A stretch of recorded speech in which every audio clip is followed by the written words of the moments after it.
क्या है मास्टर? क्या कर रहे हैं आप? देख नहीं रहा क्या कर रहा हूँ? चल काम कर अपना, तू भी चल।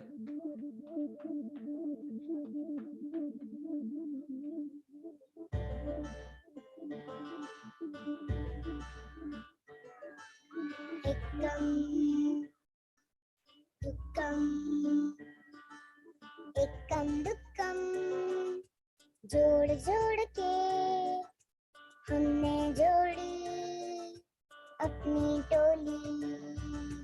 हाथी से लड़ गई चींटी की टोली, जो हमने ठानी वो ना छोड़ी। हाथी से लड़ गई चींटी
the subject of startups. Webinar on the stories of unsung women heroes, featuring inspiring journey of women entrepreneurs. PhD CCI organized the Transgender Leadership Conclave, a first of its kind conclave done by any Chamber of Commerce, which emphasizes on the need of diversity inclusion in the society. PhD CCI organized the first lecture of Netaji Subhash Chandra Bose Memorial Lecture Series. The chief guest was Sri G. Kishan Reddy, Honorable Union Minister of Tourism, Culture and DONER, Government of India, towards exchanging insights and deliberate on the growth of key sectors of the country. PhD CCI delegates have several call-on meetings, including Honorable Vice President of India, Sri Jagdeep Dhankar, and meetings with Honorable Raksha Mantri, Sri Rajnath Singh, Honorable Commerce and Industry Minister, Sri Piyush Goyal, and other Union Cabinet Ministers, Ministers of States, Chief Ministers, and other prominent dignitaries. PhD CCI is appreciated by everyone for their commendable endeavor in policy advocacy, upliftment of Indian industry, contribution to expansion of bilateral trade and social work. This year also presented occasions to welcome some of the prominent personalities from different fields, and PhD CCI has leveraged these occasions for widening the horizon of knowledge. PhD CCI has signed numerous MOUs with the aim to establish and develop effective links between the business communities to promote mutual trade and investment, and also facilitate interaction between the members to improve cooperation to achieve an inclusive growth for the nation. We have also been simultaneously enriching the lives of millions of fellow citizens through our CSR IMR platform. The two foundations, namely FWF and RDF, represent our deep dedication through their interventions for environment protection and well-being of marginalized population.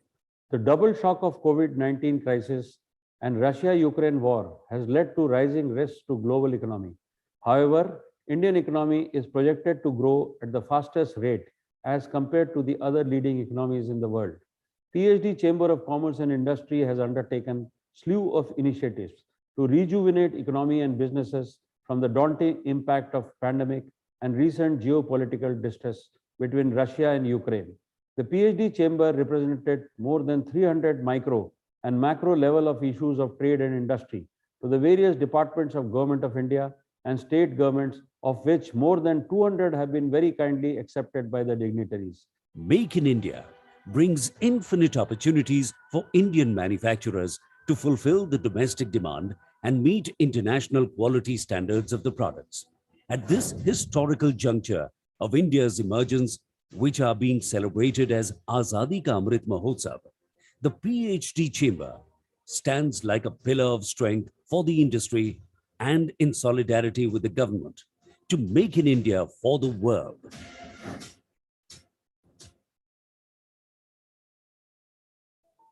We would like to thank our annual sponsors, patron and star members for their continued support in taking the vision of PhD CCI to newer heights.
बोलो क से।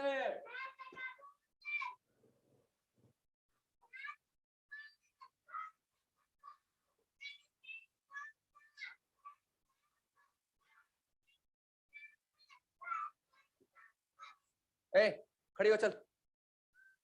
50 दफा समझा ली तेरी माँ को। जल्दी कर, जल्दी कर। कितनी बार समझाया तेरी माँ को स्कूल की जरूरत ना है, ना वो मांगती है ना तू मांगती है। भाई साहब, क्या मास्टर क्या कर रहे हैं आप? देख नहीं रहा क्या कर रहा हूँ? चल काम कर अपना, तू भी चल।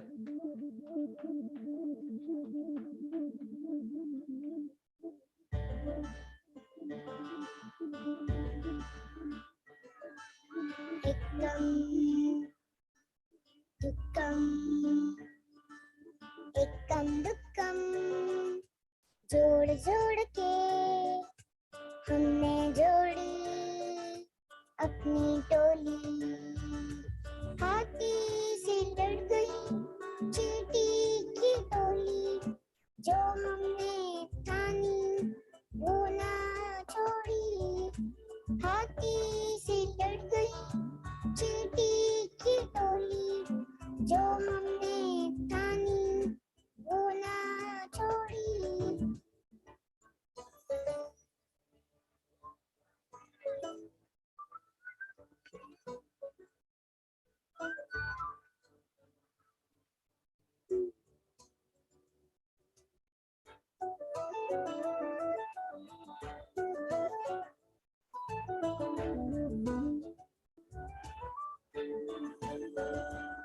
हर बुरी जिद का इलाज है एक अच्छी जिद। दैनिक भास्कर, जिद करो दुनिया बदलो।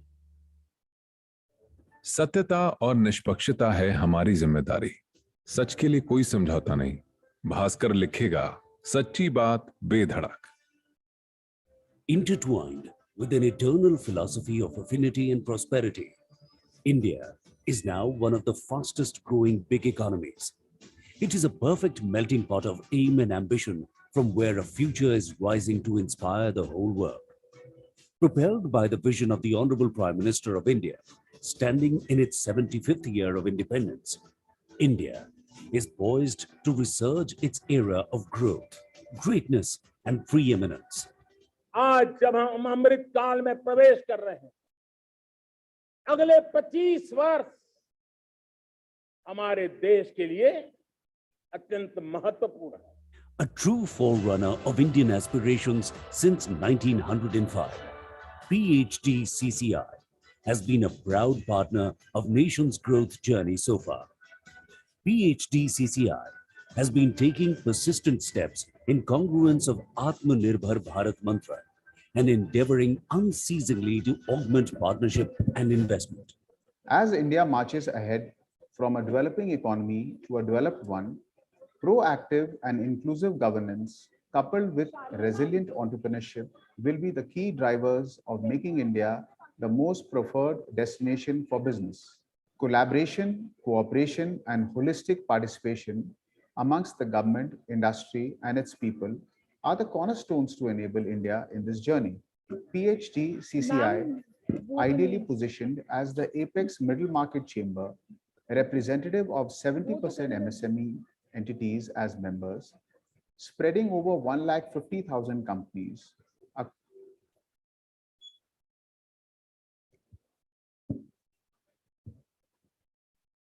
Hello, everyone.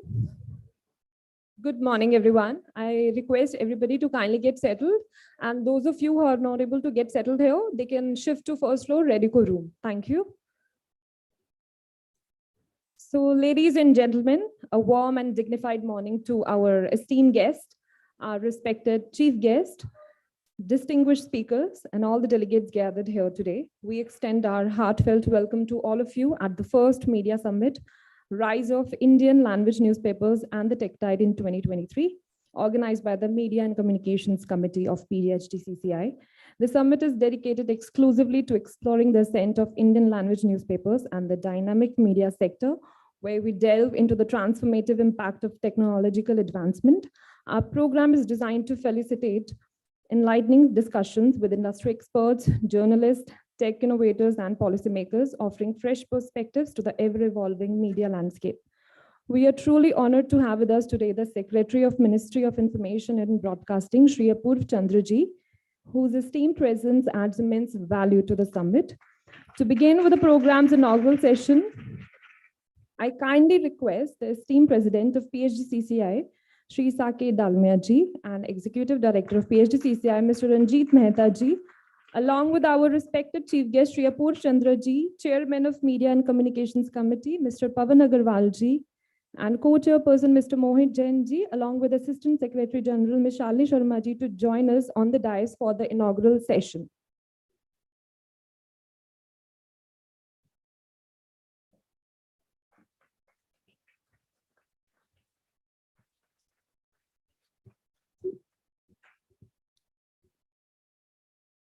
Before we commence the program, I kindly request everyone to rise for the national anthem.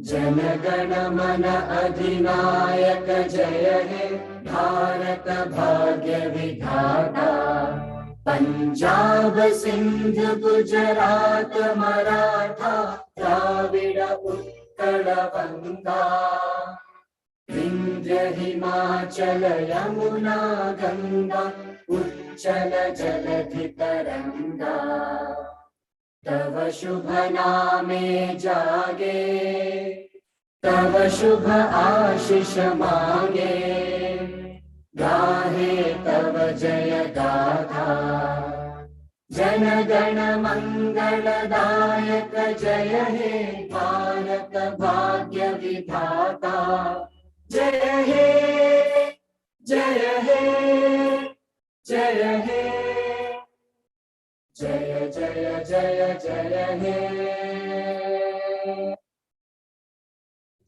Thank you, everyone. So as per the age-old tradition in Indian culture, we begin auspicious endeavors by lighting the lamp. I now have the privilege to request our respected Chief Guest, Shri Apurv Chandra ji, along with the President of PHDCCI, Mr. Saket Dalmia ji, Executive Director, Dr. Ranjit Mehta ji, Chairman and Co-Chairperson, Shri Pavan Agarwal ji, and Shri Mohit Jain ji, to kindly join us for the lamp lighting ceremony.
Thank you so much, everyone. Now I kindly request Mr. Saket Dalmia ji, the President of PHDCCI, to felicitate our esteemed Chief Guest, Shri Apurv Chandra ji, with a token of appreciation. Can we have a huge round of applause, everyone?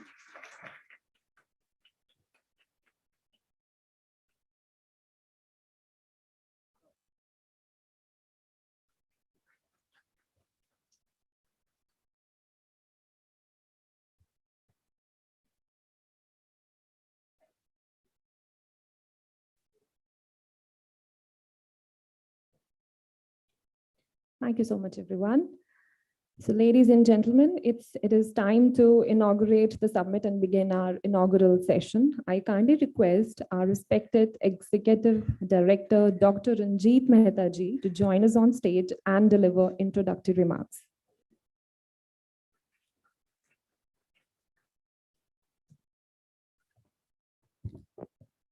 Thank you, Pratibha. A very good morning to you all. So all of you are so young, so please say once again, very good morning.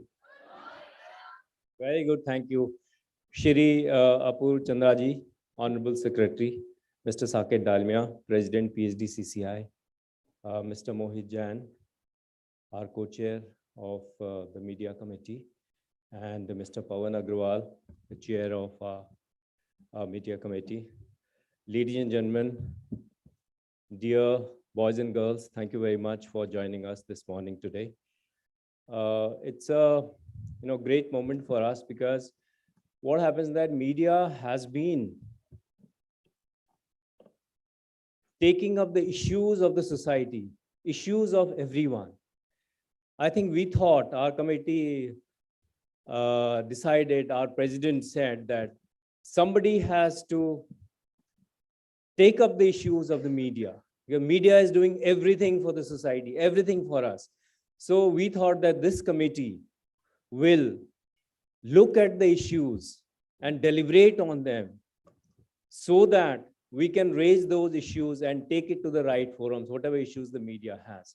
So it is the thought behind this program that we come out today with some recommendations.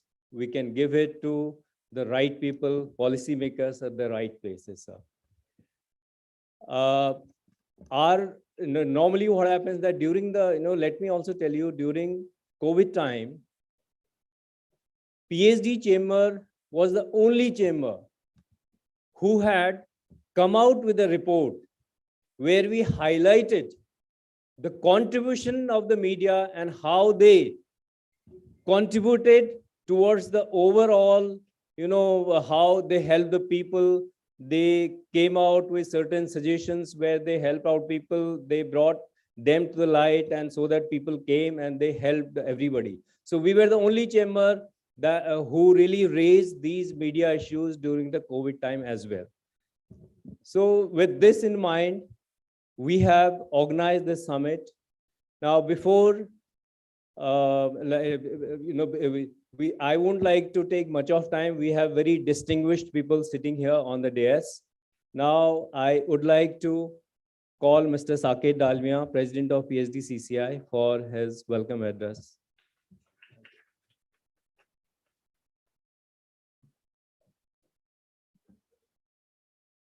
Good morning to everybody. So glad to see everybody early in the morning here. Thank you for coming. Respected Apurva Chandraji, Secretary, Ministry of Information and Broadcasting, Shri Pawan Agrawal ji, our Chair, Media and Communication Committee, Mr. Mohit Jain ji, our Co-Chair, Media and Communication Committee, Dr. Ranjit Mehta ji, whom we just heard. Friends and the youth, thank you once again for being here. When we were just walking here, there were a lot of curiosity amongst us as to who's the audience today of news and how do they really read. How many of you see news every day in some form? Please put your hands up. Great. How many of you read news every day not in Hindi or English? How many? आप हिंदी में नहीं पढ़ते हो, English में नहीं पढ़ते हो, कोई और लैंग्वेज में पढ़ते हो news. Don't feel shy. We are just trying to understand, what's happening. So you'll be shocked to know the amount of newspapers there are in this country. Pawan ji, कितने हैं? So we have more than 80,000 plus newspapers in this country, spread over how many languages, sir? 22. How many of you, when you read the newspaper, don't feel that the media is frank about telling you the truth? Collectively बताना, कोई tension की बात नहीं है, कोई नहीं आपको पकड़ रहा है. आपको How many of you feel that news is being oversold on one particular idea and many things are being ignored? How many of you feel कि print media जो I just don't like it, every morning मेरे mummy papa रोज मंगा लेते हैं paper की यहाँ पर था के, what's the sense of it? How many of you feel like that कि अब redundant है news पेपर में? How many of you read physical form में news every day?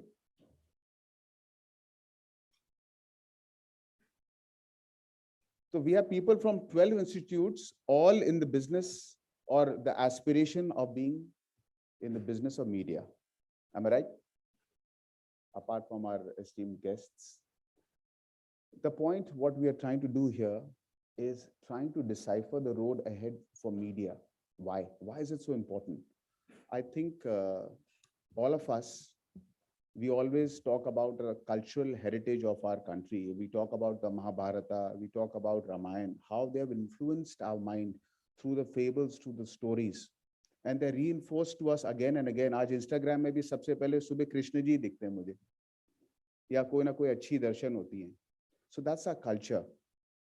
And that is communicated through media. So media, apart from giving us information updates, apart from giving us knowledge, also influences our mind, which we'll all agree, to live our ways in certain ways, live our lives in certain ways. And they also become the moral police for our society.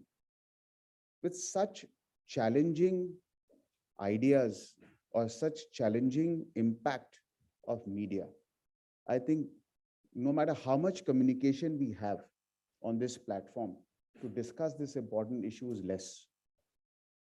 Our idea today is to start this conversation in a collective form with thought leaders and with business people who are given their livelihood, who live on this and who do the business of this, and they are the largest of this in the country. At times, they are most varied in the languages they represent, in the media form which they represent. So hopefully, we will all learn a little bit more about the role of media, the impact of media.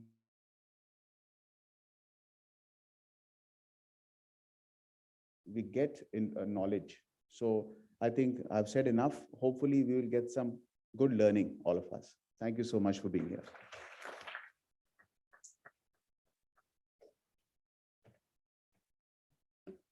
Thank you so much, Mr. Dalmia, for enlightening us with your profound words of wisdom. May I now have the privilege to invite the distinguished chairman of the Media and Communications Committee, Shri Pavan Agarwal ji, to grace the stage and deliver the theme address.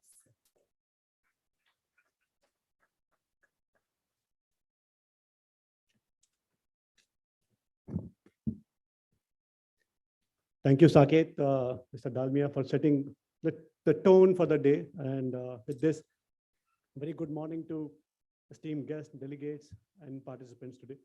So on behalf of the Media and Communication Committee, and this is the first by the PhD Chamber of Commerce, I'm truly honored to welcome you all to this inaugural Media Summit, a collaborative effort between the PhD Chamber of Commerce, the Times of India, and the Dainik Bhaskar Group.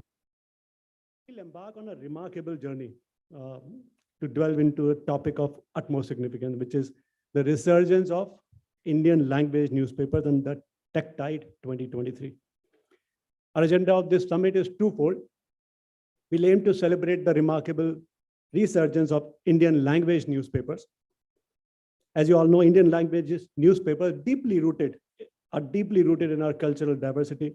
They're experiencing an incredible resurgence right now. They've not only strengthened their position post-COVID, but they're also rekindling their appeal amongst a new generation, a complete new generation, by embracing technology, innovative storytelling, and community-driven journalism. In one of the sessions, we are going to delve deeper into how editorial content, what you read in the papers, remains the cornerstone of newspapers' success. Its quality, relevance, authenticity are pivotal in attracting and engaging readers. In an age of information overload, as you all have with our phones, and fake news, print is one of the most, and please note me here, it's one of the most credible mediums with compelling stories, sharp analysis, unique perspectives. It continues to be the driving force behind the reader's loyalty. We will also discuss how Indian language newspapers are evolving their revenue strategies by adapting advertising trends, from unique print formats to bold innovations, how newspapers are ensuring that they remain attractive and effective advertising platforms for businesses while diversifying their revenue streams. We will also navigate the tech tide. We'll also talk about the wave of technological announcements reshaping the media landscape. And we hope that both these sessions will provide actionable insights for all of us here, takeaways as well, and will all of us today, at the end of the day, will gain deeper insights into the ever-evolving world of media. I encourage all of you to participate in all the discussions actively. Thank you all for being here, and let's embark on this enlightening journey together today. Thank you very much.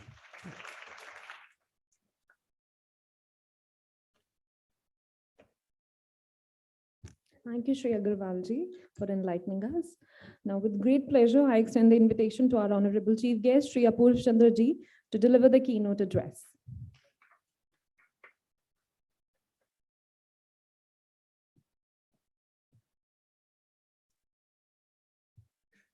नमस्कार, श्री साकेत डालमिया जी, president PHDCCI, Shri Pawan Agarwal, जो media communication committee के अध्यक्ष हैं और Dainik Bhaskar group के deputy managing director हैं, श्री मोहित जैन, जिनसे मेरा काफ़ी संपर्क आता रहता है मिनिस्ट्री में, और श्री रंजीत मेहता और बाकी सब उपस्थित।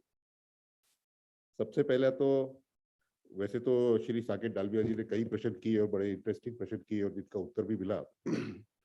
एक प्रश्न उन्होंने किया था कि यहाँ पर हिंदी अंग्रेजी से अलग कितने लोग न्यूज़ कंजम्पशन करते हैं, पर मुझे लगता है अगर वो ये प्रश्न चेन्नई में या मुंबई में या बेंगलुरु में कहीं करते तो शायद अभी शायद दो ही हाथ खड़े थे, वहाँ उल्टा होता। वहाँ पर अगर आप हिंदी अंग्रेजी का पूछते तो वहाँ भी दो ही हाथ खड़े होते, वहाँ दो हाथ खड़े होते और बाकी किसी और लैंग्वेज के लिए होते। तो यही दर्शाता है कि वर्नाकुलर लैंग्वेज में कंजम्पशन कितना इंपॉर्टेंट है। पर उस पर भी मैं एक पॉइंट कहूँगा, मुझसे पहले जितने भी तीनों स्पीकर बोले, तीनों ने अंग्रेजी में बात करी जबकि टॉपिक हमारा वर्नाकुलर लैंग्वेज का है। और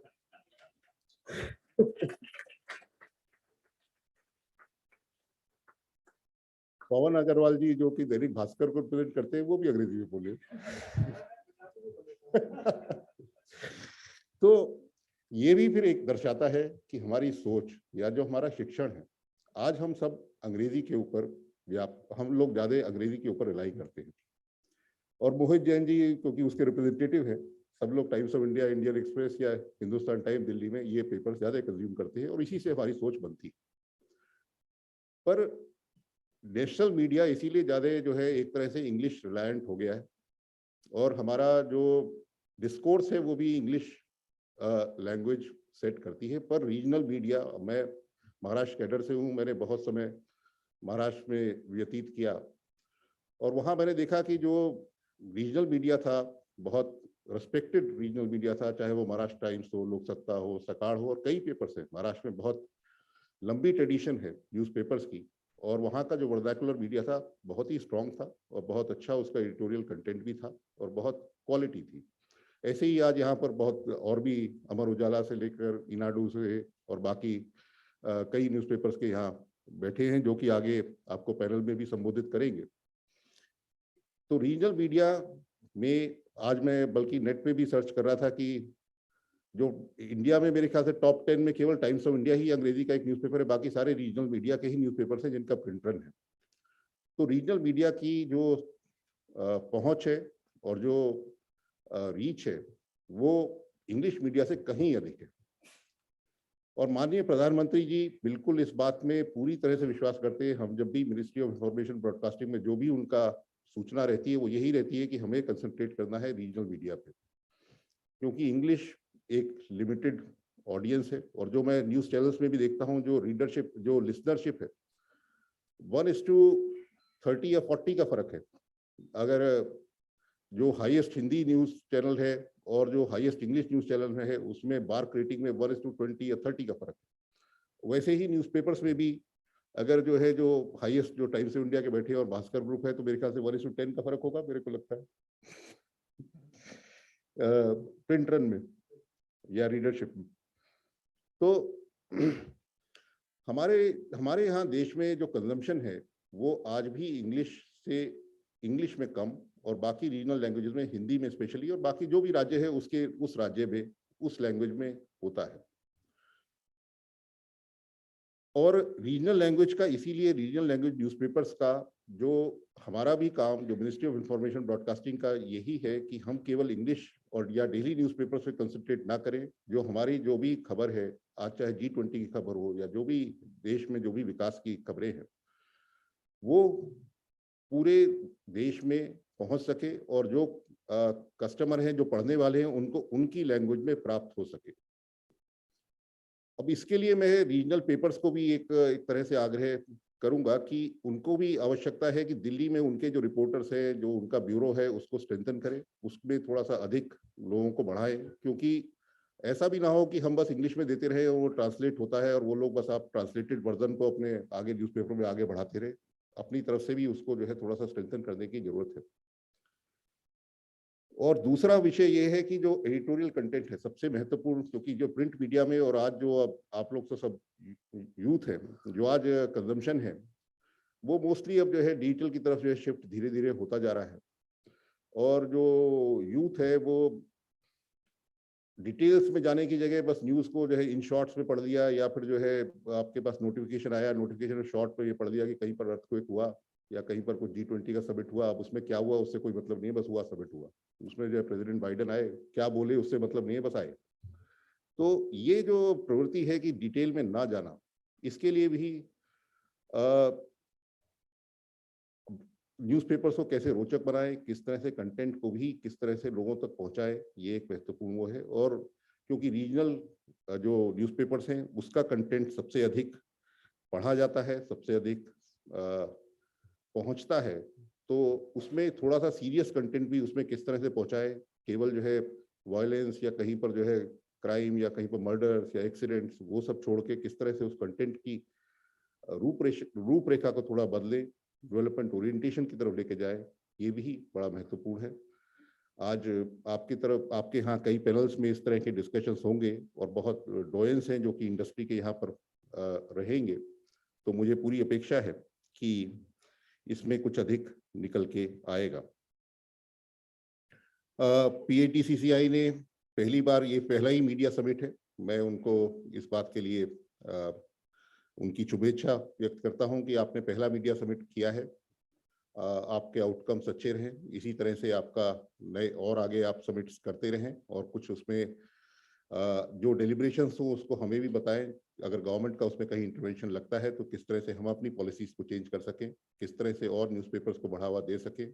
और स्पेशली जैसे जो आज यूथ बैठे हैं, जो कि आज सब मेरे ख्याल से मीडिया के स्टूडेंट्स ही हैं, ये किस तरह से और ज़्यादा यूथ अट्रैक्ट हो मीडिया की तरफ और किस तरह से उसको बढ़ाएं, ये इसकी तरफ हम ध्यान दे सकें।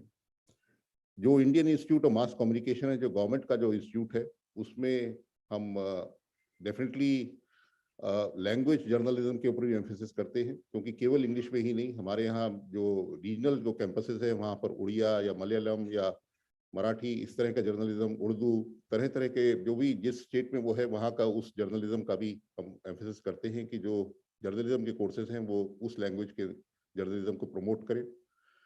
तो ऐसे ही जो रीजनल पेपर्स हैं वो, क्योंकि अगर ज़्यादा एम्प्लॉयमेंट देते हैं और जो यूथ है उनको अच्छी आप टर्म्स एंड कंडीशन देंगे, तो I am sure the youth will be attracted towards the regional papers and pick up journalism as a profession, and all the youth are here, so and all the doyens of industry are here, तो आप लोग इनको जो है अच्छी तरह से इनकी प्लेसमेंट का देखें, तो इसीलिए यूथ अच्छा अट्रैक्ट होगा और जो है हमारा रीजनल जर्नलिज्म फूलेगा, फलेगा और देश को उसका लाभ होगा।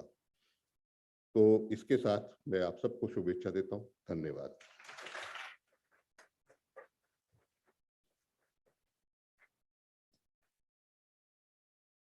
Thank you, Shri Apurva Chandraji, for imparting your profound wisdom to us. Now, I would like to request our respected Vice President, Mr. Hemant Jainji, to kindly join us on the stage for the inaugural session. And proceeding further with the inaugural, I would like to request Mr. Mohit Jainji, Co-Chairperson of Media and Communications Committee, to kindly deliver vote of thanks and closing remarks.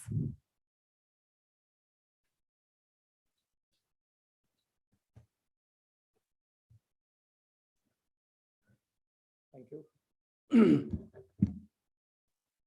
Shri Apurva Chandra ji, the Secretary for the Ministry of Information and Broadcasting, our President Saket Dalmia ji, Chairman of the Media Committee, Shri Pawan Agarwal ji, and Ranjit Mehta, distinguished guests, and dear participants. On behalf of the PhD Chamber of Commerce and Industry, this is the first media summit, and I'm very honored to be a part of this.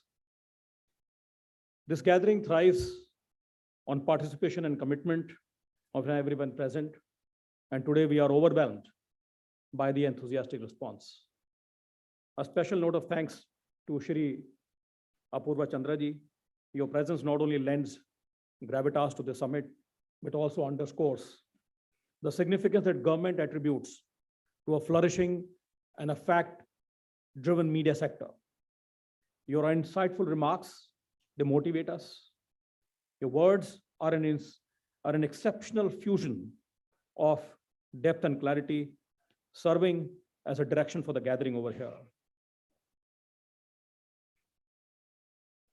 Friends, media has been the backbone of journalism for centuries.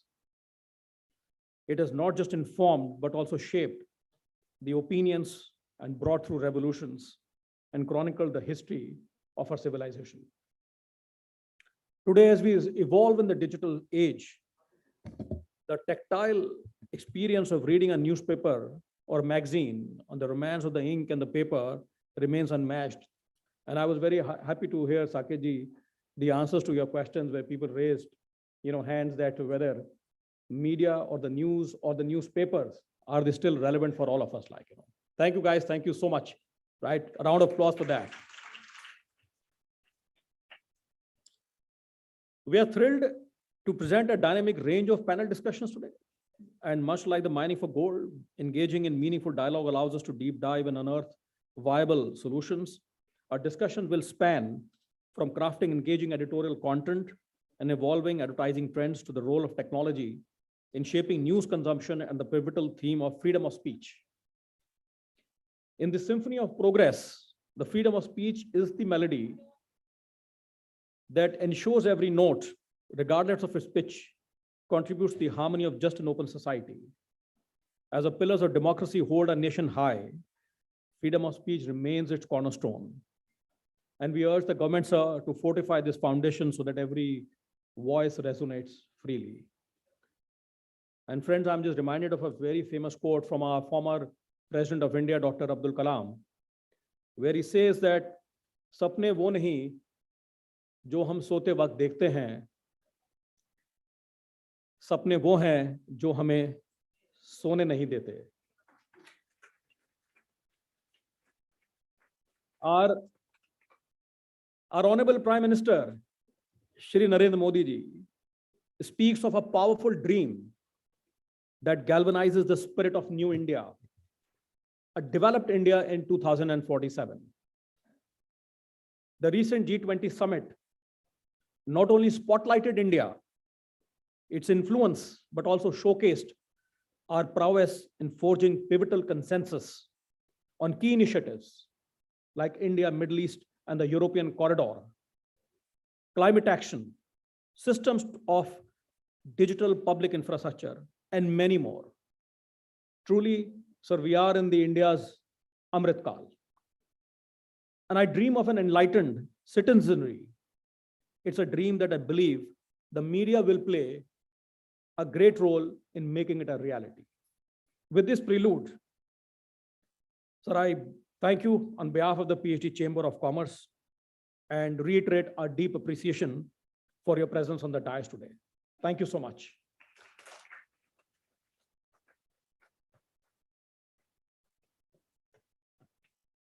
Thank you so much, Mohit sir, for sharing your words of wisdom. Now, I would like to invite our President, Shri Saket Dalmia ji, to felicitate our chief guest with a souvenir.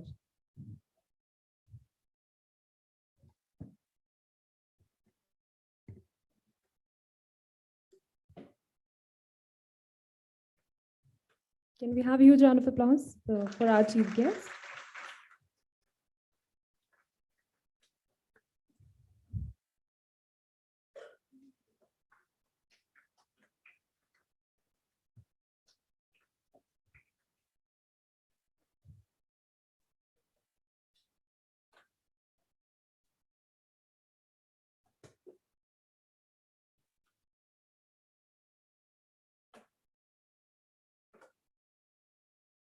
Thank you. Now I would like to request our Vice President, Shri Hemant Jain ji, to felicitate our Chairperson of the Media and Communications Committee, Shri Pavan Agarwal ji.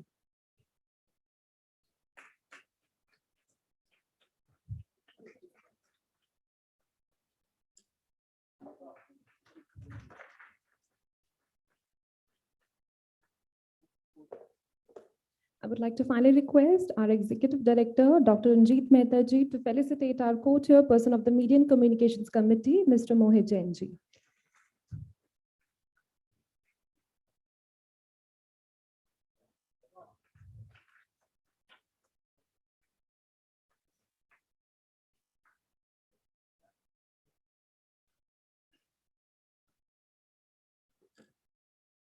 Thank you so much, sir. Thank you. And with this, we would like to end our inaugural session. Our next session begins at 10:45. I request everybody to remain seated. Thank you. Thank you so much.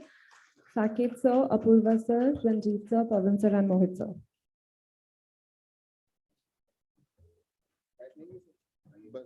आइए 5 minute बैठेंगे फिर जाएंगे नहीं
I request all the students to remain seated. We're about to begin with our first session in some time. Thank you.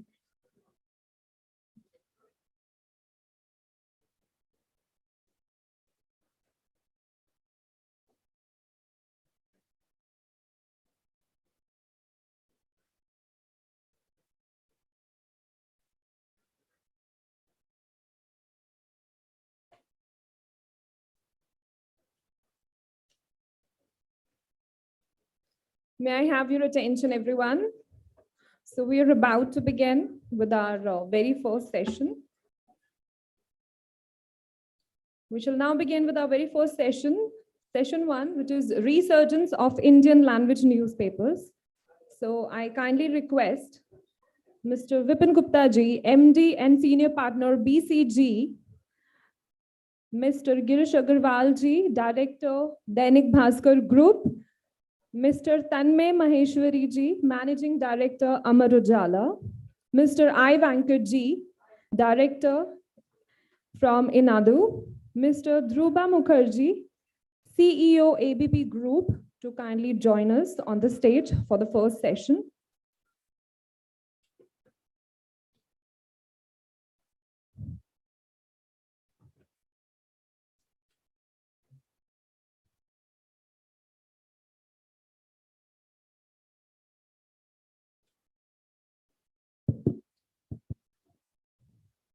I request everyone to kindly get settled, and we are about to begin with our very first session. All the students kindly get settled. And those of you who are unable to get settled, you may shift to first floor medical room. Thank you. So we begin with our very first session, session 1, which is Resurgence of Indian Language Newspapers. And our respected moderator, Mr. Vipin Gupta ji, is here. So I request Mr. Vipin Gupta ji, the moderator of the session 1, to take over the session from here. Thank you. Hi, good morning, everyone. This is quite a full house. So hoping for a great conversation. Thank you to all the panelists and welcome. Look, this is, and I know as much as Girish ji is saying, as much as possible, we'll talk in Hindi. But overall, I'm really personally very honored to be here. And Indian languages, newsprint in general, right, has been a pillar of the journalistic discourse in this country, not for today, not for the last 50 years, but for 100+ years. Personally speaking, I mean, the regional newsprint, especially Hindi newspapers, very close to my heart. I'm a very small town boy.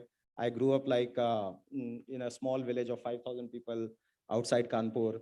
And in those days, for a young, curious mind, the only window to the world was the Amar Ujala newspaper. In the morning, I used to look forward to Dainik Jagran and Amar Ujala because there was nothing else. I mean, in those days of Doordarshan, etc., there was nothing else. So I feel like that my knowledge of the world has been shaped by papers like Amar Ujala, Dainik Jagran, Bhaskar, etc. So really honored to be here and look forward to a great conversation. I don't think we need to introduce any of the panelists. All of them are well-known name, not for just representing their own organization, but also just the newsprint segment in the country, and have been leading this for quite some time. We'll get down to business and maybe Girish ji, आपसे पहला सवाल. एक बार जब Covid हुआ, ऐसा लगा कि नहीं, this is the biggest shock the print industry will have, right? हर कोई अपने अपने vantage point से बात करता है कि नहीं, हमारे घर में तो अब न्यूज़पेपर आना बंद हो गया है. People started talking about death of the newspaper industry and especially the regional newspaper industry, right? But as the COVID has subsided, it has led to a strong resurgence. In fact, more often than not, and I was reading some survey, both of us as well as somewhere else, actually there are more people who are now looking to read the newspapers. According to you, what has led to this resurgence, both in 22, 23, I mean, post-COVID, what has led to the resurgence of the Indian newspapers? So Vipin, thank you first of all. देखिए Covid में क्या हुआ, जब मार्च के महीने में एकदम से लॉकडाउन हुआ तो पूरे हिंदुस्तान में सब चीज़ों की डिलीवरीज बंद कर दी गई, ठीक। लेकिन कोविड के इमीडिएटली बाद पूरा हिंदुस्तान अखबारों के लिए दो हिस्सों में डिवाइड हो गया। एक वो हिंदुस्तान जो वर्टिकल हिंदुस्तान है और एक वो हिंदुस्तान जो हॉरिजॉन्टल हिंदुस्तान है। तो वर्टिकल कौन सा, जिसमें एक शहर में आप रहते हैं, दिल्ली में, बॉम्बे, बेंगलोर। वर्टिकल मतलब जहाँ पे एक एक सोसाइटी में 500,000 फ्लैट होते हैं और आपकी सोसाइटी में बोला गया कि कोई अंदर नहीं आएगा, आपकी वो काम वाली बाई भी अंदर नहीं आई, तो आप सबको सारे काम करने पड़े।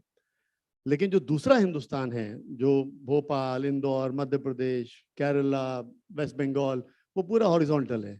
अगर आप में से कुछ लोग उस हिंदुस्तान से हैं, सभी लोग उसी हिंदुस्तान से होंगे, correct.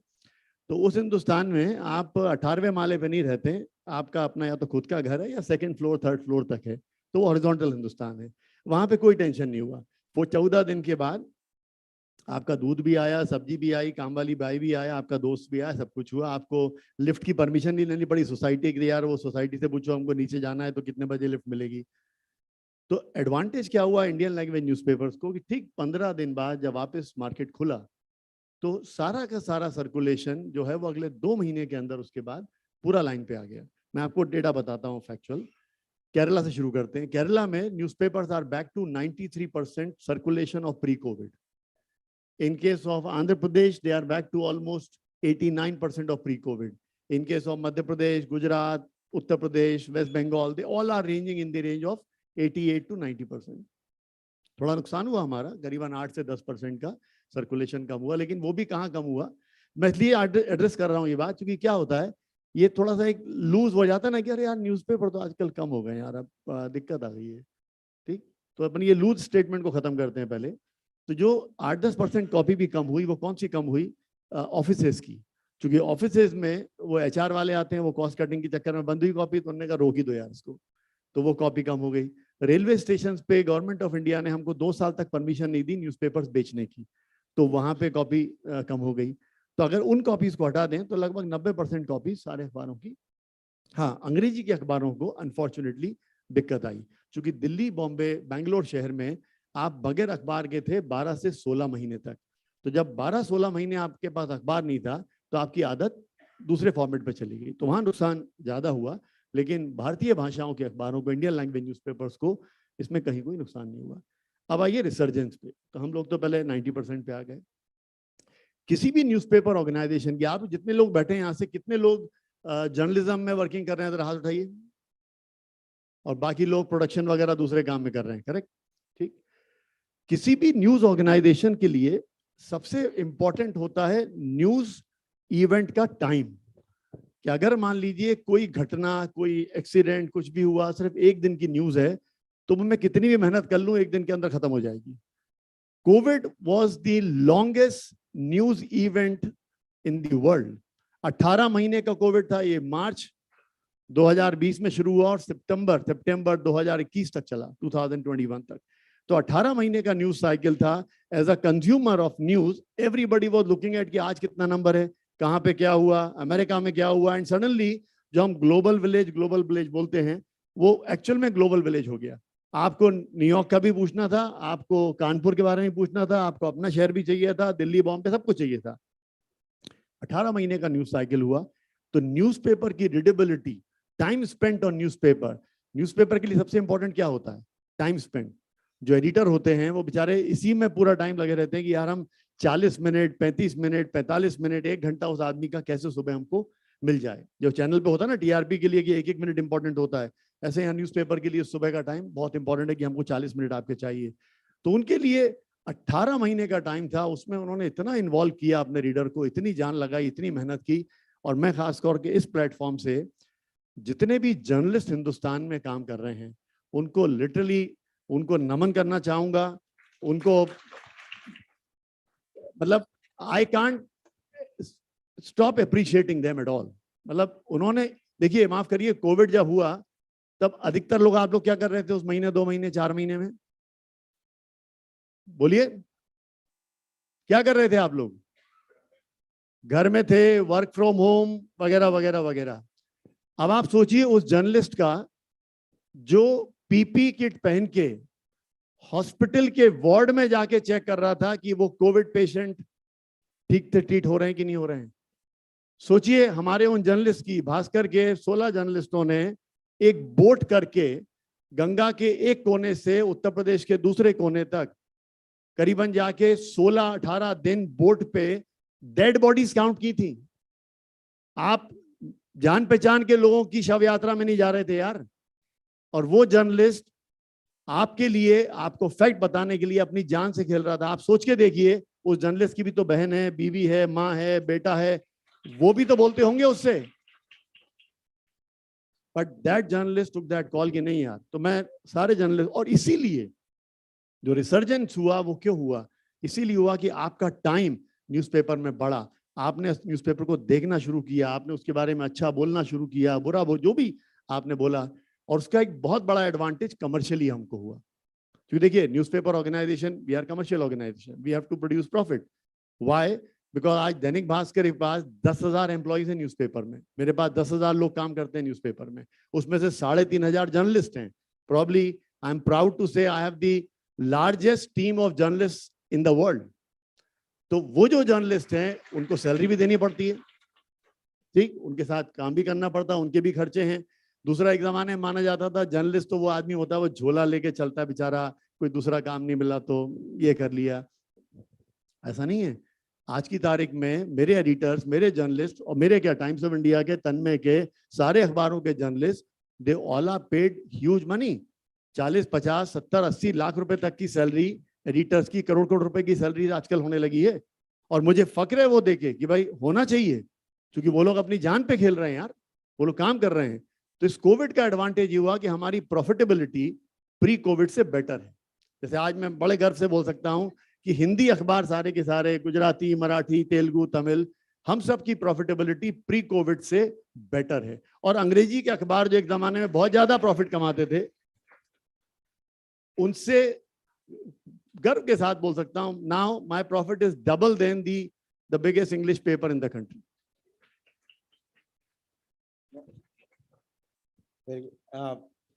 May be this is बहुत इंटरेस्टिंग बात की गिरीश जी ने, वर्टिकल इंडिया और हॉरिजॉन्टल इंडिया। अब इंडिया, भारत, कुछ भी हम बोल सकते हैं। इस रिसर्जेंस का एक बड़ा पार्ट है टियर 2, टियर 3 सिटीज, राइट, जो हॉरिजॉन्टल इंडिया की बात कर रहे हैं। How is this audience different compare to let's say tier 1 audience? And जब आप अपने न्यूज़पेपर में, as Girish ji said that, एक 35, 40, 45 मिनट तक एक ग्रेट प्रोडक्ट आपको रीडर के सामने रखना पड़ता है, तो how do you make sure कि it's a equally great product for a tier 1 audience, tier 1 city audience versus a tier 2, tier 3 city audience, or a vertical India audience versus a horizontal India audience? Great. Thank you, Vipin, and thank you, PhD, for having me here. Let me qualify at the beginning. I mean, Shri Apurva Chandra ji bol ke gaye कि अभी, you know, it kind of made it very difficult to speak in English in this forum now. But I can speak in Bengali because, but I don't think any of you will understand. And if you have seen Rocky or Rani Ki Prem Kahani, you know how a Bengali's Hindi is, right? So I will not like to put you through that torture. So I'll just stick to English because I don't see any harm in speaking English. And Indian language is not just Hindi. It can be any other language. But so that you understand, I would certainly like to stick to English. That's one. Yes. Two, I'm really thankful to Girish ji for bringing this new definition of horizontal and vertical, because it's a little precarious now in the new narrative to talk about. We used to call it Bharat, you know, in the previous thing. But now India, that is Bharat, so we'll have to stick to this new thing now, I think horizontal and vertical. But yeah, you're right. Let me just answer that on 3 matrices. One is, you know, the size, scope, and impact. For most of us, and definitely for us in West Bengal, the size of this market is far larger than the vertical market. I mean, when I'm talking of a tier 2, tier 3 town, that size is very big. So for us, it is an absolute necessity to focus, because that's where our readership comes from. Even in terms of contribution to circulation, readership, the contribution of this part of the market is far higher than the urban market. So that's the context. In terms of scope, I think it will be interesting socio-cultural context, which I want to place in on the table, but that's very, very atypical to West Bengal.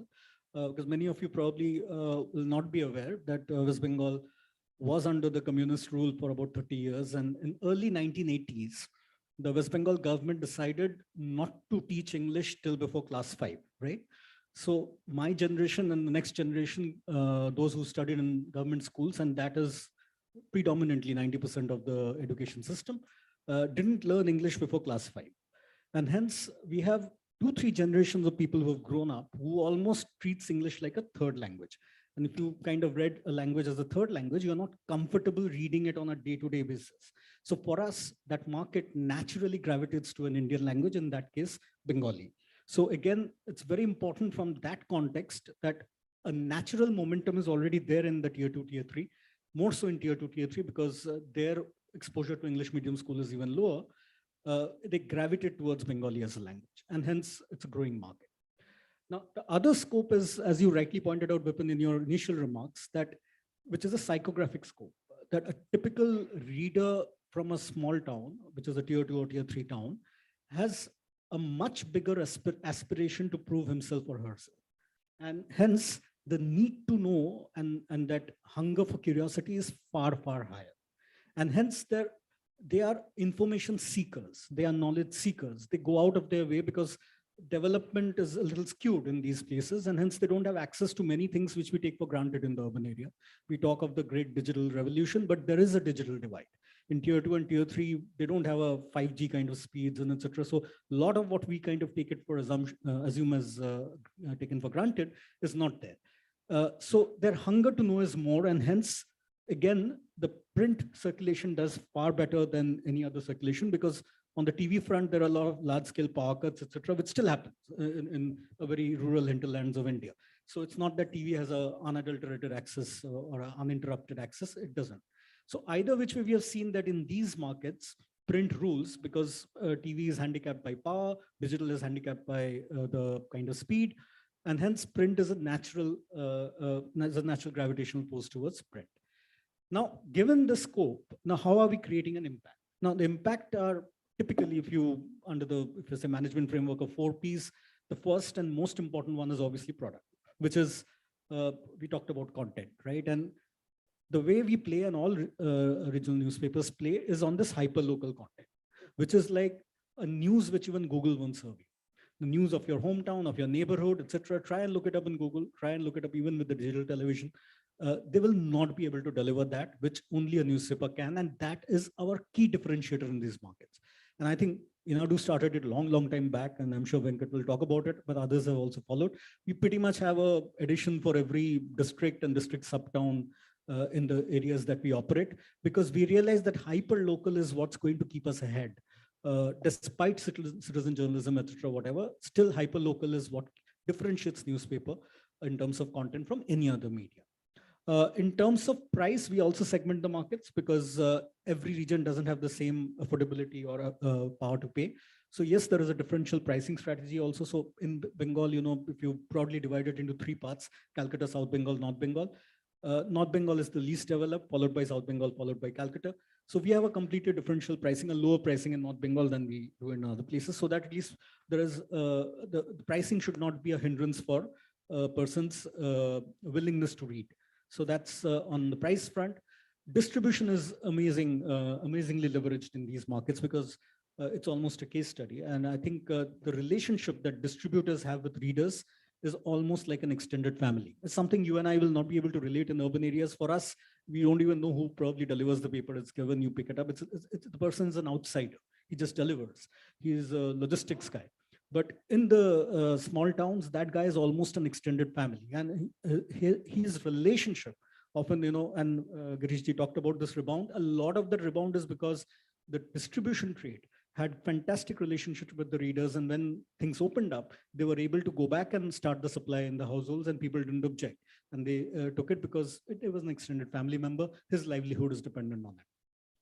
And finally, promotional, of course, our promotional activities are also a little tailor-made for these districts. If I'm riding on the aspiration wave in this area, then I have to create promotion which kind of furthers that journey that they want to do, in terms of developing them, in terms of the newspaper should play a role in educating them, informing, educating, at the same time entertaining, and kind of helping them improve the quality of lives better. And our promotions are also kind of geared towards that. So that is the context at which I want to say is why tier 2, tier 3 is important. And this is exactly what we are doing in those markets to grow that size. Thank you. No, thank you so much. एक follow-up question. आपने hyperlocal का बात किया. I think, and everyone asks us that if we want to do hyperlocal, right, that means more investment in the journalistic apparatus, right, more feet on the street, etc. Will there be a ROI or not? Any comments, any No, observations? all of them from are your- myths, I would say. I mean, they're valid hypotheses, but all of them are myths. Firstly, as is very evident from this auditorium, India is not scarce of talent. There's no scarcity of talent. You know, it's abundant on talent. And we've seen even when we go into the smallest of town, because of people's affinity to read and their love for the language, particularly in language journalism, there is abundant supply of talent. So we have never faced an issue on talent. We have a reporter in probably every district, small town also, and their quality of journalism is just as good. You just need to train them on certain hygienes of journalism. So if your training and development is in place, talent is not an issue. You would be surprised the kind of ROI we have, because the revenue markets in these towns are also vibrant. You know, we only think about Shopper Stop and all these pantaloons, but there are local retail giants who almost, there are one or two clients who almost kind of give me an ROI on the entire cost that I put in those markets. The only thing you have to invest in is a distributed printing facility, which we do, so that the paper is available in the first thing in the morning. So for that, because of logistics, you have to kind of distribute your printing.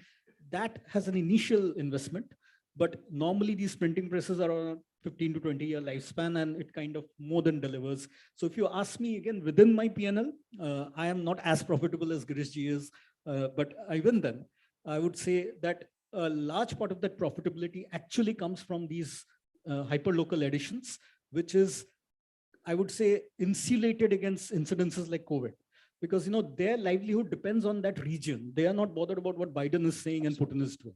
They are bothered about whether my neighborhood guy is coming to my shop, and hence his life revolves around those hyperlocal edition. They don't go by global diktats and MNC headquarter diktats. They go by their own thing, and hence they are, to me, the more profitable edition than my urban Calcutta edition. So to me, yeah, they're valid questions, but they are all myths. At least my experience. मैं थोड़ा सा इसको साफ मैं बोलना चाहूँगा, जब खर्चा नहीं करेंगे तो कमाएंगे कैसे? ठीक, आप पहले से सोचो ROI आएगा नहीं आएगा, वो 40 रिपोर्टर रखें, वो प्रोडक्शन प्लांट लगाएं नहीं लगाएं। भाई कोई भी धंधा करते हो आप, तो आप पहले आपको इन्वेस्टमेंट करना पड़ेगा ना। और अगर आप सोचते ही रहोगे तो सारे न्यूज़पेपर्स प्रॉफिटेबल हैं, उनको। और बल्कि जैसे हम लोग बात कर रहे थे, हमारे पास अभी 3500 जर्नलिस्ट हैं भास्कर ग्रुप में, हमारे 68 लोकेशन पे प्रिंटिंग प्लांट है। अब हमने ये कॉल लिया कि अगले 2 साल में the newspaper should not travel more than 100 kilometres. अभी क्या होता है, एक लोकेशन पे छपता है और वहां से करीबन 150-200 किलोमीटर तक न्यूज़पेपर डिस्पैच होता है। ठीक, 200 किलोमीटर का हिंदुस्तान की सड़कों के हिसाब से करीबन 3.5 घंटे का टाइम होता है। ठीक है, 3-3.5 घंटे का। तो इसका मतलब है अगर 4 बजे सुबह अखबार पहुंचाना है तो आपको 1 बजे उसको डिस्पैच करना पड़ेगा। 1 बजे डिस्पैच का मतलब है 12 बजे छपाई शुरू करनी पड़ेगी। 12 बजे छपाई का मतलब है कि एडिटोरियल को 11 बजे अखबार क्लोज करना पड़ेगा। क्यों? हम कह रहे हैं भाई आप 1 बजे क्लोज करो, हम छापना शुरू करेंगे 2 बजे और 1.5 घंटे में पहुंचना चाहिए अखबार। तो मेरा सजेशन है, आप BCG से हैं, करेक्ट? तो क्या होता है कई बार ये जो ROI, ये सब बहुत सारे जार्गन जो है ना, लोगों को डरा देते हैं। अरे धंधा करो यार, इन्वेस्टमेंट करो, तभी तो और कमाई कर पाओगे। बिल्कुल। Tanmay, maybe one question to you and then Mr. Venkat. The big theme, second big theme we keep talking about is digital, and how we will not just survive with digital, but we are thriving with digital, especially the regional newsprint. And look, globally, we all know that the newsprint has been on decline, but India is one of those unique markets where it has been not just stabilizing, but also growing. What do you think in terms of why newspaper continue to be such an important source, and why the readership is so sticky? while people are definitely reading the news on digital, but they, at the same time, they are also continue to consuming newspaper. Thank you. Thank you to PhD, for doing this. And I must say that, such a young audience, मेरे को लगता है कि मैं अपने college के auditorium में बैठा हुआ हूँ और वहाँ पे आप लोगों से बातचीत कर रहा हूँ. So I, feel at least, 10 years younger. See, digital के बारे में हम सभी लोग लगातार बात करते हैं और जो आपने मुझसे सवाल करा मैं उसको तीन अलग उसमें पार्ट्स में आंसर करूंगा. आपका पहला सवाल था कि दुनिया भर में अखबार नीचे जा रहे हैं. बिल्कुल जा रहे हैं. इंडिया में ऐसा क्यों नहीं हो रहा है? इंडिया की अखबार की जो यूनिट कॉस्ट इकोनॉमिक्स है वो वर्ल्ड में सबसे अलग है. मैं बेसिक पहली चीज की बात करता हूँ कि अखबार आपके यहाँ कितने का आता है. आपके यहाँ 5, 6, 7 रुपए का अखबार आता है मैक्सिमम. ग्लोबली अखबार 30, 40, 45, 50, 60 रुपए का है. पहला अंतर तो ये है. दूसरा अंतर है इंडिया की लॉजिस्टिक्स और इंडिया में अखबारों की लॉजिस्टिक्स.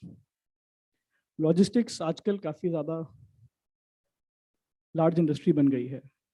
आप हर चीज जो है आजकल इसी का यूज करते हैं. पिज्जा मंगाना है घर पे, लॉजिस्टिक्स. कोरियर आना है, लॉजिस्टिक्स. ई कॉमर्स होना है, लॉजिस्टिक्स. कुछ भी होना है, लॉजिस्टिक्स. मैं आपसे एक छोटा सा जो है डेटा पॉइंट शेयर करता हूँ. किसी भी और लॉजिस्टिक्स नेटवर्क का most efficient cost for a packet delivery is minimum ₹50 and it goes up to ₹200. That is a cost per packet. And time per packet is around 25 minutes.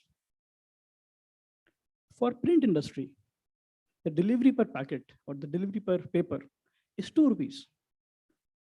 The time per paper is 25 seconds. Beat that.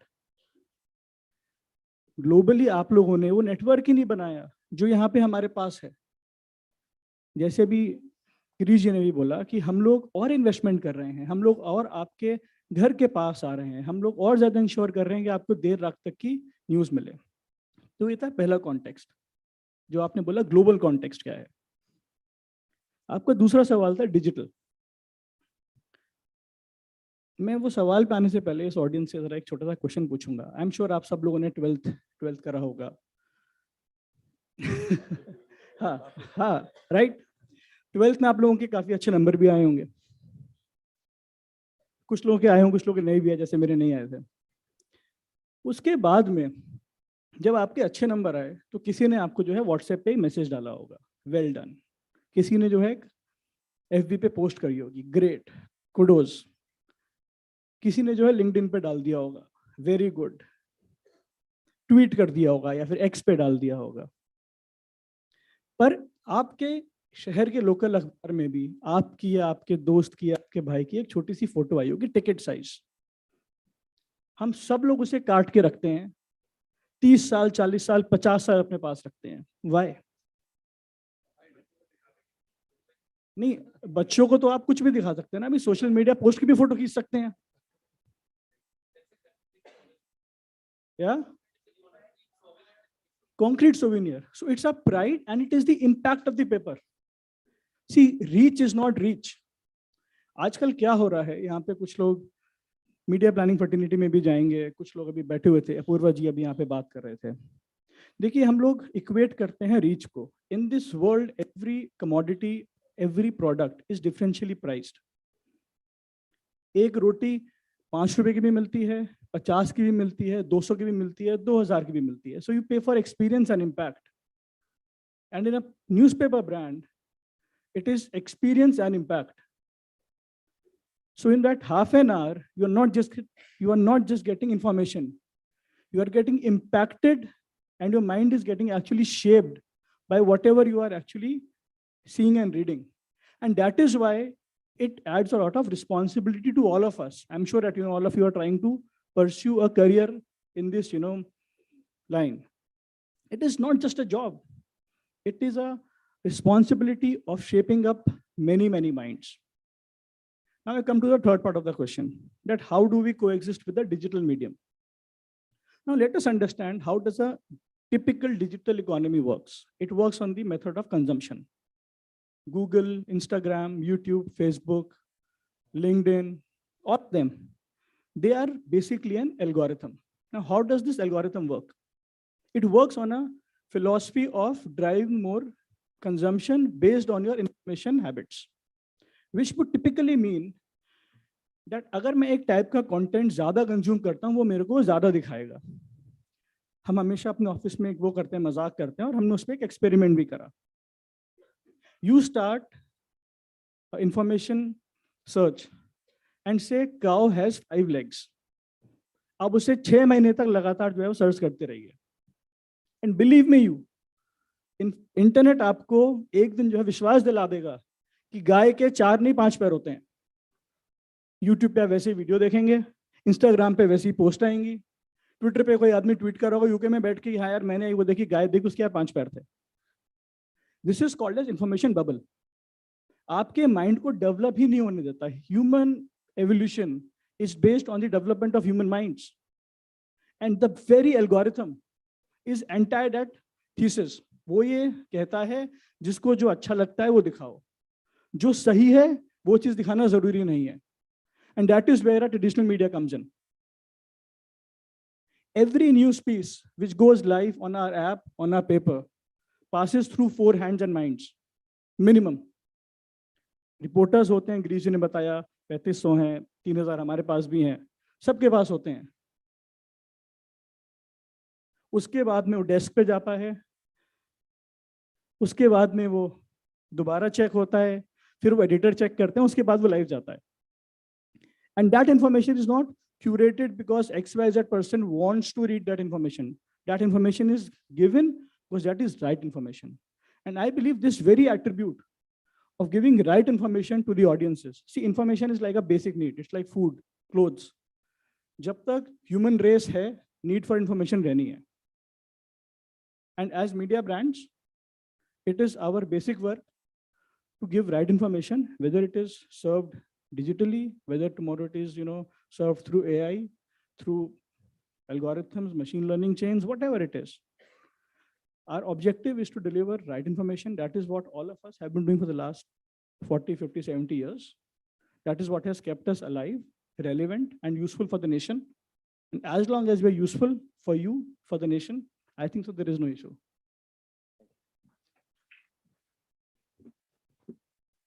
One question to Mr. Venkat, and then we'll open for some audience questions.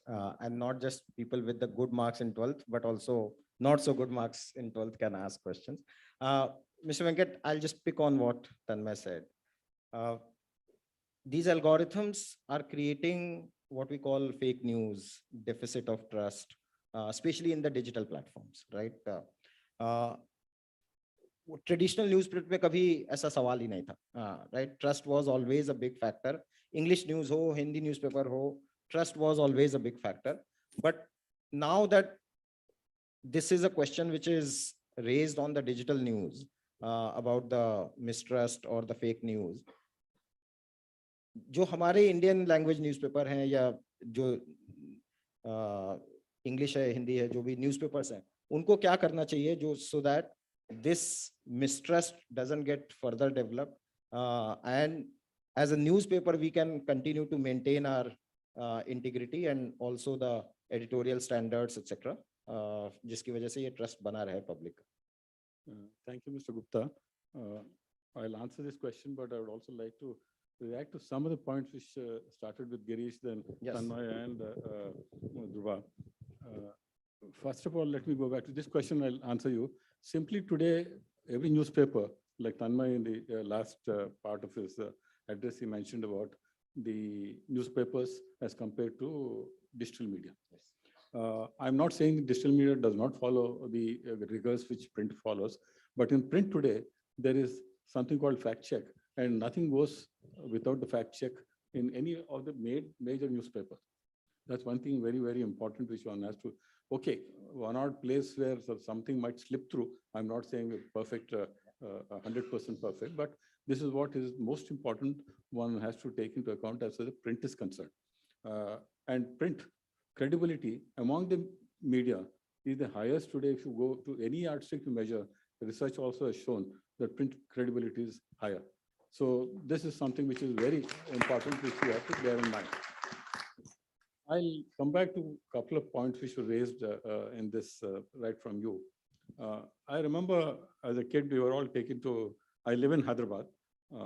Summer vacation used to be our village, about 300 kilometers from Hyderabad. I remember distinctly there used to be one library, and in that library, there used to be one newspaper which used to come. Mind you, one newspaper which used to come sometime in the evening. Sometime in the evening, it used to be delivered, and that news, the whole village, which comprised of about maybe 300, 400, 500 people. That was the days when newspapers were there. Now, let me take you back to another area. When we first started Enadu in Visakhapatnam, I mean, Andhra Pradesh, as you all know, is Visakhapatnam, Vijayawada, Hyderabad, and Tirupati, the 4 major cities. Visakhapatnam papers used to be delivered there in the evening at 4 o'clock and 5 o'clock. There used to be a train from Vijayawada, which used to take the papers and deliver in the Visakhapatnam in the evening. That used to be the delivery mechanism. Girish has addressed a couple of areas in this. And what is important today, all newspapers today are going to every village, leave alone towns, tier 1 town, tier 2 towns and things like that, even to the villages today. Coming back to the point, the subject of this is resurgence of Indian language newspapers. This is a topic, I mean, which is been given to us. A few things in that particular area, the resurgence has come largely in the tier 1, tier 2, tier 3 towns, and of course villages also, where each one of us have done enormous amount of work. The other most important point, which I would like to mention to you here, is that when each one of us have gone there, we all have done a lot of innovations. For example, we started from those Visakhapatnam, Vijayawada, Hyderabad, Tirupati, then went on to have something like 18 editions within a short span of about 10 years. The most important thing which we did is also, which you talked, I think one of them addressed is the hyperlocal, and how do you justify its investments and all. Girish answered that very well. Since I was told about the regional language newspapers, I brought these from Hyderabad just to show you all. This is one day's newspaper in all the districts across. One day's newspaper. This was done way back in 1981. Now, every village, I mean, every district has its own newspaper. This is something which has been done way back then. In addition, what we have done in the year 2001, this is another one, I mean, you all can have a look at it.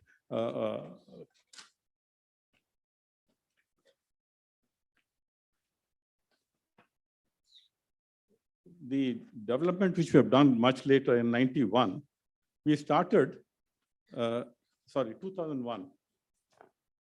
In addition, for each constituency, each assembly constituency. Wow.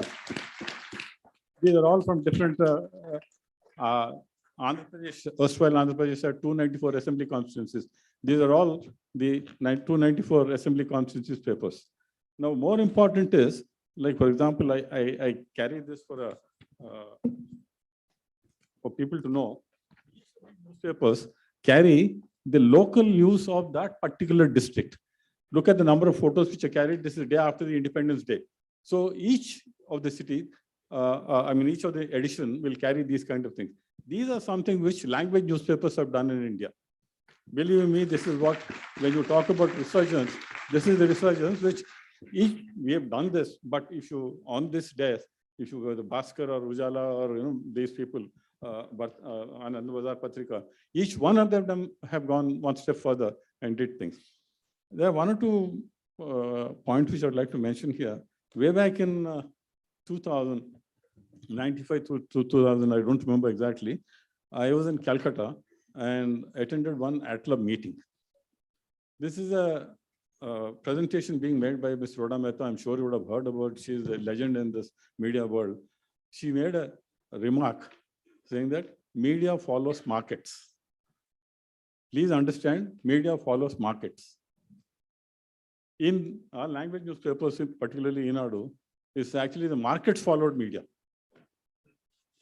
You're talking about tier 2, tier 3, you go to any part of India, the tier 2 towns, it is the language newspapers who have actually shown the markets have followed there.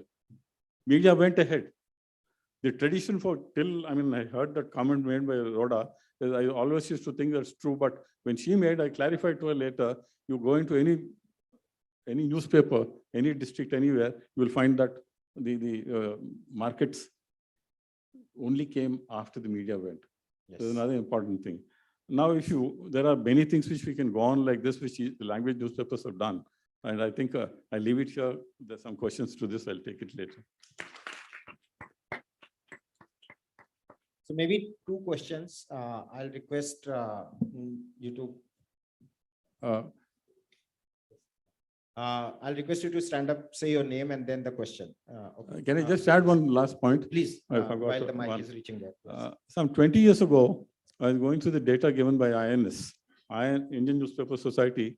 Every year after its year is over, they send data to all our member publishers, where I noticed the language newspapers circulation, if you take ABC, was somewhere around 70%, 75%, and English was only 20 to 25% across if you take.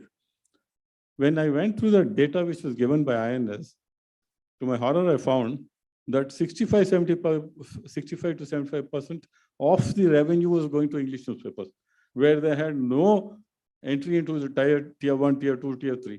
Mohit, I know you're talking about it, but this has nothing to do with you. The data is there, and INS, you can have a look at it. Today, if you look at language newspapers, revenue has gone up to 50, 55, 60% as compared to 73. 73. So that's how the regional languages have changed over the period of time.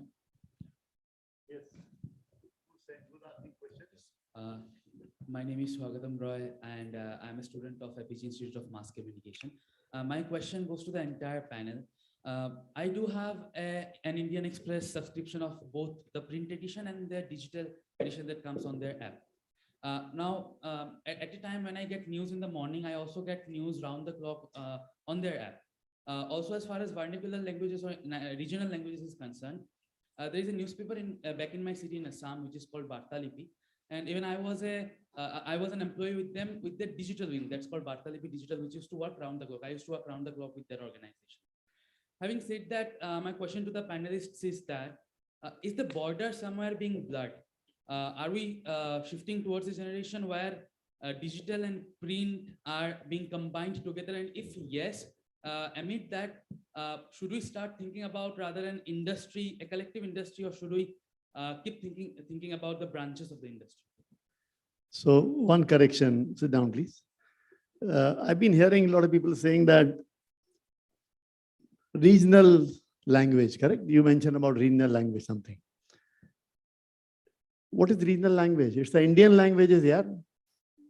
You know, you unnecessarily degrade Hindi, Gujarati, Tamil, Telugu, Bengali by calling them regional language. They are Indian language, correct? Now, coming to your question, which you talked about digital and print and all that.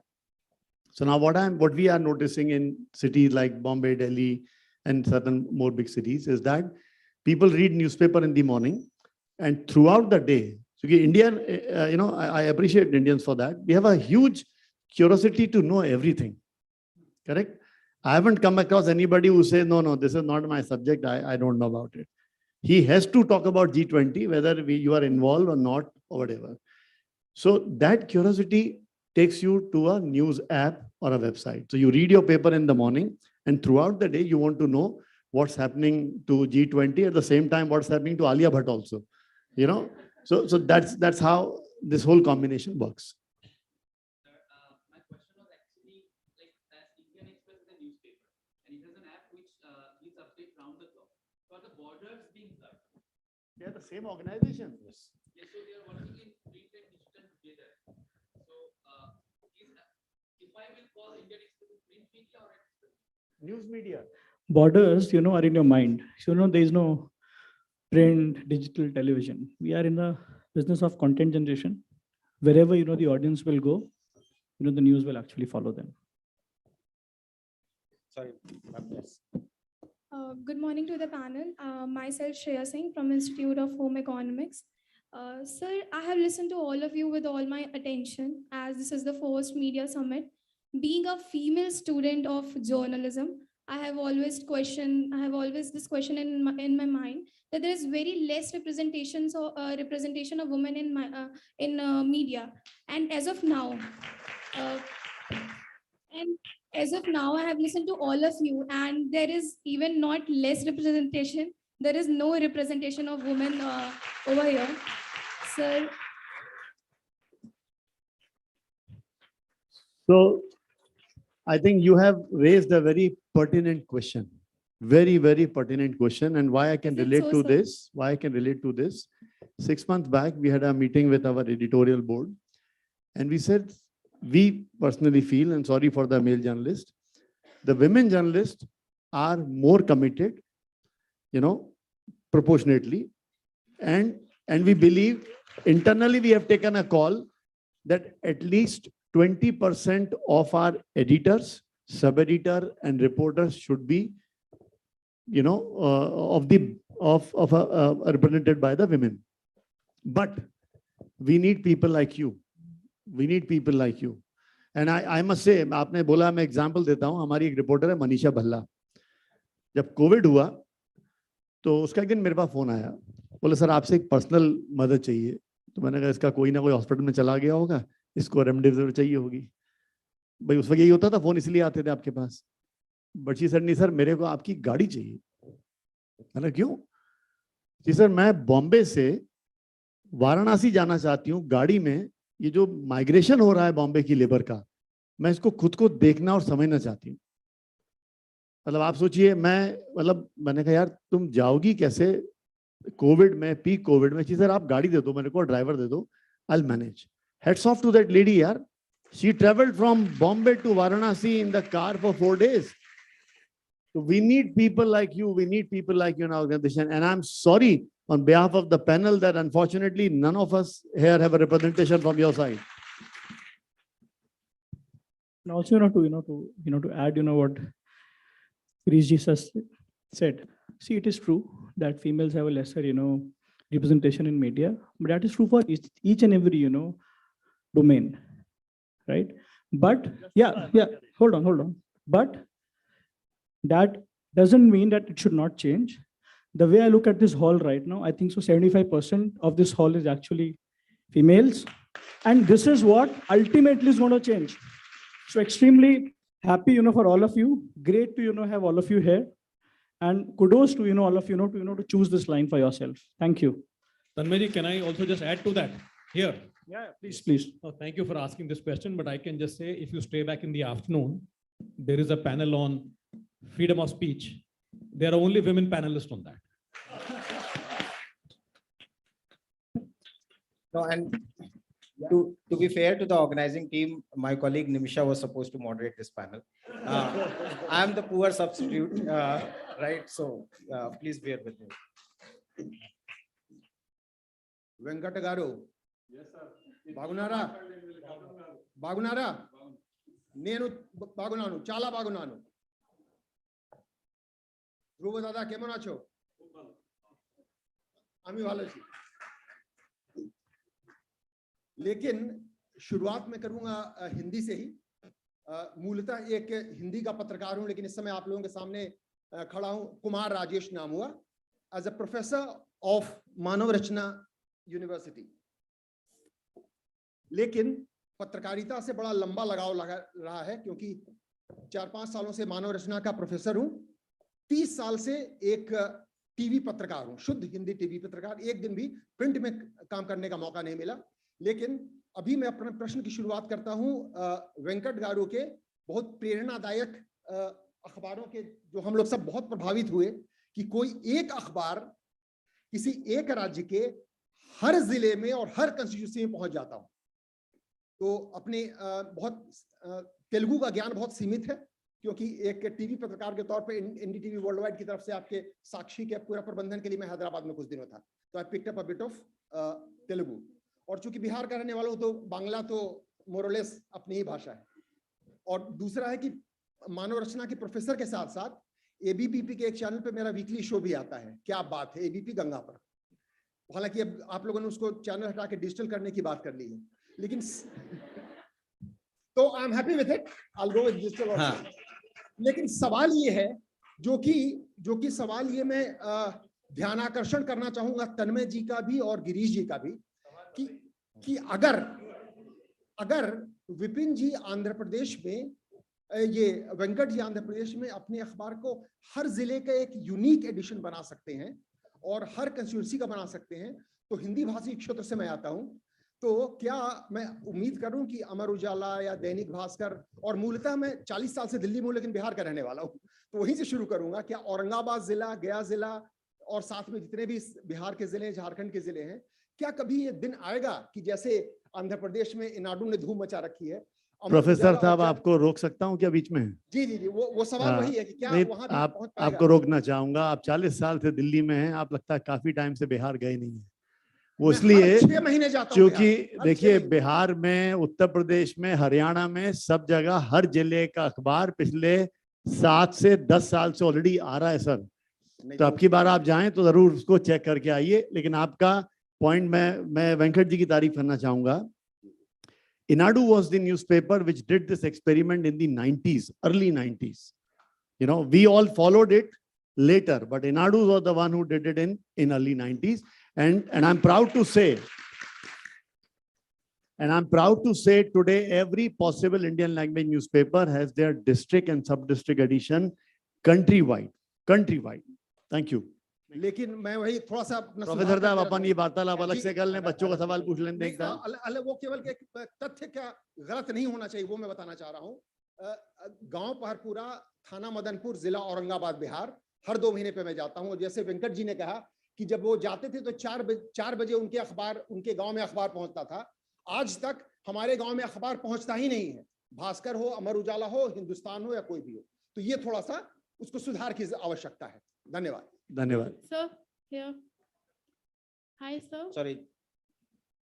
Hi, sir. My name is Kritika and I'm from APG Institute of Mass Communication.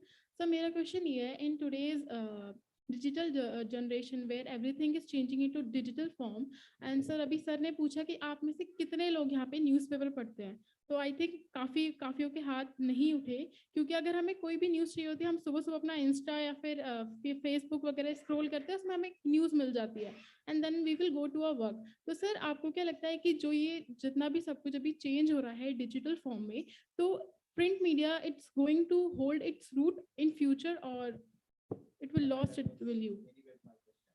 Okay. So I think that's a very valid thing. And देखिए एक चीज हमको यहाँ पे याद रखनी होगी कि what is the perception in our mind and what does the data say. Perception, you are right. हम सबको लगता है कि यार अब तो हमारे पास सबके पास मोबाइल फोन्स हैं, सबके पास हमारे पास इंफॉर्मेशन रियल टाइम आ रही है, तो अखबार कौन पढ़ रहा होगा? But fact of the matter is that every year the paper continues to grow at 10% CAGR. How is it so?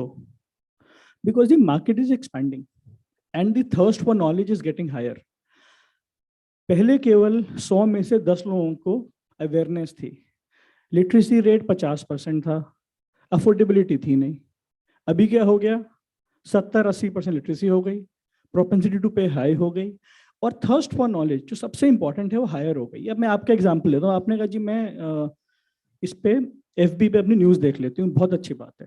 अब 2 टाइप के लोग होते हैं, एक जो उस पर न्यूज़ देख लेते हैं और रुक जाते हैं, पर दूसरे जिनकी जो है क्यूरोसिटी और ज़्यादा बढ़ गई है और वो अगले दिन अखबार खरीदते हैं क्योंकि उनको उस न्यूज़ के बारे में और जानना है, and they are getting into the information loop and they are having a habit of consuming more information. That is why both digital and print will continue to grow. It is not either or, they will coexist and basically supplement each other. So I think so we should go on data. Perception हमको लगता है हमारा mind हमेशा उन चीज़ों को believe करता है जो हम बार बार जो है सुनते रहते हैं, but I think so we should look at data, and papers are definitely growing. Bottom line is growing. Circulation is growing. We are opening more editions. We are opening more, printing centers. We are hiring more people. What else do we want? Thank you, sir.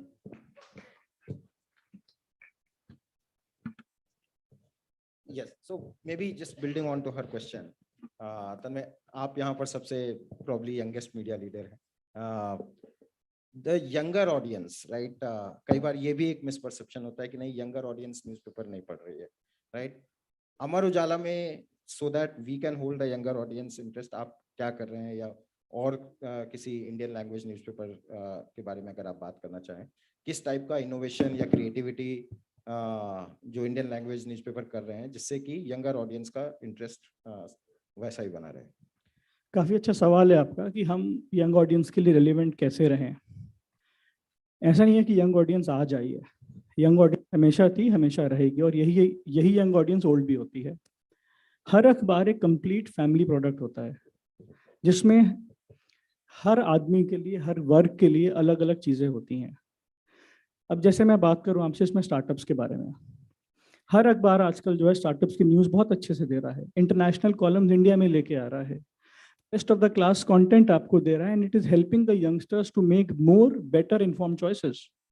और ये आज नहीं हो रहा, ये आज से 30 साल पहले भी हो रहा था. प्रॉब्लम ये है जो आज से 30 साल पहले 20 साल का था, जो 50 का हो गया है, और जो आज यहाँ 20 साल का बैठा है वो 20 साल बाद 40 का हो जाएगा. तो the definition of younger audience will always change. The newspaper have always served the younger audience. They continue to serve the younger audience, and they will always serve a younger audience. Last question. I just Tanmay said, each one of us, not only who was on this panel here, newspapers across the country have introduced many features over a period of time. Now, what Tanmay said is, okay, younger audience, the definition is changing. If younger audience 10 years ago needed something, and today they need something else, so it changes along with that. Now, each one of us have introduced features for the younger audience way back in, I think, early 2000 or 90s, were giving specific things like IT. IT became big in 90s. So newspapers have started a page or feature on that. Then there's something for automobiles. Younger generation look for that. So newspapers, I know, have specific columns for that particular area. Features like these have been added by newspapers across to address your question.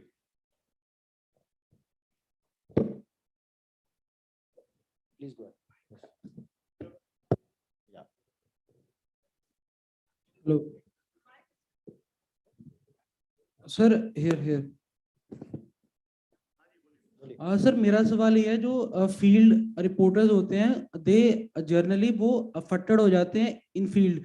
For example जैसे जब 2008 का attack हुआ था अपना मुंबई में, थोड़े पत्रकार तब भी मरे थे, या जब जंग होती है तो जो फील्ड जो रिपोर्टर्स होते हैं वो तब भी मरते हैं, कई कोविड से मरे, ऐसा चलता रहता है. तो क्या they are properly insured by the government और बाय द कंपनी, और and are they even paid enough? जो फील्ड रिपोर्टर्स होते हैं, are they paid at par to editors और other people in their higher positions? तो सबसे पहले तो आपको एक अच्छी बात समझा दूं कि न्यूज़पेपर इंडस्ट्री अब गवर्नमेंट के ऊपर डिपेंडेंट नहीं है. ठीक, मतलब पहले तो थोड़ा बहुत एडवर्टाइजिंग के लिए होती थी, अब तो बिल्कुल नहीं है. और हमको ये इंश्योरेंस कराने के लिए गवर्नमेंट के पास क्यों जाना यार? हम सब लोग खुद काबिल हैं, कैपेबल हैं. तो हमारे पूरे के पूरी हमारी जो भास्कर में, I am sure Amar Ujala में, एबीपी में, नाडू में, हर ऑर्गेनाइजेशन की पूरी टीम और उनकी फैमिली को मेडिकल और हेल्थ इंश्योरेंस पूरा का पूरा ऑर्गेनाइजेशन खुद करके देता है. नंबर 1. नंबर 2, आपने एक सवाल पूछा कि सर फील्ड रिपोर्टर की सैलरी क्या होती है, क्या उसको एडिटर के बराबर सैलरी मिलती है? तो भाई एडिटर कहां से आया? वो फील्ड में पहले उसने 10 साल रगड़ा अपने आप को. हमारे पंत जी बैठे हैं यहाँ पे, ये बैठे हुए हैं साहब हमारे, तो ये सब बेचारों ने फील्ड में 10-10, 20-20 साल धक्के खाए हैं और उसके बाद एडिटर बने हैं. तो जाहिर बात है वो फील्ड रिपोर्टर को 10 साल धक्के खाने के बाद ही एडिटर के मजे आएंगे ना यार. तो अपन चाहें कि पहले दिन से एडिटर की सैलरी मिल जाए, उसको तो थोड़ी चलेगा. वो तो एक प्रोसेस है पूरी, तो वहां से वो. लेकिन अच्छी बात यह है कि आप जो लोग यहाँ बैठे हैं, आप लोग अपना करियर मीडिया बनाने वाले हैं. Media is one of the best paying career now in India. Hello, everyone. My name is Sukriti Arora. I'm an assistant professor with APJ Institute of Mass Communication. And my question is, we talked about vertical India and horizontal India. The question is, do you all believe that the vertical India often drives very false narratives about the horizontal India, and they then become the means of how decisions are taken for media consumption as well as media businesses? Do you want Mohit ji, from Times of India to answer this question, or should we answer this?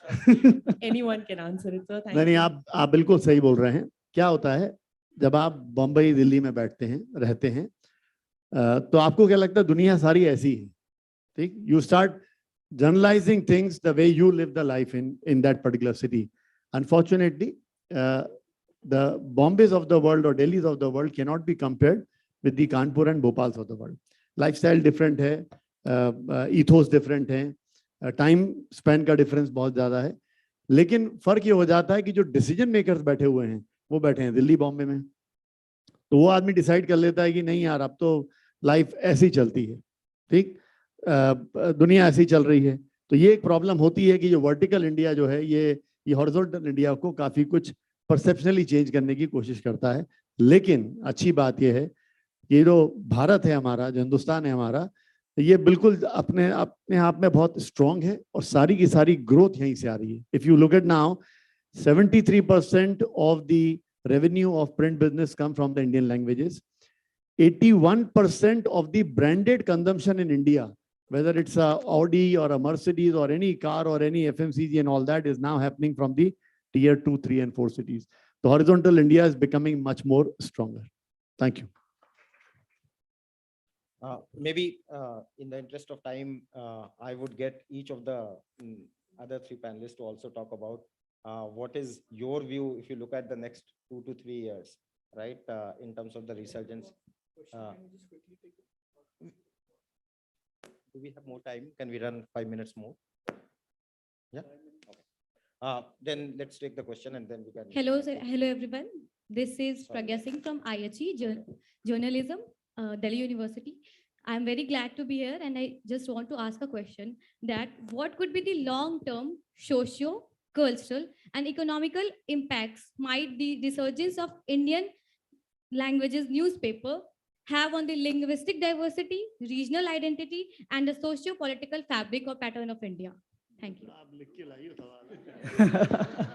So it looks like a question of a exam paper, but we'll try to answer this. देखिए जो आपका भी वो था अभी सवाल था उससे थोड़ा सा ओवरलैप कर रहा है, so I'll try and mix both of them कि आज जो काम हो रहा है उसका हमारे आने वाले कल पे क्या असर होने वाला है. See, as a nation, we need to make the right choices. The right choices can only be made based on the right information. So the socio-economic impact of any news media brand, any verified news media brand in India, is to serve the nation in the best possible way by giving the right information to the people and let them make a choice for themselves. Media is not here to influence minds. It is just here to inform people. And once you have a social impact, economic impact will automatically follow. अगर हम कुछ अच्छा काम करते हैं, पैसा उसका by product होता है. आप पैसे के लिए वो अच्छा काम नहीं करते. गिरीश जी ने भी जैसे बोला काम करो, उसका मॉनिटरी इम्पैक्ट अपने आप आ जाता है. तो आने वाले 2-3 साल ही नहीं, मैं कहता हूँ आने वाले 50 साल हम सबके लिए बहुत ज्यादा अच्छे हैं, ब्राइट हैं. But yeah it's a very responsible work. जैसे उन्होंने स्पाइडरमैन ने कहा था, with great power comes great responsibility. So it applies to this entire hall, to each one of you, to each one of us, कि हम अपना काम अच्छे से करें, honesty से करें, and we'll have a positive impact. So I hope I have answered your question.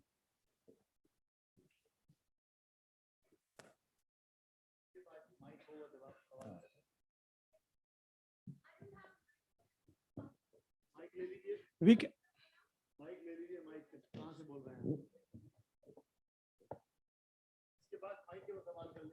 Just one last question, and we can maybe meet after the panel, and panelists will be able to make more time. Yeah. Okay, good morning, everyone. I'm Sneha Bhati, and I'm teaching as an assistant professor in the Lady Shri Ram College, Government, Delhi University.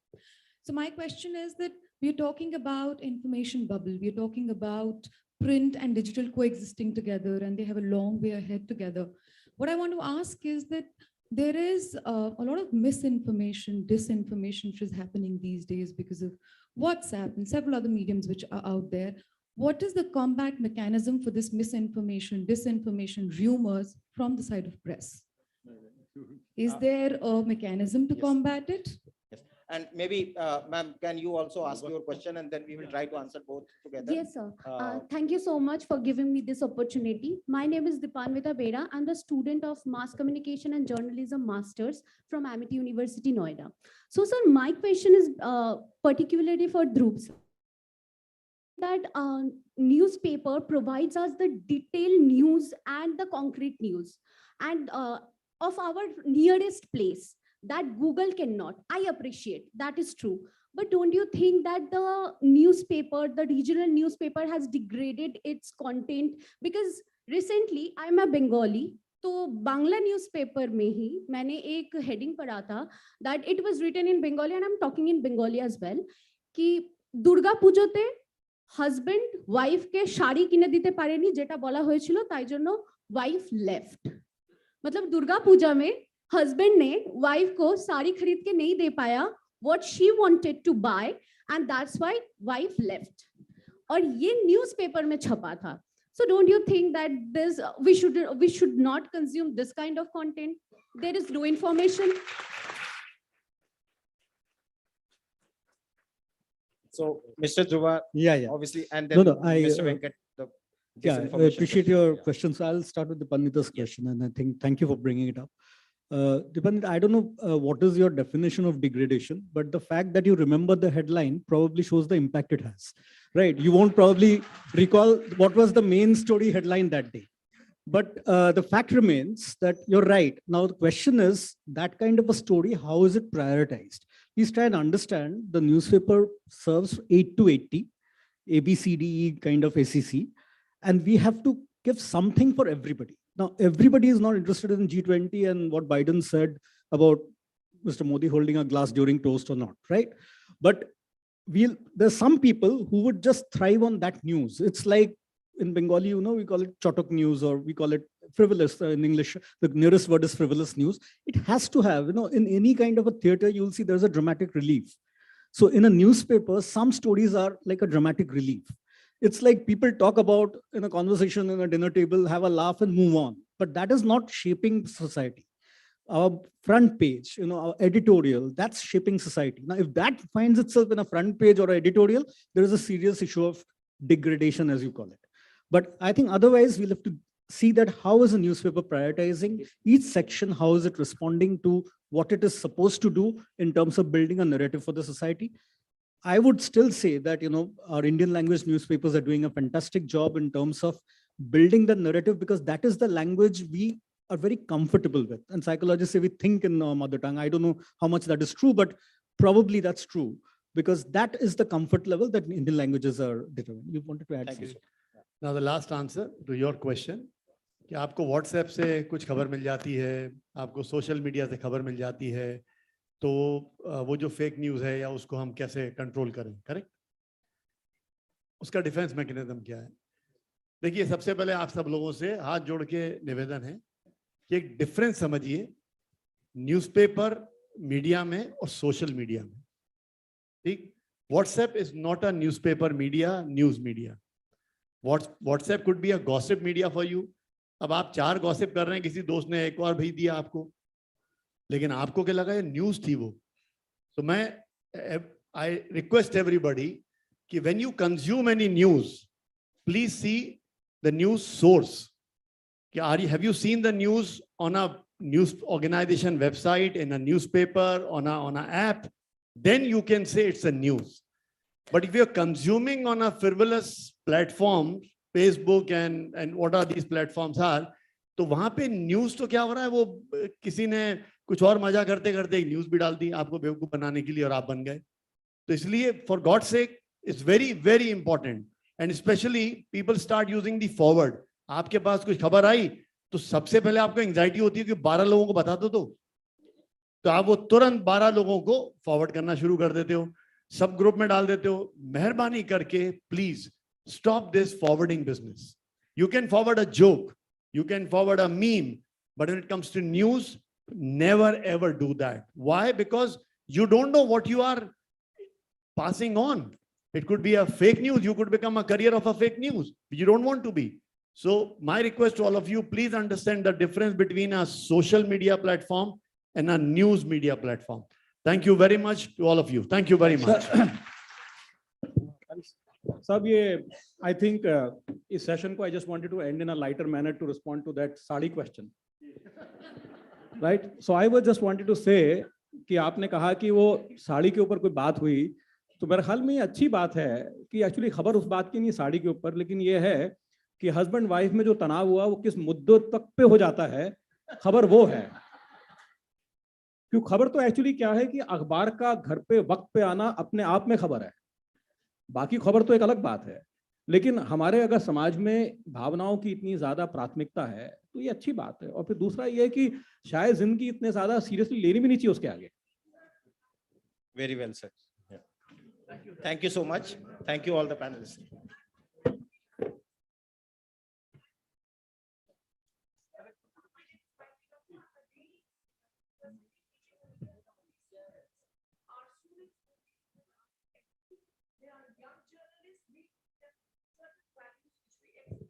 That even the industry should not take light-heartedly. One of those issues is gender issue, sir.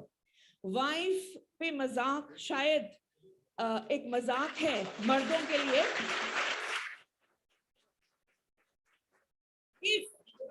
If you see, if there was a woman there instead of Dhruv sir, with no malice against you, she would have probably not reacted to it like that. And to all my students here and the future journalists, see, this is what our generation was not taught, but your generation is being taught, and good you raised that point. I think forums like this are meant for all of us to learn something new. The new generation has values and we must respect them. And I want to see more of you girls there so that these issues are always taken more seriously. Thank you so much, ma'am. And thank you so much, distinguished speakers, for sharing the wealth of knowledge with us. I would now like to request our chairperson, Shri Pavan Agarwal ji, and co-chairperson, Shri Mohit Jain ji, to kindly come on the stage and felicitate our speakers together one by one.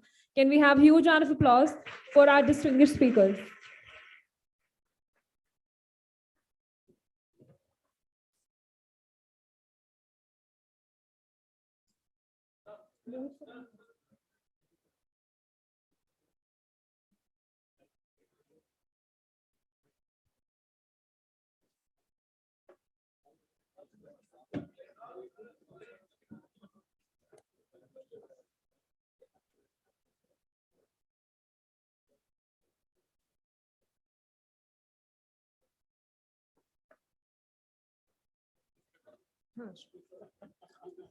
Thank you so very much, all the distinguished speakers, for sharing the abundance of knowledge with our audience. Now we would like to begin with a session 2. I request everybody to remain seated.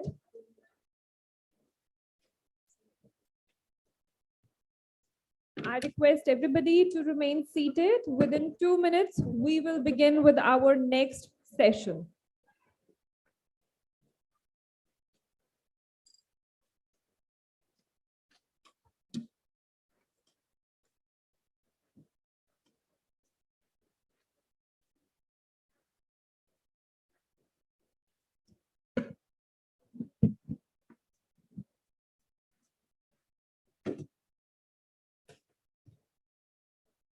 Request all of you to please remain seated. We are going to start the next session immediately. Please remain seated. Coming up is a very interesting session on editorial content.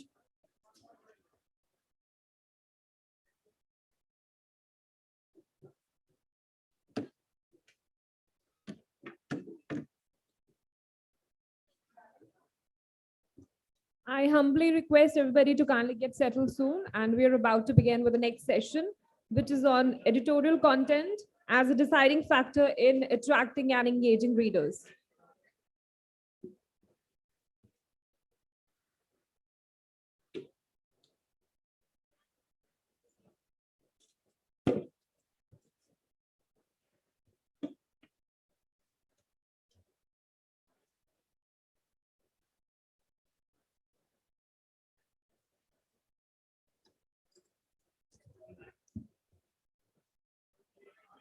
May I have your attention, everyone? We are about to begin with the next session, session 2, which is how editorial content is a deciding factor in attracting and engaging readers.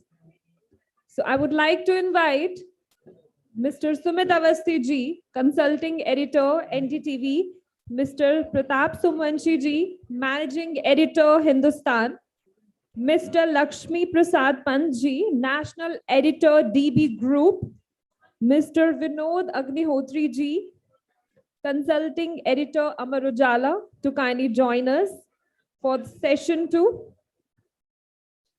Our esteemed moderator is Mr. Sumit Avasthi ji. So we have Mr. Sumit Avasthi ji as our moderator for this session. Mr. Sumit Avasthi is here, everyone. He needs no introduction though, but just a glimpse of his work career. He started his career with Zee News and has close to 25 years of experience in journalism. Prior to joining ABP, he was associated with Network 18, and he was also the resident editor at Zee News. He has been associated with Aaj Tak for almost 5 years. His major forte has been in the realm of political reportage. He has also extensively covered cricket and international affairs too. I would like to request Mr. Avasthi ji to kindly take over the session from here.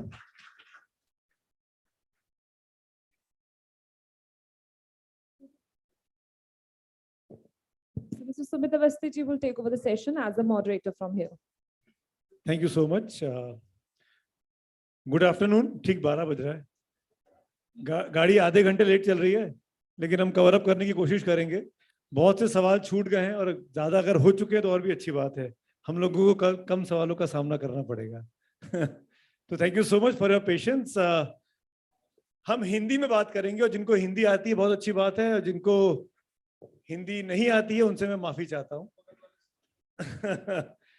क्योंकि बातें हम भारतीय भाषाओं पे कर रहे हैं, so called regional languages जिसको नहीं बोलना चाहिए, और हम भारतीय भाषा है, भारतीय लैंग्वेज कैसा है सर, ठीक है ना. इनमें बात करेंगे, हिंदी में बात करेंगे.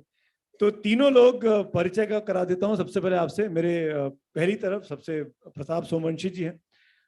हिंदुस्तान अखबार के संपादक हैं. 33 साल का करियर है और कई बड़ी बड़ी स्टोरीज, कई बड़े बड़े काम, कई बड़े बड़े अखबारों में इन 30-35 सालों में आपने काम किया. स्वागत है आपका मंच पे सर. उनके बाईं तरफ पंत सर हैं, एलपी पंत सर. बहुत बहुत स्वागत है. दैनिक भास्कर ग्रुप को रिप्रेजेंट कर रहे हैं, संपादक हैं. और हम यहाँ जो इकट्ठा हुए हैं वो थोड़ी बहुत कोशिश पंत सर की है, इसीलिए हम सब यहाँ पर इकट्ठा हुए हैं. तो जोरदार तालियां बजाइए. बड़े बड़े काम किए हैं, बड़ी बड़ी स्टोरीज हैं इनके नाम पर भी. आप इनका प्रोफाइल जाके सोशल मीडिया पे चेक कर सकते हैं. मैं समय बर्बाद नहीं करूंगा क्योंकि हम चारों को बहुत बोलना है, वक्त बहुत लिमिटेड दिया गया, हम लोग ऑलरेडी लेट चल रहे हैं. और उसके बाद सबसे एक्सट्रीम लेफ्ट में है विनोद अग्निहोत्री जी. अमर उजाला अखबार को रिप्रेजेंट कर रहे हैं. 3 हिंदी के 3 बड़े अखबार के 3 बड़े नुमाइंदे आपके सामने हैं. और मैं सुमित अवस्थी हूँ, जिसका अखबार का एक्सपीरियंस मात्र 6-7 महीने का है, लेकिन बीते 25 सालों से मैं टीवी की पत्रकारिता कर रहा हूँ. और आजकल की भाषा में कहूँ तो डिजिटल की पत्रकारिता भी कर रहा हूँ, क्योंकि आप लोगों की वजह से डिजिटल पे आना पड़ता है हम लोगों को. तो थैंक यू सो मच. शुरुआत करते हैं. बड़ा सिंपल सा रूल बनाया हम चारों ने आपसी सहमति से कि सब्जेक्ट पर कि क्या चुनौतियां हैं और क्या संभावनाएं हैं इस डिजिटल के दौर में प्रिंट मीडिया की. इस विषय पर मैं शुरुआत में तीनों वक्ताओं से बोलूंगा कि 2 से 3 मिनट तक अपना स्टेटमेंट दे दें कि आपको चुनौती क्या लगती है, उनसे निपटने का तरीका आपके पास क्या है. एंड फिर हम आपस में क्वेश्चन आंसर करेंगे. एंड आफ्टर दैट आपके पास जो सवाल होंगे उनको भी एड्रेस करने की कोशिश करेंगे जितना टाइम परमिट करेगा. तो let's start with Somvanshi sir. Sir पहला सवाल आप ही से. आपका मीडिया, आपका माध्यम, 35 साल का आपका अनुभव, क्या चुनौती लगी और चुनौती से अधिक समस्याओं का निदान क्या है, हल कैसे करेंगे? नमस्कार. और ये दूसरा जो सत्र है, ये मुझे लग रहा है कि हम पहले का ही एक तरह से पूरक सत्र, चूंकि यही सारे सवाल पहले सत्र में थे और उसी सत्र का एक विस्तार हम दे रहे हैं दूसरे सत्र में. स्वाभाविक तौर पे अब कम से कम इन 35 सालों में जो एक अंतर आया है कि आज हम इन सवालों पे बात कर रहे हैं और आज हम रास्ते की बात कर रहे हैं. अभी तक जिन अखबारों में हमने काम किया, जहां हमने काम किया, जो हमारी उपज, जैसे हमारे अखबार निकले तो हम गलतियां करते थे, उससे सीखते थे फिर गलतियां करते थे, फिर सीखते थे। हमारे ज़माने में कोई कैरी ब्राउन जैसा एक्सपर्ट नहीं था, वर्ल्ड वाइड की प्रोफेसर है जो थ्योरी दे रहा हो रीडर इनसाइट्स की। हमारे दफ्तरों में कोई रीडर इनसाइट की व्यवस्था नहीं होती थी, हमारा कोई अपना फीडबैक मैकेनिज्म नहीं होता था। अब संयोग से सब कुछ है, तो हमारा जो अपना नॉलेज है, जो अपना अनुभव है, और जो रीडर इनसाइट्स के हमारे अवेलेबल रिसोर्सेज हैं, जो हमारे पास तमाम सारे अलग अलग टूल्स हैं, तो मुझे लगता है कि, और मैं बड़ा सकारात्मक तरीके से देखने वाला व्यक्ति हूँ। मैं एक लाइटर नोट की बात करूँ कि जब मैं कहीं मीडिया इंस्टीट्यूट में जाता हूँ, तो जैसे अभी बच्चे बात कर रहे थे, वो कहते हैं कि प्रिंट खत्म हो जाएगा, ये चैलेंजेस हैं, ये चुनौती हैं। तो मैं कहता था कि पंडित प्रदीप जिन्होंने गाना लिखा था देखते रहे संसार की हालत क्या हो गई भगवान, उनका जो जन्म है 1915 का है, और जो ये गाना लिखा था वो लिखा था 1954 में। तो अगर आज हम 108 साल के व्यक्ति को बुलाएं और उससे पूछें कि आपका ज़माना कैसा था, तो बोलेगा तब बहुत अच्छा था, और कहे तब बहुत अच्छा था तो गाना क्यों लिखा था। तो मुझे लगता है कि हम अपने जनरेशन्स को, चीज़ों को समझना, उससे आगे बढ़ना, और उस आगे बढ़ने की कोशिश में जो इस तरह की चीज़ें हैं, इस तरह के प्रयास हैं, उनकी भी एक भूमिका होती है। स्वाभाविक तौर पे 1927 में जब रेडियो से फर्स्ट न्यूज ब्रॉडकास्ट हुई, तो उस वक्त भी कहा गया कि अब टेलीविज़न कौन, अब अखबार कौन पढ़ेगा, कौन पढ़ेगा अखबार, आप लेटे रहिए, लेटे लेटे आप सुन लीजिए। और उसके तमाम सारे फायदे बताए गए, जो देख नहीं सकता, जो पढ़ नहीं सकता, सब लोग उसको कंज्यूम कर सकते हैं। लेकिन जैसे शायद गिरीश जी ने कहा कि जो रीडर की नीड है, जो लोगों की इंफॉर्मेशन नीड है, वो कैसे मल्टीप्लाई हुई, ये हमको अंदाज़ा कर सकते हैं तब कि आप अगर डेटा निकाल लें तो जितनी ज़्यादा संसाधन आएंगे, जितने ज़्यादा टूल्स आएंगे, उतनी ज़्यादा अवेयरनेस आएगी। आप देखिए, इसका सबसे बड़ा इन ब्रीफ करने के लिए मैं उदाहरण देता हूँ कोविड का। जब कोविड आया, अखबार छूने पे कोविड होता है, हम सबको लगता था कि अब ये अखबार के वो दिन कभी नहीं लौटेंगे, और हमारे सारे वर्टिकल्स के लोगों को लगता था अखबार के वो दिन कभी नहीं लौटेंगे, और बहुत कम लिमिटेड कॉपीज रह गई थी। लेकिन जैसे ही सब कुछ खुलता है, वो सारी चीज़ें पलट के वापस आ जाती हैं। ऐसा नहीं कि जो डिजिटल था वो घट गया, जो टीवी था वो ख़त्म हो गया, लेकिन सारी चीज़ें चलती हैं। तो एक तरह से ये जो सारे माध्यम हैं, मैं जिसकी यहाँ पैरवी करता हूँ, वो सारे माध्यम एक दूसरे के पूरक हैं। अब उन पूरक में दो चीज़ करना होता है। एक चीज़ होता है कि इन बिटवीन हम सिनर्जी कैसे बनाएं, एक काम हमको ये करना होता है। और दूसरा, अब हमारे पास अलग अलग किस्म के चैलेंजेस आ गए हैं कि प्रिंट कुछ खास चीज़ें पे खास गौर करेगा, कुछ चीज़ें डिजिटल करेगा, कुछ चीज़ें टीवी करेगा। जैसे हम मानते हैं कि अब हम ब्रेकिंग न्यूज़ के माध्यम तुलनात्मक तौर पे उस तरह से नहीं रहे, चूँकि जो पहली खबर आपकी आती है वो वेरियस मीडियम्स हैं जिसके जरिए आप तक आ जाती है।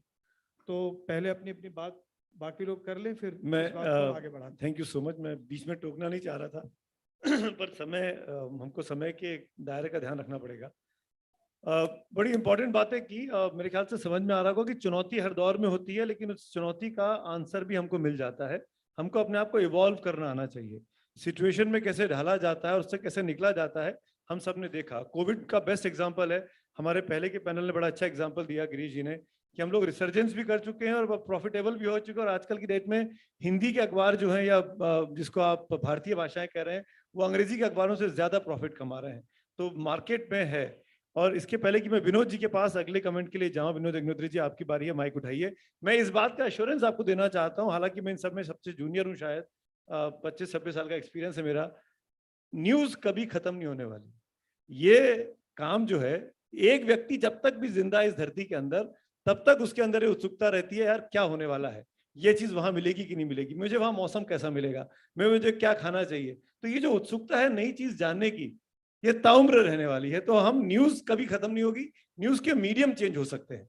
हम पहले अखबार पढ़ते थे, फिर रेडियो आया, फिर पेजर आया, फिर मोबाइल आया, अब तो आर्टिफिशियल इंटेलिजेंस आ गया। विनोद जी, बिल्कुल आपके न्यूज रूम में मुझे बताया जा रहा है कि हमारे न्यूज रूम में अब कंप्यूटर्स काम करेंगे, रोबोट्स काम करेंगे, और फिर बच्चों का क्या होगा? आंसर दे। बच्चे रहेंगे, बच्चे अगर नहीं होंगे तो फिर कंप्यूटर क्या करेंगे? इसलिए कंप्यूटर भी तो हमारे लिए ही काम करेंगे। सबसे पहले मुझे एक बात पर सख्त एतराज है सुमित, पत्रकारिता में कोई जूनियर सीनियर नहीं होता है। आप हमसे नए हैं ये मैं मान सकता हूँ, क्योंकि सबसे लोकतांत्रिक अगर कोई पेशा है तो पत्रकारिता है। इसीलिए हम, कम से कम मैं अपने बारे में कहूंगा कि जब मैं GNU में एमफिल कर रहा था तो मैं इस पेशे में आया, क्योंकि इसमें आप अपने एडिटर के साथ भी उसी बेतकल्लुफी से बात कर सकते हैं, अपने ओनर से भी बात कर सकते हैं। आप दूसरे पेशे में उस तरह से हायरार्की में रहते हैं। हाँ, इसमें एक आदर सम्मान होता है बड़े छोटे का, वो ठीक है। तो इसलिए आप जूनियर मत कहना अपने आप को, ये कहना मैं नया हूँ, थोड़ा आप लोगों से बाद में आया हूँ ईमान से।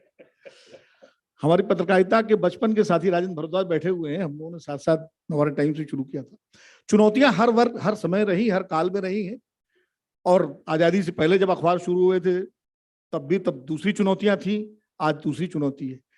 मेरे लिए जो मैं समझता हूँ, मैं कई बार इस पर बात कर सकता हूँ, सबसे अच्छी बात तो ये है कि जो पहला सत्र हुआ वो उन लोगों का सत्र था जो पूरे मीडिया की नीतियों को और बनाते हैं, तय करते हैं, और हम लोग उनको फॉलो करते हैं और उसमें एड ऑन करते हैं अपने जो हमारी योग्यता है। तो इसलिए उस सत्र से बहुत कुछ हम लोगों को भी सीखने को मिला, जानने समझने को मिला, क्योंकि आमतौर पर संपादकों की बैठकें हो जाती हैं, पत्रकारिता पर चिंता हो जाती है, चुनौतियों पर चर्चा हो जाती है, लेकिन जिनको तय करना है उनको नहीं बुलाया जाता। इसलिए मैं इसके लिए PhD को और भास्कर समूह को बहुत साधुवाद देता हूं। देखिए, सबसे बड़ी चुनौती मेरे लिए ऐसी है कि अगले दिन का अखबार बासी न लगे, इसको कैसे सुना जाए। सारी खबरें टेलीविजन पर, डिजिटल पर सब आ जाती हैं। G20 का रेजोल्यूशन आ गया, सर्वसम्मति से पास हो गया, मोदी जी का वक्तव्य भी आ गया, सब आ गया, अगले दिन अखबार में छापे क्या? ये सबसे बड़ी चुनौती है। पहले पेज पर क्या होना चाहिए जो हमारा पाठक जो है अखबार उठाए और उसको बासी न लगे, क्योंकि सब वो देख चुका है। मुझे लगता है ये सबसे बड़ी चुनौती है और इसका हल हम लोगों को ढूंढना पड़ेगा अभी भी, क्योंकि आप सुबह अखबार, पहले जब अखबार उठाते थे, जब टीवी और ये नहीं था या टीवी आया ही था, तो अखबार में लोग रुकते थे, ठहरते थे। अब तो पन्ने पलटते चले जाते हैं, उसके बाद आगे बढ़ जाते हैं, अपने काम पे लग जाते हैं। क्यों? क्योंकि सारी चीजें जो है वो सब आ चुकी हैं हमारे पास। जो एक बच्ची ने सवाल किया था कि ऐप पे सब आ जाता है, ये एक बड़ी चुनौती है मुझे लगता है। और पंत जी हैं, प्रताप जी हैं, और मैं भी, मेरा भी थोड़ा बहुत जो साझेदारी है, उसके हिसाब से इस चुनौती का हल ढूंढना पड़ेगा न्यूज रूम के अंदर। पहली चुनौती। दूसरी चुनौती ये है कि निश्चित रूप से अखबार का प्रसार बढ़ रहा है, सर्कुलेशन बढ़ रहा है। डिजिटल में एक चीज होती है page views and time spend, तो ये भी देखना पड़ेगा कि टाइम स्पेंड अखबार में बढ़ रहा है कि नहीं बढ़ रहा है। प्रसार तो बढ़ रहा है, सर्कुलेशन बढ़ रहा है, डेटा बताता है कि प्रसार बढ़ रहा है, क्योंकि मार्केट बढ़ रहा है, और जैसे जैसे आपका क्षेत्र बढ़ रहा है तो प्रसार बढ़ेगा, लिटरेसी रेट बढ़ रहा है। लेकिन क्या टाइम स्पेंड भी बढ़ रहा है? जब मैं कानपुर शहर में वाचनालय में जाके, हम लोग दिल्ली से आने वाले अखबार पढ़ा करते थे और घंटों बैठ के देखते थे, प्रताप भाई आप याद होगा, पंत जी भी हैं, तो कितना समय लगता था उसमें। क्या आज के जो नए बच्चे हैं वो उतना समय अखबार में दे रहे हैं? ये एक बड़ी चुनौती है। क्योंकि मुझे इधर कुछ वर्षों में कुछ इंटरव्यूज लेने का मौका मिला मास कम्युनिकेशन के संस्थानों में, तो मुझे निराशा जो हुई कि अधिकतम बच्चों ने कहा कि हम अखबार पढ़ते नहीं है, देख लेते हैं। तो ये एक बड़ी चुनौती है। और सबसे बड़ी चुनौती ये है कि अखबार की, वो तो हालांकि मेरा विषय नहीं है संपादकीयों का, पत्रकारों का, लेकिन फिर भी चूंकि हम सब जुड़े हुए हैं, वो है जो अखबार की पूरी इकोनॉमिक्स है कि 25-30 रुपए की लागत वाला अखबार 5 रुपए में चाहिए अधिकतम। अब वो 5 रुपए में भी अखबार वाले से, हॉकर से झिकझिक होती है कि तुमने 10 रुपए ज्यादा लगा दिए। और उस अखबार की लागत, पवन जी बैठे हुए हैं, बेहतर बता जाएंगे कि कम से कम जो अखबार हमको 16 पेज का मिलता है उसकी 25 से 30 रुपए की लागत आती है। तो वो कैसे पूरा हो? अभी गिरीश जी ने बड़ी अच्छी बात कही, हम सरकार पर निर्भर नहीं है, होना भी नहीं चाहिए, लेकिन किसी न किसी पर निर्भरता है ना, कॉर्पोरेट पर निर्भरता है, विज्ञापन दाता पर निर्भरता बढ़ती है, हमारी न्यूज प्रिंट की कॉस्ट बढ़ रही है। तो ये एक चुनौती है, कैसे उसकी निष्पक्षता, तटस्थता की जो बात होती है वो कैसे बनी रहे और अपनी अर्थव्यवस्था भी चलती रहे। क्योंकि जैसा अभी हमारे पूरे पिछले पैनल में कहा गया कि इस वक्त सबसे पेइंग और ब्राइटेस्ट कैरियर है।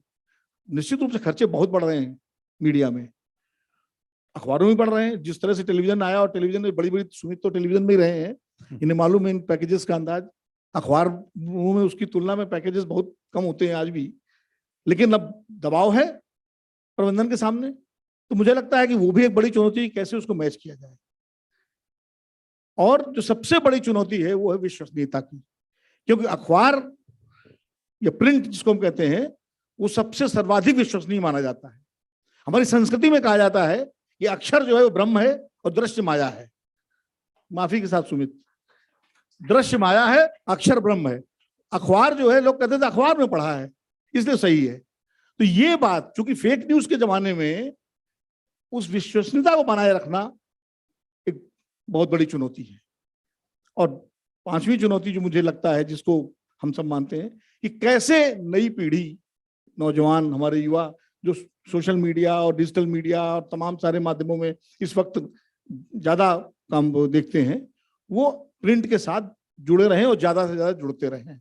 उसके लिए कंटेंट में क्या बदलाव हो, क्योंकि अखबार तो पूरे परिवार का अखबार होता है। अभी हम पवन जी से बात कर रहे थे कि संपादकीय जो अखबारों का आता है, आपको जान के आश्चर्य तो नहीं होना चाहिए, लेकिन जानकारी है कि सबसे ज्यादा कम पाठक उसी के होते हैं। जो सबसे गंभीर अखबार में होता है वक्त कॉलम एडिटोरियल पेज का, लेकिन पाठक संख्या सबसे कम उसकी होती है। इंगेजमेंट होता है उसमें, क्योंकि जो उस पर पढ़ता है वो फिर पूरा पढ़ता है, वो इंगेज होता है। लेकिन तो कैसे अखबार को इतना ज्यादा, मैं तो जिस स्कूल का हूँ अखबार में, राजेंद्र माथुर एसपी सिंह के स्कूल का जो हमारे प्रधान संपादक थे राजेंद्र भारद्वाज बैठे हुए हैं, तो वो कहा करते थे अखबार तो एक बुके है जिसमें हर तरह का फूल होगा। वो सलाद की प्लेट है जिसमें खीरा भी है, टमाटर भी है, प्याज भी है, सब है। तो सबके लिए जिसको जो चाहिए वो ले ले। अखबार कभी एक पक्षी नहीं हो सकता और कभी एक रंग का नहीं हो सकता। तो ये भी एक चुनौती है कि अखबार के विविध प्रिंट, जब मैं अखबार की बात कर रहा हूँ तो प्रिंट की बात कर रहा हूँ, उसके विविध रंग बने रहें। कोई एक रंग उस पर हावी ना हो, ना एक रंग कम हो। अब वो रंग राजनीति के भी होते हैं, वो रंग विचार के भी होते हैं, वो रंग तमाम सारे सांस्कृतिक और उसके होते हैं। मुझे लगता है ये बड़ी चुनौतियां हैं जिनका समाधान हम सबको देखना करना है। मैं अपनी बात में चर्चा करेंगे, सत्र चल रहा है। पंत सर, प्रॉब्लम्स की बहुत बात हो रही है, चुनौतियों की बहुत बात हो रही है। मैं चाहूंगा आप अपने ओपनिंग वक्तव्य में इस चीज को जरूर फोकस करें, क्योंकि यंग बच्चे बैठे हुए हैं, सब अखबारों में, डिजिटल पे, टीवी पे आना चाहते हैं, काम करना चाहते हैं। तो कैसे अखबार पढ़ना जरूरी है, क्यों अखबार पढ़ना चाहिए? क्योंकि ये मेरा अपना अनुभव है कि अगर बच्चे छोटे छोटे क्लिप्स देख के न्यूज देख ले रहे हैं और उनका काम चल जा रहा है, उनको अखबार नहीं पढ़ना है, तो मैं ऐसे बहुत से लोगों को जानता हूं जो इसी ऑडियंस में होंगे, जो लंबे वीडियोस देखना चाहते हैं, जो एक्सप्लेनर्स देखना चाहते हैं, जो G20 का डिटेल देखना चाहते हैं, वो G20 के जो रेजोल्यूशंस पांचों पास हुए उनके बारे में पढ़ना चाहते हैं। ऐसे लोग भी हैं।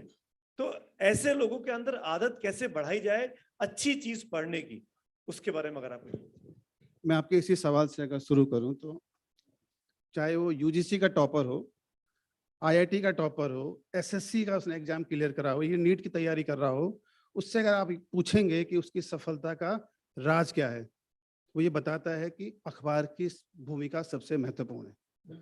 तो जो लोग ये कहते हैं कि युवा अखबार पढ़ते नहीं हैं, उनके लिए मैं सबसे महत्वपूर्ण सवाल मैं आपके सामने रखना चाहता हूं कि पत्रकारों से ज्यादा सूचनाएं पाठकों के पास है। ये सबसे बड़ी चुनौती है। और रीडर हमारे पास आकर ये पूछता है कि भाई साहब मुझे खबर मत बताइए, मुझे वो बताइए जो छिपाया जा रहा है और जिसको छपने से रोका जा रहा है। तो इसलिए हम न्यूज़ रूम में डिस्कस करते हैं, और हमारे न्यूज़ रूम में जो लगातार बातचीत होती है और सभी न्यूज़ रूम में बातचीत होती है, मेरा व्यक्तिगत तौर पर यह मानना है कि पत्रकारों का जो काम है ना, वो शांति के कबूतर उड़ाना नहीं है। अगर हम पाठकों के गुस्से को, उसके दर्द को, उसकी खुशी को में उसके हाथ पकड़ के उसके साथ नहीं चलेंगे तो वो हमको खारिज कर देगा। और ऐसे वक्त में भी जब खबरें विचारधाराओं में सिमट रही हैं, पत्रकारों ने अपनी अपनी पसंद के रंग चुन लिए हों, तो प्रिंट मीडिया की और दैनिक भास्कर की भूमिका बहुत महत्वपूर्ण हो जाती है। और इस मंच से मैं ये दावा कर सकता हूँ, हम सभी लोग प्रिंट के हैं, कि अगर पत्रकारिता जिंदा है, खबरों की बेचैनियां अगर जिंदा हैं, तो प्रिंट मीडिया के कारण है, अखबारों के कारण है। और आज भी मतलब व्यवस्था की आंखों में आंखें डालकर अगर कोई बात कर रहा है तो वो जैसलमेर का पत्रकार कर रहा है, वो उज्जैन का पत्रकार कर रहा है, वो ग्वालियर का पत्रकार कर रहा है, वो नागौर का पत्रकार कर रहा है, वो जयपुर का पत्रकार कर रहा है। छोटी छोटे शहरों से बड़ी बड़ी खबरें निकल रही हैं, ये हमारी सबसे बड़ी ताकत है। अब दूसरा सवाल ये है कि खबरें कहाँ से आ रही हैं। सबसे महत्वपूर्ण सवाल है, क्योंकि टीवी डिबेट में शिफ्ट हो गई है और उसका जो न्यूज की जो स्क्रीन है वो लगातार छोटी होती जा रही है, तो खबरें कहाँ से आ रही हैं। जैसे मैंने कहा कि खबरें निकल कहाँ से रही हैं। आपको मालूम है कि सैनिटरी नैपकिन पे अगर कोई बात कर रहा है, महिलाओं के दर्द को कोई उठा रहा है, और गांव में आज भी सैनिटरी नैपकिन इस्तेमाल नहीं करती है ही नहीं, कपड़े का इस्तेमाल करते हैं। इन्फेक्शन लाखों, हर स्टेट के अंदर लाखों महिलाएं सुबह हॉस्पिटल में पहुंचती हैं। उस दर्द को, उस बेचैनी को, उस गुस्से को कोई उठा रहा है तो वो प्रिंट मीडिया उठा रहा है, अखबार उठा रहे हैं। तो ये सबसे महत्वपूर्ण सवाल है। दूसरा, आपने कोविड की बात की, थोड़ा सा मैं, क्योंकि कोविड में कहा गया, इससे पहले पैनल में भी लोगों ने बात की कि खत्म हो जाएंगे, अंतिम दौर में गुजर रहे हैं। मालूम है, जर्नलिस्ट के तौर पर ये मेरे लिए एक अवसर की तरह था और हमारे प्रमोटर के लिए भी अवसर की तरह था। कोविड के दौरान हमने 2 फ्रंट पेज लागू किए, मालूम है, पूरे देश में, और आज पूरा देश इसको फॉलो करता है। आइडिएशन, इनोवेशन दैनिक भास्कर की हमेशा ताकत रही है, लेकिन हम रिपोर्टिंग जर्नलिज्म में शिफ्ट हो गए, क्योंकि उस वक्त पाठकों को जब बिल्कुल सबने उसको अकेला छोड़ दिया था, हमने सबसे महत्वपूर्ण भूमिका निभाई, प्रिंट मीडिया ने सबसे महत्वपूर्ण दिखाई उसके दर्द में शामिल होने की। दूसरा, 18 देशों में हमने अपने ऑफिस खोले उस दौरान, आज भी चल रहा है वो प्रोसेस, कि क्योंकि उस दौरान जो है सबसे दुनिया में क्या चल रहा था वो भी जानना चाहता था। हमने टाई अप किए, Washington post, New York times, times magazine, Harvard business review, तमाम जो भी बेस्ट पब्लिकेशन है दुनिया के, उससे हमने टाई अप किया, ताकि सुबह जो है आपके पास जो 4 से 5 रुपए का जो अखबार आप खरीदते हैं, उसमें आपको आपकी लोकल खबर मिले, आपकी स्टेट की खबर मिले, आपके देश की खबर मिले, और दुनिया कैसे बदल रही है वो खबर मिले। क्योंकि यूथ है, 5 रुपए में, 4 रुपए में आप देखेंगे कि जितने टाई अप हमारे पास हैं वो किसी के पास नहीं है।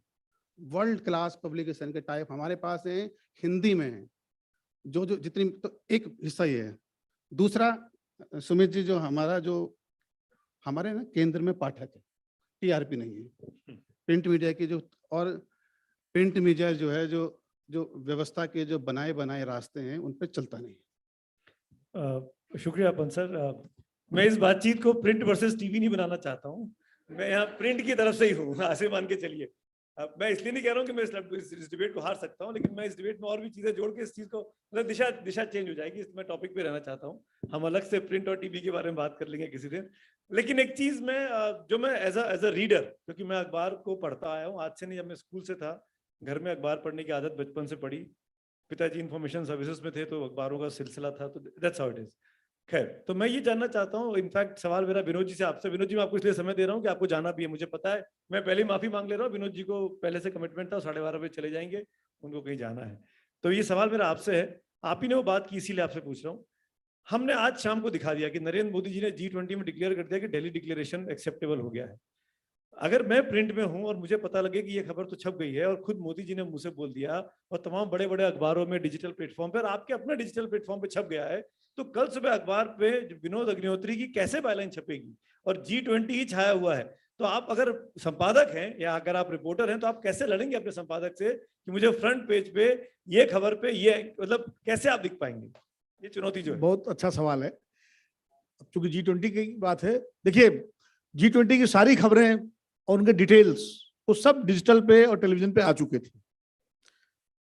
लेकिन एक डिटेल नहीं आया। वो डिटेल ये नहीं आया कि 2008 से लेके और 2023 तक के जितने G20 हुए, अगर उनकी कोई कंपैरेटिव एनालिसिस होती कि भारत को इस G20 में सबसे ज्यादा मिला या पिछले किसी में इससे ज्यादा मिला और इसमें कम मिला, इसका एक तुलनात्मक अध्ययन मैंने किसी अखबार में नहीं देखा, न किसी टीवी में देखा। अगर उस समय न्यूज रूम में इस पर चर्चा होती तो शायद जो हमारा खबर की हेडिंग ये होती कि ये प्रस्ताव पास हुआ, भारत ने ये खोया, ये पाया, इसके मुकाबले तो ज्यादा एक आगे की इंफॉर्मेशन होती, नंबर 1। और मैं ये बात इसलिए कह रहा हूं कि न्यूज रूम में ये बड़ी चुनौती है, और उसकी इसलिए न्यूज रूम को जीवंत बनाना बहुत जरूरी है। समस्या देखिए बहुत अच्छी बहुत सारा विकास हुआ है न्यूज रूम का, लेकिन पिछले कम से कम 15-20 वर्षों में न्यूज रूम पूरी तरह से कॉर्पोरेट के ऑफिस में बदल गए हैं। क्यूबिकल्स हो गए, लोग अपने अपने काम से मतलब रखते हैं, संवाद खत्म हो गया न्यूज रूम्स में। हम लोग जिस जमाने में डेस्क पे हुआ करते थे, उस वक्त न्यूज रूम में इतनी सी खबर आती थी तो करंट दौड़ता था और ऐसा लगता था कि पता नहीं कहां से क्या हो गया, और हर व्यक्ति उसमें इन्वॉल्व हो जाता था। स्पोर्ट्स का जर्नलिस्ट भी वो इन्वॉल्व हो जाता था, बिजनेस वाला भी इन्वॉल्व हो जाता था, सब उससे आइडिया निकालते थे। तो जो शेयरिंग ऑफ आइडियाज था वो बढ़ाने की जरूरत है, और उसी में चीजें निकलती हैं कि नई चीज हम क्या दें। होता क्या है कि पूरा न्यूज रूम टेलीविजन से प्रभावित हो गया है, जो हेडलाइन टीवी में चल रही है अगले दिन अखबारों में वही हेडलाइन होती है। ये एक चुनौती, मुझे लगता है इस जड़ता को तोड़ना पड़ेगा। जब तक ये जड़ता नहीं टूटेगी तब तक आप कैसे आगे बढ़ेंगे, इसलिए ये बहुत जरूरी है। इसी तरह और भी चीजें होती तो न्यूज, और ये चुनौती सिर्फ G20 खबर की नहीं है, ये चुनौती रोज रहेगी, हर खबर पे रहेगी जो प्रमुख खबरें हैं। तो इसलिए न्यूज रूम में ज्यादा से ज्यादा संवाद हो, आपस में ज्यादा से ज्यादा जीवंतता हो, और ज्यादा से ज्यादा लोग क्रिएटिव में। एक छोटा सा एग्जाम्पल दूं, जब मैं लखनऊ में था 1985 की बात है, रामपाल सिंह हमारे एडिटर होते थे। वो आते थे 4 साढ़े 4 बजे, कहते थे आज की खबरें क्या है बड़ी बड़ी बताओ। लोग बताते थे लीड क्या होनी चाहिए, तो डेस्क पे हम लोग 7-8 लोग होते थे, बस सर ये होनी चाहिए, ये होनी चाहिए। उसमें वो फिर कहते थे हाँ 4 लोग कह रहे हैं ये होनी चाहिए लीड, फिर कहते थे हेडिंग बताओ सब लोग अपनी अपनी, हम लोग हेडिंग बताते थे, और उसके बाद उसे हेडिंग चुनी जाती थी। तो प्रक्रिया थी, तो उसमें क्रिएटिविटी बढ़ती थी। आज ऐसा नहीं होता है। ये दिल्ली में भी हम लोग करते थे नवभारत टाइम्स में, या तो ये जो रचनात्मकता और जीवंतता है न्यूज रूम में, ये बहाल होनी चाहिए, और ये बढ़ेगा तब आप डिजिटल और प्रिंट से आगे चलेंगे।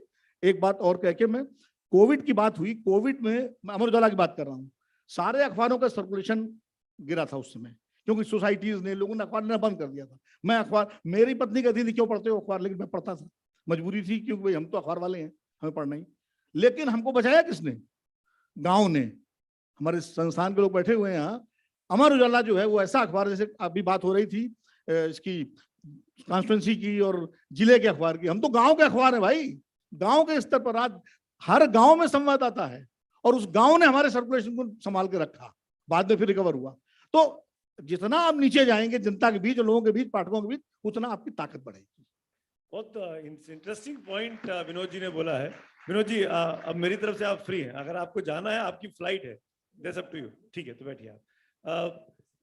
तो मैं एक चीज जो बात विनोद जी ने कही, और वो शायद उनके अंदर का जो हम सब के अंदर की जो भावना थी ना, विनोद जी के शब्दों से निकल कर बाहर आई कि हम संवाद के मीडियम में है, कम्युनिकेशन के माध्यम में है, और हमारे अपने न्यूज रूम में कम्युनिकेशन नहीं हो रहा है।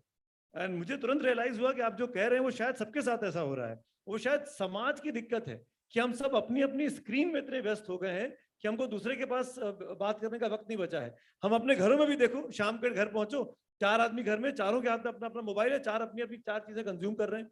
आपस में नहीं पूछ रहे हैं कि भाई खाना खाओगे नहीं खाओगे, पानी पियोगे, कैसा रहा दिन, क्या रहा दिन, स्कूल में क्या हुआ, ये सब नहीं हो रहा है। तो शायद ये सबसे बड़ी चुनौती है। प्रताप जी, आप तो कवि हृदय आदमी हैं, आप तो बढ़िया कविताएं भी लिखते हैं। मैं आपसे चाहूंगा कि इस पे जरूर रोशनी डालें। ट्विटर पर इनकी कविताएं मैं बहुत लाइक करता हूँ, मैं खुद पढ़ता हूँ। इसका समाधान बताइए ना। देखिए जैसे विनोद जी बता रहे हैं उस तरह के प्रयोग, अभी मैं अगर लक्ष्मी के हाथ में माइक दे दूंगा तो ये भी बताएंगे, हम भी बताएंगे। लेकिन सवाल ये है कि बिल्कुल जो पॉइंट विनोद जी ने उठाया वो एकदम जेन्युइन है, लेकिन इस संस्थानों के बजाय के साथ इसमें जो इंडिविजुअल जो वहाँ काम करते हैं, ये उनकी भी भूमिका है। हम लोग जैसे हमने क्या किया कि हमने एक बोर्ड, व्हाइट बोर्ड लगाया अपने दफ्तर में, और वहाँ ये किया कि सब तो वो लिखते नहीं, तो हमने ट्रेनी जितने आते थे उनसे कहा कि तुम लोग जब शाम को आओ 4 बजे 5 बजे, तो आज की प्रमुख खबरें क्या है। जैसे विनोद जी बता रहे हैं कि रामपाल जी के ज़माने में वो एक्सपेरिमेंट करते थे, वो पूछते थे, तो वो एक पारंपरिक एक प्रैक्टिस थी। उसी प्रैक्टिस को फॉर्मुलेट करते हुए हमने कहा कि तुम जो भी खबरें तुम्हें पढ़नी हो आज कल के खबर में अखबार में तुम लिखो, तो सब उस बोर्ड पे लिखते थे, 1 2 3 4 5 खबरें लिखते थे। यहाँ तक कि झगड़ा करते थे कि यार तुमने आज बड़ा बड़ा लिख दिया, मैं लिख नहीं पा रहा हूँ, मेरे लिए जगह नहीं है। तो सबके लिए दिलचस्पी थी, उसकी हम फोटो खींचते थे, और उन खबरों में कई सारी खबरें ऐसी होती हैं जो मेन न्यूज़ पेपर बनाने वाले लोग थे, वो जब अपनी लिस्ट बनाते थे तो वो उससे गाइड होते थे, उससे वो उस लिस्ट को अपडेट करते थे।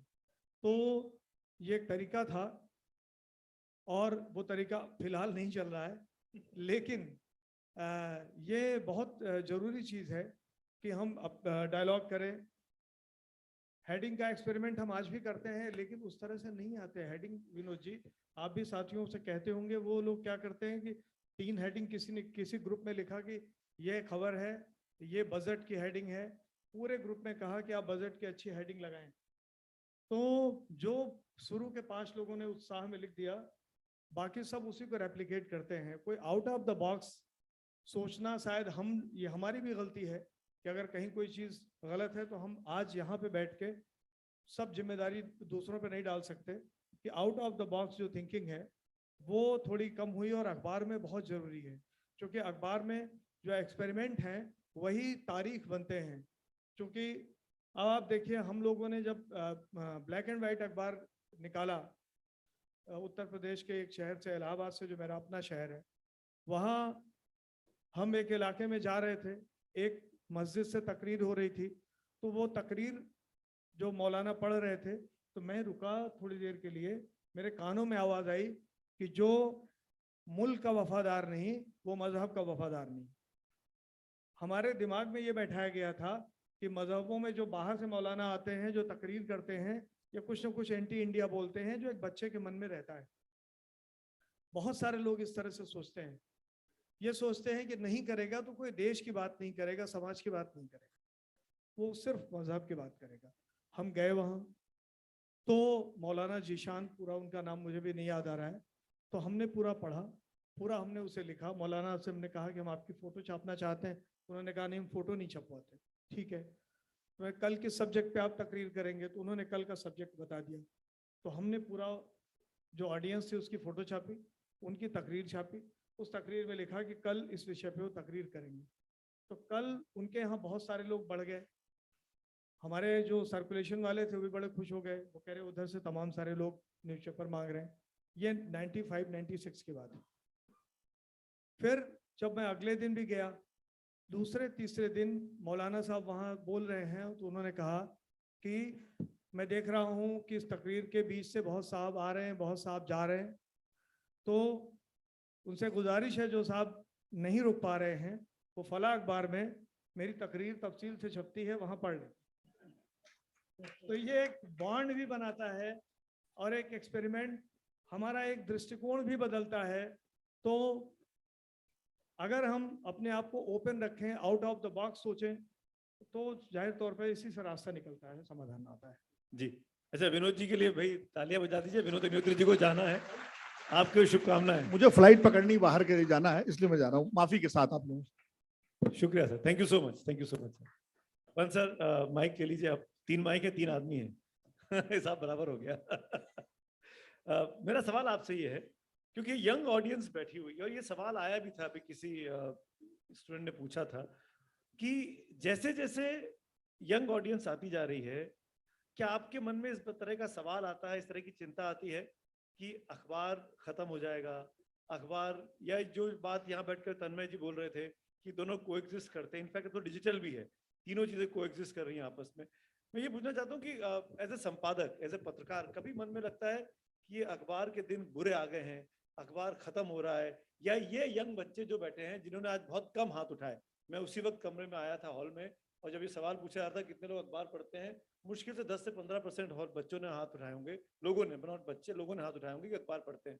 तो कैसे अखबारों की तरफ लोगों को लाया जाए?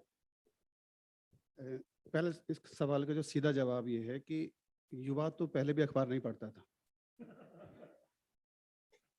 लेकिन आज के दौर में, टेक्नोलॉजी के दौर में, युवा अखबार पढ़ने लगा है, ई पेपर पढ़ता है वो।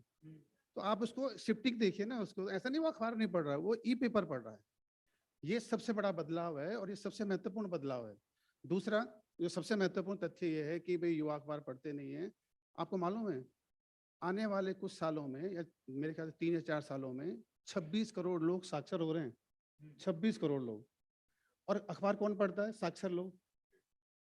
आप समझ सकते हैं कि कितना बड़ा मार्केट खुल रहा है, कितना बड़ा बाजार खुल रहा है युवाओं के लिए। एक पॉइंट ये। दूसरा पॉइंट ये है कि कंटेंट का जो सबसे ज़्यादा कंजम्पशन है वो रीजनल या प्रिंट मीडिया का है, रीजनल मीडिया का खास तौर से। और जो अभी आप युवा हैं, उन्होंने जवान फिल्म देखी होगी, या अभी जो दूसरी गदर 2 आई है, वो क्या है? उसमें वो स्थानीय चीजें हैं जो उनको प्रभावित करती हैं, वो देख रहे हैं, सुन रहे हैं, चीजों को बदल रहे हैं। और मालूम है, मतलब जवान फिल्म में तो मैं देख रहा था, तबाही मचाई हुई है उसमें, जो हंगामा उसने मचाया है। तो ऐसा नहीं है, चीजें देखने का नजरिया बदल रहा है, लेकिन युवा अखबार पढ़ रहा है, शिफ्टिंग हो सकती है। लेकिन मैंने जैसे पहले भी शुरुआत में कहा था कि अगर आप किसी भी से पूछिए, चाहे वो IAS का टॉपर है, चाहे वो IPS निकला हुआ है, इस छोटे एग्जाम की तैयारी कर रहा है, वो अपनी सफलता का श्रेय अखबार को ही देता है। मेरा सवाल काउंटर इसी पे आपसे है। इनफैक्ट हम सबकी एनलाइटन होना जरूरी है। तो ये सवाल शायद बहुत से लोग जब कॉलेज में दाखिला लेने जाते हैं, मीडिया स्कूल्स में, तो पूछा भी जाता होगा, या मीडिया ऑर्गेनाइजेशन में आएंगे तो हो सकता है कि उनके एंट्री लेवल पे ये एग्जाम पूछा जाए। मैं आज आपसे संपादक होने के नाते आपसे पूछता हूँ, 3 सिचुएशन है सर। भारत ने वर्ल्ड कप जीत लिया, शाहरुख खान की जवान ने 1000 करोड़ 5 दिन में कर लिए, और नरेंद्र मोदी ने G20 पे एक बहुत बड़ा सिग्नेचर कर दिया, भारत की नए कीर्तिमान स्थापित हुए। तो संपादक होने के नाते इन जनरल, मैं भास्कर की बात नहीं कर रहा हूँ, मैं अमर उजाला की बात नहीं कर रहा हूँ, हिंदुस्तान की बात नहीं कर रहा हूँ, किसी का अखबार को रिलेट मत करिएगा। अगर आप किसी बड़े अखबार के, प्रतिष्ठित राष्ट्रीय अखबार के संपादक हैं, तो किस खबर को प्रोमिनेंस मिलनी चाहिए और क्यों? बच्चों को आंसर करिए सर। नहीं, इस सवाल के भी बहुत 2 जवाब हैं। हमारे पास 2 फ्रंट पेज हैं। मैंने भास्कर को बचाया था, आपने भास्कर को ले आए आप। और मैं इसलिए भास्कर की बात नहीं कर रहा हूँ, लगभग सभी अखबारों के अब 2 फ्रंट पेज, ऐसा नहीं, टाइम्स ऑफ इंडिया भी 2 फ्रंट पेज है, मतलब लगभग सभी बड़े अखबारों के 2 फ्रंट पेज। एक पॉइंट, अब ये कहाँ आनी चाहिए? तो आप उस दिन 3 फ्रंट पेज छापेंगे। G20 एक बड़ा इवेंट है, और स्वाभाविक सी बात है कि वो फ्रंट पेज पे आएगी, और उसी ताकत के साथ आएगी। और सिर्फ इसलिए नहीं आएगी कि भारत में हो रहा है, दिल्ली में हो रहा है। इसके अपने पॉलिटिकल मायने तो हैं, लेकिन देश के हिसाब से या दुनिया के हिसाब से इस इवेंट के अपने दूसरे मायने भी हैं, और युवाओं को जानना बहुत ज्यादा जरूरी है। जवान फिल्म आएगी, अपने हिसाब से आएगी, लेकिन जवान फिल्म तो उसी तरीके से फ्रंट पेज पे आएगी अगर उसमें न्यूज वैल्यू क्या है। अगर उसने 6 दिनों में 600 करोड़ रुपए कमा लिए हैं तो भी नहीं आएगी, क्योंकि 1000 करोड़ कमा चुकी है, तो वो अपने मनोरंजन का जो पन्ना है वहाँ शिफ्ट होगी, फ्रंट पेज पे नहीं आएगी। खबर खुद तय करती है कि उसको किस पेज पे जाना है। ये खबर की अपनी तासीर है कि वो खुद तय करेगी, उसको फ्रंट पेज पे जाना है, उसको स्पोर्ट्स पे जाना है, उसको अंदर के पेजों पे जाना है। तो खबर खुद तय करती है कि उसको कहाँ जाना है। क्या कभी कभी पाठकों की दिलचस्पी है, जैसे मुझे पता है कि मेरा इस तरह का पाठक ज्यादा है, या जैसे टीवी में हम लोग कहते हैं कि मेरे दर्शक इस तरह के ज्यादा हैं, तो उसके हिसाब से भी चीजें तय होती कि उस ऑडियंस को केटर कर दो कम से कम। अगर इस तरह की तीनों खबरें जो देखने में लगती हैं कि बराबरी इंपॉर्टेंस की हैं, तो पाठकों की नजर से भी बिल्कुल होता है। ऐसा नहीं है कि पूरा प्रोडक्ट ही पाठकों की नजर से तैयार होता है, ऐसा नहीं है। कि डिपेंड करता है कि रीडरशिप किसकी ज्यादा है। जैसे आप टीवी में भी करते हैं, तो जैसे टीवी के लोग लगातार कहते हैं यार, तो एक बहुत अच्छी बात है कि भाई दिन भर एक ही खबर चलती रहती है। अब ये बड़ा सवाल है, ये सवाल देखने में तो बहुत मतलब आपको गुस्सा पैदा करता है, लेकिन अगर टीवी के नजरिए से इस खबर को देखो तो हर घंटे का अपना ऑडियंस है देखने का। अगर उसको खबर को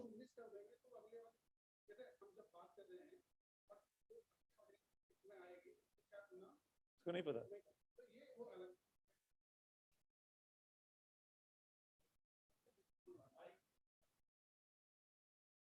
ये वाला ले लीजिए, उसकी बाइट चली गई। जो सबसे महत्वपूर्ण बात है ये कि जो अखबार की ताकत को बताती है वो ये है कि आप टीवी कैसे रिचार्ज करते हैं।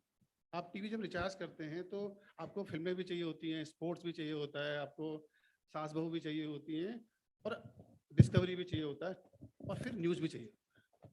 लेकिन सुबह आदमी अखबार सिर्फ 5 रुपए देकर 4 रुपए न्यूज के लिए ही खरीदता है। और क्यों खरीदता है? अखंड विश्वसनीयता। बिल्कुल, जोरदार तालियां। इसमें मैं ऐड कर दूं, मैं उस जमात में से हूं, उस जनरेशन में से हूं जिसने अखबार भी पढ़े, जिसने पेजर का इस्तेमाल भी अपने काम में किया, फिर वॉकी टॉकी पे हम लोगों ने बात की, फिर 16 रुपए की कॉल पे बात की, आउटगोइंग के भी पैसे लगते थे, इनकमिंग के लगते थे, फिर अब मोबाइल के दौर में आ गए, और अब तो मैं 24 घंटे यहाँ आपसे बैठा हुआ हूँ, और मेरा शाम का क्या करना मुझे बुलेटिन में वो भी मैं प्लान कर रहा हूँ। इट्स लाइक दिस, मल्टीटास्किंग चल रही है। तो हम उस दौर में कि हमने सब कुछ देखा है। ऐसे वक्त में प्रताप जी, मेरा सवाल अब आपसे है, और ऐसे वक्त में ये बहुत इंपॉर्टेंट है हम सबके लिए जानना कि जब फॉर एग्जाम्पल हम अगर टीवी के लोग हैं ना सर, जो न्यूज मेकर है वो खुद अपनी न्यूज ब्रेक कर देता है कि मैं आज फला जगह पे जा रहा हूँ, ये मेरी तस्वीर देखिए, मैंने आज उसके साथ ये किया, आज बीसीसीआई ट्वीट कर देता है कि मेरी टीम ये होने वाली है। तो जो ब्रेकिंग न्यूज का कॉन्सेप्ट था, क्योंकि जब टीवी न्यूज आया था दोस्तों, ये हमारे लिए सबसे बड़ी सीख थी कि अखबार को हमको मात देना है। तो अखबार को हम कैसे मात दे सकते हैं? अखबार तो नेक्स्ट डे छपेगा, तो आपको सारी खबरें आज ही ब्रेक कर देनी है। तो जो ब्रेकिंग न्यूज लेके आया टीवी, वो इसीलिए लेके आया कि हमको अखबार से आगे रहना है। पर आज के दौर में जो न्यूज मेकर है वो खुद अपनी न्यूज पोस्ट कर देता है, हम कुछ नहीं करते। हम उस न्यूज मेकर की खबर को वहां से उसके ट्वीट से उठाते हैं, एक्स से उठाते हैं और आपको दिखा देते हैं, उसके फेसबुक से उठाते हैं, आपको दिखा देते हैं। हम एक माध्यम बन गए हैं। तो मेरा सवाल आपसे ये है कि अखबार तो 24 घंटे बाद आ रहा है सर, मतलब 12 घंटे बाद, 16 घंटे बाद किसी भी न्यूज के हैपनिंग के। ये चुनौती जो है ये कितना डिस्टर्ब करती है न्यूज रूम को आपके? ये देखिए, ये चुनौती डिस्टर्ब बिल्कुल नहीं करती है अगर हमारे पास एक समझ हो। तो समझ ये है कि स्वाभाविक तौर पे हम टीवी को कम्पीट नहीं कर सकते, विजुअल मीडियम है वो। हम इंटरनेट को कम्पीट नहीं कर सकते, उसकी कोई बाउंड्री नहीं है, कहीं भी जा सकता है। हम जहाँ सर्व कर रहे हैं उस इलाके को, उस जो ऑडियंस को जो हम एड्रेस कर रहे हैं, वहाँ तक इंटरनेट तो पहुँच सकता है, टीवी तो पहुँच सकता है, लेकिन जिस कंटेंट के साथ हम वहाँ पहुँचते हैं और जिस पैकेज के साथ हम वहाँ पहुँचते हैं, वहाँ टीवी और इंटरनेट पहुँच नहीं सकता है। तो सबका जो इलाका है वो एक तरह से अलग अलग है, तो वो यहाँ कम्पीट करने की बात नहीं है। हमने इंफॉर्मेशन ली, गुड़गांव के टोल पे किसी ने टोल वाले को गोली मार दी 3-4 साल पहले। अब ये स्वाभाविक तौर पे ये सूचना तो इंटरनेट पे ही ब्रेक हुई, ट्विटर पे ही आई, टीवी वाले पहुंचे, उन्होंने वहां लाइव किया। हम जो हमारा रिपोर्टर है, जो हमारे लोग हैं, हम पूरे लगे रहे, पता करते रहे उसके जो जो एलिमेंट्स हैं, जहाँ जहाँ जितने उससे जुड़े लोग हैं, सबसे बात करके, इकट्ठा करके। और दूसरी बात, जो क्रेडिबिलिटी की बार बार बात आई, सब चीज़ों को चेक करते हुए। ट्विटर पे हो सकता है चीज़ें गलत आ जाएं, बाद में फिर आए कि ये नहीं, ये था। टीवी पे लिख दिया जाए, फिर बाद में उसे उतार दिया जाए, ये हो सकता है। लेकिन हमारे पास हमारी जो सीमा है वही हमारी ताकत है। सीमा है, हम 24 घंटे में एक बार आते हैं। हमारी ताकत ये है कि हम उसे परफेक्शन के साथ देना है और हमें गलत नहीं देना है। और ये जो हमारी ताकत है, इसमें आज भी एक न्यूज़ चलने से, जब जहाँ से जनरेट होती है और जब फाइनली प्रोड्यूस होती है, तो 7-8 चेक पॉइंट होते हैं जो कि किसी और माध्यम में नहीं होते। एक पीलीभीत के एक कस्बे में एक खबर लिखी गई, वो जिले में आई, उसके जिले का इंचार्ज देखता है। वो उसके रीजनल एडिशन बरेली में आई, बरेली का जो डेस्क इंचार्ज देखता है, वहाँ का न्यूज़ एडिटर देखता है, वहाँ का एडिटर देखता है। वहाँ का एडिटर देखने के बाद ये सेम रिपीट हो जाता है जब दिल्ली में आती है। तो अगर इसके बावजूद भी कहीं गलत खबर छप रही है, तो यानी पूरी की पूरी लेयर सोई हुई है। तो हमारे पास चेक एंड बैलेंस की पावर है। जो क्रेडिबल न्यूज़ है उसको हम ज़्यादा पर्पसली सर्व कर सकते हैं और ज़्यादा डिटेल में, ज़्यादा समय के साथ हम उसे दे सकते हैं। इस तरह से हम इन दोनों माध्यमों से अलग और एक्सक्लूसिव होते हैं। बहुत बढ़िया बात कि मैं ऑडियंस के लिए फोरम को खोलता हूँ। कुछ समय है, सवाल हाथ उठाइएगा, आपके पास आएंगे। लेकिन ये कहते हुए कि आपने कहा कि इंटरनेट असीमित है और हमारी सीमाएं हैं और सीमाएं हमारी ताकत है। आई थिंक ये आज की हेडलाइन है इस सेशन की। सवाल लिया जाए। सर प्लीज यहाँ माइक पहुंचा दीजिए भादेव जी के पास। मेरा नाम राजेंद्र भारद्वाज है और मैंने नवभारत टाइम्स में 35 साल काम किया। नाइट एडिटर के रूप में मैं रिटायर हुआ। अभी भी मैं लिखा पढ़ी करता रहता हूँ।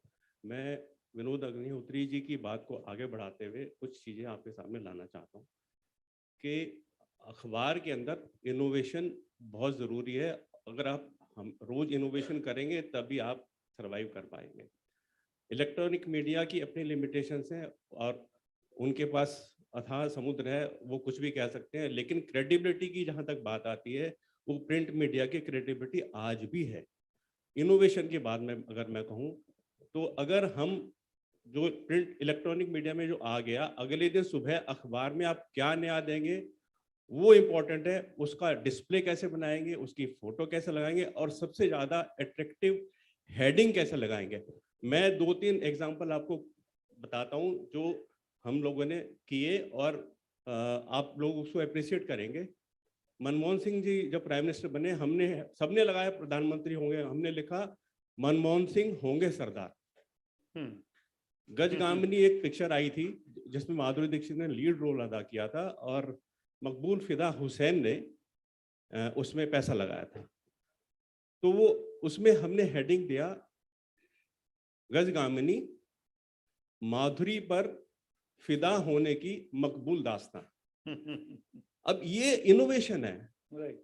और तीसरा हेडिंग है कि बिहार में चुनाव हुआ, अब लालू और आलू दोनों एक दूसरे का पर्यायवाची है। तो हेडिंग हमने उसमें क्या दिया कि समोसे में कम पड़ा आलू और खिचड़ी बननी चालू। तो अब एक सवाल ये भी बीच में आया कि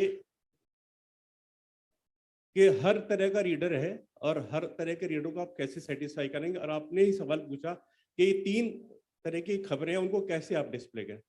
वो सारी तीनों खबरें पहले पेज पे आ सकती हैं, लेकिन ऊपर नीचे होगा ना।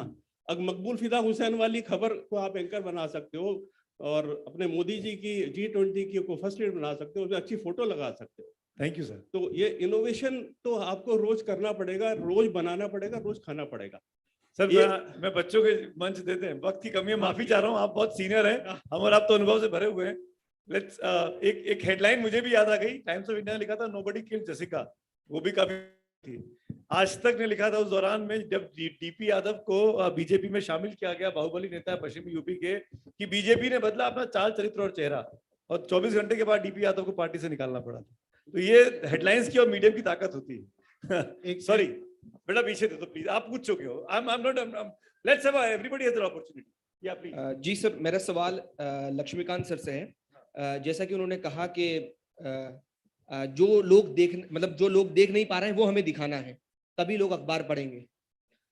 लेकिन कॉर्पोरेट्स का आजकल हम दखल देख रहे हैं, मतलब जितने भी मीडिया हाउसेस हैं वहां हम देखेंगे तो कहीं ना कहीं कॉर्पोरेट्स के अंडर वो चल रहे हैं और कॉर्पोरेट्स दबाव में काम, मतलब कॉर्पोरेट्स के दबाव में हमें काम करना होता है। तो आपने सर दैनिक भास्कर ग्रुप के साथ आप इतने लंबे अरसे से जुड़े हुए हैं, तो आपने कैसे देखा सर कॉर्पोरेट्स का दखल जब होता है तो वो एक पत्रकार की स्वतंत्रता पर हमला होता है, मतलब वो उस स्वतंत्रता से काम नहीं कर पाता, तो उस चीज को हम कैसे खत्म कर सकते हैं? थैंक यू, बैठो सर बोलेंगे। ये सारे सवाल के जवाब हमारे प्रमोटर दे चुके हैं, यहाँ पर मंच से दे चुके हैं। फिर भी अगर आपने कोविड के दौरान दैनिक भास्कर को पढ़ा है, उसके असर को देखा है, तो आप समझ सकते हैं कि हम किस फ्रीडम के साथ काम करते हैं। प्रिंट मीडिया, जैसे अभी हेडलाइन की बात हो रही, सर ने बताया था, और सर इससे पहले भी कई साथी कह रहे थे कि न्यूज़ रूम में चीज़ें बदल रही हैं या उस पर उस तरह की डिस्कस होती है। मैं थोड़ा सा असहमत हूँ। जबरदस्त काम हो रहा है न्यूज़ रूम के अंदर, आप कल्पना नहीं कर सकते। हेडलाइन पे सर बहुत ज़्यादा काम, आपने जो हेडलाइन दी ना, अभी हमने कर्नाटक चुनाव पे हेडलाइन लगाई, दुनिया भर में वायरल हुई थी। बजरंग बली पे हमने हेडलाइन लगाई थी कि वो कांग्रेस के हाथों में संजीवनी सौंप कर आ गए। हमने बंगाल चुनाव में जो हेडलाइन लगाई थी, और आज भी मैं इस दावे के साथ कर रहा हूँ, इस मंच के साथ, सबसे ज्यादा जो हेडलाइन है वायरल होती है वो प्रिंट में दैनिक भास्कर की होती है।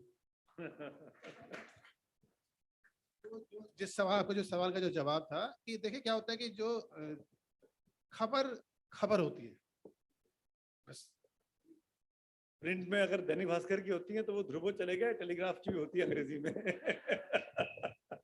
सॉरी बच्चा, आप पूछो। Good afternoon, everybody. My name is Lakshaka Khurana, and I'm from Institute of Home Economics. Is it fine if I ask my question in English? मेरी हिंदी थोड़ी। हाँ ठीक है, it's fine. हाँ. So recently we've been seeing that AI is taking over all industries, and especially in media. Recently we saw that AI news anchoring has also come up. We saw Saundarya in some Kannada news. There's AI Core in Punjab, and then Aaj Tak also has his own AI news anchor now. So news में तो आ ही गया है, but do you think there's scope for AI in editorial content? Because recently especially all our college students know ChatGPT and Spinbot and whatnot to develop content just based on a prompt. So if it's about writing, do you think AI can also take over editorial content in newspapers? Sir जवाब दीजिए भाई। ये सवाल तो वाकई में ये मेरे मन में भी है सवाल कि AI जब इतना हेल्प कर रहा है तो वो हमारे लिए मुसीबत बन के आ रहा है कि हमारी मददगार बन के आ रहा है? देखिए, पहली चीज ये है कि अगर कोई चीज नहीं आती है तो एक सेंस ऑफ फियर आना स्वाभाविक है। कोई भी जो नई चीज आती है, एक minute, I hope you understand Hindi.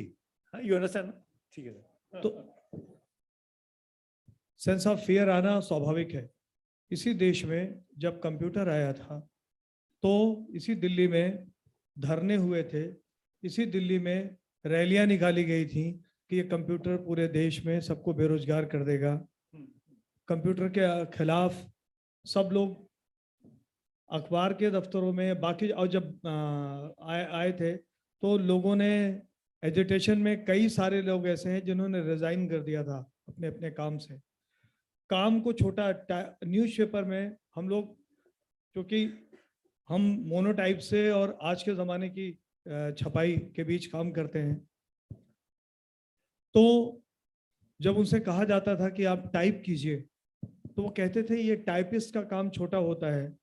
तो सवाल सोशल टैबू, टेक्नोलॉजिकल चैलेंज, ये सब आते हैं। कल क्या करेगा एआई मुझे नहीं पता, मैं नहीं जानता, लेकिन इतना जरूर जानता हूँ कि जो इंसान का इंटेलेक्ट है, इंसान का नॉलेज है। अभी हमने एक वर्कशॉप ज्वाइन की तो उसने कहा, जो हमारे ट्रेनर थे, एआई पे वर्कशॉप थी, उन्होंने कहा एआई आपको रिप्लेस नहीं करेगा, एआई आपको रिप्लेस नहीं करेगा, आपके बीच जो एआई को इस्तेमाल करेगा वो आपको रिप्लेस करेगा। सीधी सी बात है। तो आप जो टेक्नोलॉजी का एक नया टूल आ रहा है उसको बेहतर तरीके से कैसे इस्तेमाल कर सकते हैं, उधर देखें, बजाय डरने के कि चीजें खत्म होंगी, अवसर खत्म होंगे। ऐसा कभी नहीं होता। In fact, let me add this because I come from TV. AI anchors, for example, आपने सौंदर्या का नाम लिया है, आज तक पे सना है शायद, that she is called. इसके काफी पहले अमर उजाला अखबार ने अपनी डिजिटल पेज पे AI एंकर को दिखाया था। मैंने तो आज से करीब 1.5-2 साल पहले देखा था, तब टीवी में था भी नहीं। अमर उजाला की जो वेबसाइट थी उसकी स्टोरीज अगर आप क्लिक करो, अगर आप उसका जो आप पॉडकास्ट सुनते हो, ऑडियो सुनते हो, वो वीडियो के साथ था। There was an AI anchor for that. तो तब मेरे मन में सवाल आया कि कल ये अखबार में अगर आज गया है तो कल न्यूज रूम में आएगा, टीवी के पास आएगा। तो उसका आंसर ये है कि फॉर एग्जाम्पल अभी यहाँ पे कोई एक अनहोनी हो जाए, भगवान ना करे हो जाए, तो एआई एंकर वही बताएगा जो उसको सिखाया जाएगा। पर आप जो बताओगे ना वो आपका फर्स्ट हैंड एक्सपीरियंस होगा कि मैं वहां बैठी थी, वहां ऐसा हो गया। वो एंकर नहीं बता सकता। तो जो बात प्रताप जी ने कही, आई एम सेकेंडिंग दैट, कि इमोशंस को, इंटेलिजेंस को, विजडम को, चैलेंज कोई कर ही नहीं सकता, वो आपका अपना है। उससे डरने की जरूरत नहीं है। उस टेक्नोलॉजी को सीखो, उससे सीखो, उसको अडॉप्ट करो अपने फायदे के लिए, रादर देन कि यार हमारा क्या होगा। तो don't be afraid of that. बस इसका एक थोड़ा सा जवाब है कि खबर तो जो है पत्रकार ही बनाएगा, डिजाइन टेक्नोलॉजी करेगी, बस इतना अंतर। Sorry. Hello.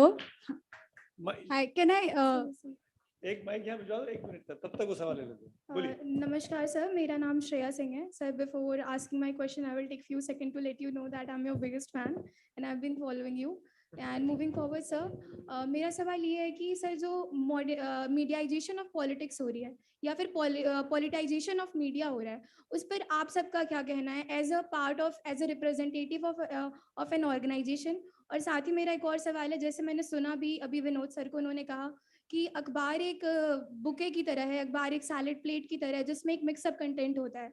बट अगर हम टेलीविजन की बात करें तो सर वहाँ पर हम ये देखते हैं कि किसी एक आइडियोलॉजी को दिखाया जा रहा है और लोगों के दिमाग में फिट करा जा रहा है and people can connect through it very easily. As sir हम देख भी रहे हैं, सुन भी रहे हैं और पढ़ भी रहे हैं। तो सर मैं उस चीज़ को पॉलिटाइजेशन ऑफ मीडिया से कनेक्ट करके उस पर आपकी राय जानना चाहूँगी। सर आंसर देंगे, लेकिन मैं अपनी तरफ से, टीवी की तरफ से बताने की कोशिश करता हूँ। वो इसलिए कह रहा हूँ, अगर आप देख भी रहे हैं, सुन भी रहे हैं, पढ़ भी रहे हैं, इसका मतलब आपको उसमें इंटरेस्ट है, तभी आप देख पढ़ सुन रहे हैं, तभी उस तरह की चीजें, क्योंकि आपको उसमें इंटरेस्ट है। Shreya, I am answering you, I hope I am named you correctly. तो आपने एक चीज पढ़ी, देखी, सुनी, तो हमने उसको दिखाया। अगर आप उसको पढ़े सुने देखेंगे नहीं, हम उसको नहीं दिखाएंगे। तो अगर आपको लग रहा है कि ये कुछ ज्यादा ही ऐसा हो रहा है तो मत देखिए, अवॉइड करिए, स्विच कर जाइए। बहुत से आपके पास अवेलेबल इंफॉर्मेशन के प्लेटफॉर्म्स हैं। अगर आपको लग रहा है कि आपके साइक के साथ खेला जा रहा है, आपकी साइकी के साथ खेला जा रहा है, तो मूव ऑन। कि कौन कह रहा है कि मैं जो न्यूज में काम करता हूँ, न्यूज इंडस्ट्री के तमाम दिग्गजों के बीच बैठकर मैं बोल रहा हूँ कि अगर न्यूज आपको डिस्टर्ब कर रही है, कोविड में मैंने अपने घर में टीवी बंद कर दिया था, मेरे पेरेंट्स पेट्रिफाइड हो गए थे, मैंने कहा नहीं टीवी नहीं देखेंगे, हम लोग ओटीटी देखेंगे, and that's why I had Netflix and prime उन दिनों में। तो मैं कह रहा हूँ कि जो चीज डिस्टर्ब करे आपको, उसको क्यों देखना है? लेट्स मूव अहेड, लाइफ, जिंदगी में बहुत कुछ चीजें हैं। Sir answer you. जो आपका जो सवाल है वो जब मैं 25 साल पहले जर्नलिज्म में आया था तब भी उठता था, सेम सवाल। तो ये कोई नई बात नहीं है, चीजें बहुत तेजी से बदल रही हैं और एक प्रोसेस के दौर से गुजर रहा है। तो सर तो चीजें ऐसे ही नहीं होता है कि एक प्रोसेस है, चलता है, धीरे धीरे बदलता रहता है, तो इससे ज्यादा घबराने की जरूरत है और सब कुछ आपके हाथों में है। एक सवाल यहाँ पे। Hello, hi. I have a question. So my name is Savika and I'm a student of AJK MCRC and I am here with my classmates who are also practicing journalists. So they're also my colleagues and we have a bit of feedback to offer. One is that we are talking about vernacular press, especially focusing on news. And English is a universal bridge across vernacular languages. To replace that with Hindi and speaking in Hindi, I do not think that works. English is the universal bridge across vernacular languages in India. Second feedback is that this panel was supposed to be about editorial content. And the minute we talk about editorial content and strategy, the first thing that is the deciding principle are ethics. And we did not talk about ethics in newsrooms as practicing journalists, as editors at all. And I acknowledge that a lot of regional journalists are taking very personal risks on their lives to report on subjects that most of us don't even know is like subjects that we don't even know exist, stories that we don't know are happening. They cover these stories at great personal risk, but they do it without editorial backing. And there are multiple regional journalists, reporters who have spoken about this, that there is no editorial backing from people in higher positions in newsrooms. And we need to be talking about how regional journalism and their funding models and their newsroom construction hampers the kind of editorial freedom that reporters need to have while they're on the ground, and the kind of structural support they need from the editors to be doing these stories. And especially now, this room is full of younger journalists who do come with a lot of aspiration. Very frankly speaking, everybody enters journalism with a kind of passion for this profession. And when we were talking about how newsroom cultures are changing and there were agreements and there were disagreements, the reason to say that it is a change in society that is being reflected in newsrooms is wrong. The reason the culture of newsrooms is changing is because the journalists in these newsrooms know that regardless of the debate they have in the newsroom, regardless of the work they do, they actually do not have the power to change things, which is why people get here.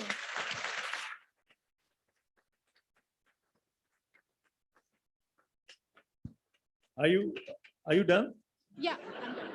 Please have a seat. जो आपने बोला है वो बोलने में बहुत अच्छा लगता है ना, और उस पर तालियां भी मिलती हैं, लेकिन आपको मैं ये दावे के साथ कहता हूं, आपको अखबारों के न्यूज़ रूम में जाना चाहिए, देखना चाहिए। दूसरा, जो आपने जिस थ्रेड की बात सवाल उठाए हैं, ऐसा नहीं है, पता नहीं आप किन लोगों से मिली, मुझे नहीं पता, हो सकता कहीं होता होगा, ऐसा नहीं है। जो आपका परसेप्शन हो सकता है, जर्नलिस्ट अपनी जान पर खेलकर खबरें निकालते हैं, निकालते रहेंगे और आगे भी निकालते रहेंगे, और ये सैलरी के लिए नहीं होता है सर। ऐसा नहीं किसी को ज्यादा सैलरी मिलती है वो इसलिए काम करता है, उसकी अपनी खबरों की बेचैनी है, उसकी अपनी छटपटाहट है सच को सामने लाने की। तो ठीक है, आपको एक बार अपने आप को रिव्यू करना चाहिए, देखना चाहिए। और क्या होता है कि आप जब कुछ लोगों से मिलते हैं वो पूरा सच नहीं होता। प्रताप जी, लास्ट कमेंट, उसके बाद ये समय समाप्त हो गया। देखने की चीज है कि ग्लास आधा भरा है आधा खाली है। आधा खाली है तो अगर हम देखेंगे तो बहुत सारी निगेटिव चीजें हमको दिख जाएंगी, लेकिन बहुत जगह ऐसे है कि एक छोटा स्टिंगर था, उसकी खबर, मैंने स्टिंगरशिप से अपना कैरियर शुरू किया था, मैं स्टिंगर था एक न्यूज़पेपर का, जनसत्ता जैसे अखबार का स्टिंगर था।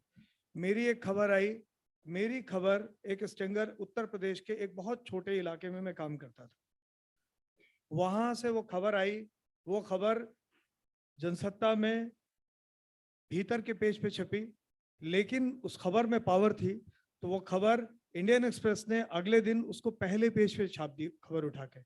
तो इस तरह से भी स्थितियां होती हैं, किस्से दोनों तरफ होते हैं। तो हम लगता है कि हम उजले किस्सों की बात करते हैं कि उजले किस्से और बढ़ाने हैं, और ये सारे संवाद इसी के लिए होते हैं कि जो उजली उजली बातें हैं उसको थोड़ा और बढ़ाया जाए, ताकि ये दुनिया और बेहतर हो और सब लोग बेहतर तरीके से काम कर सकें। बहुत बहुत धन्यवाद। वक्त की कमी है दोस्तों, thank you so much. Thank you so कुछ much. सवाल होंगे तो देख लेंगे। Thank you, Sumit sir. And we would like to close the forum for question and answers here. So I would like to request Pavan Agarwal ji and Mohit Jain ji to kindly come on the stage and together felicitate our distinguished speakers. Thank you so much, speakers, for sharing the wealth of knowledge with us.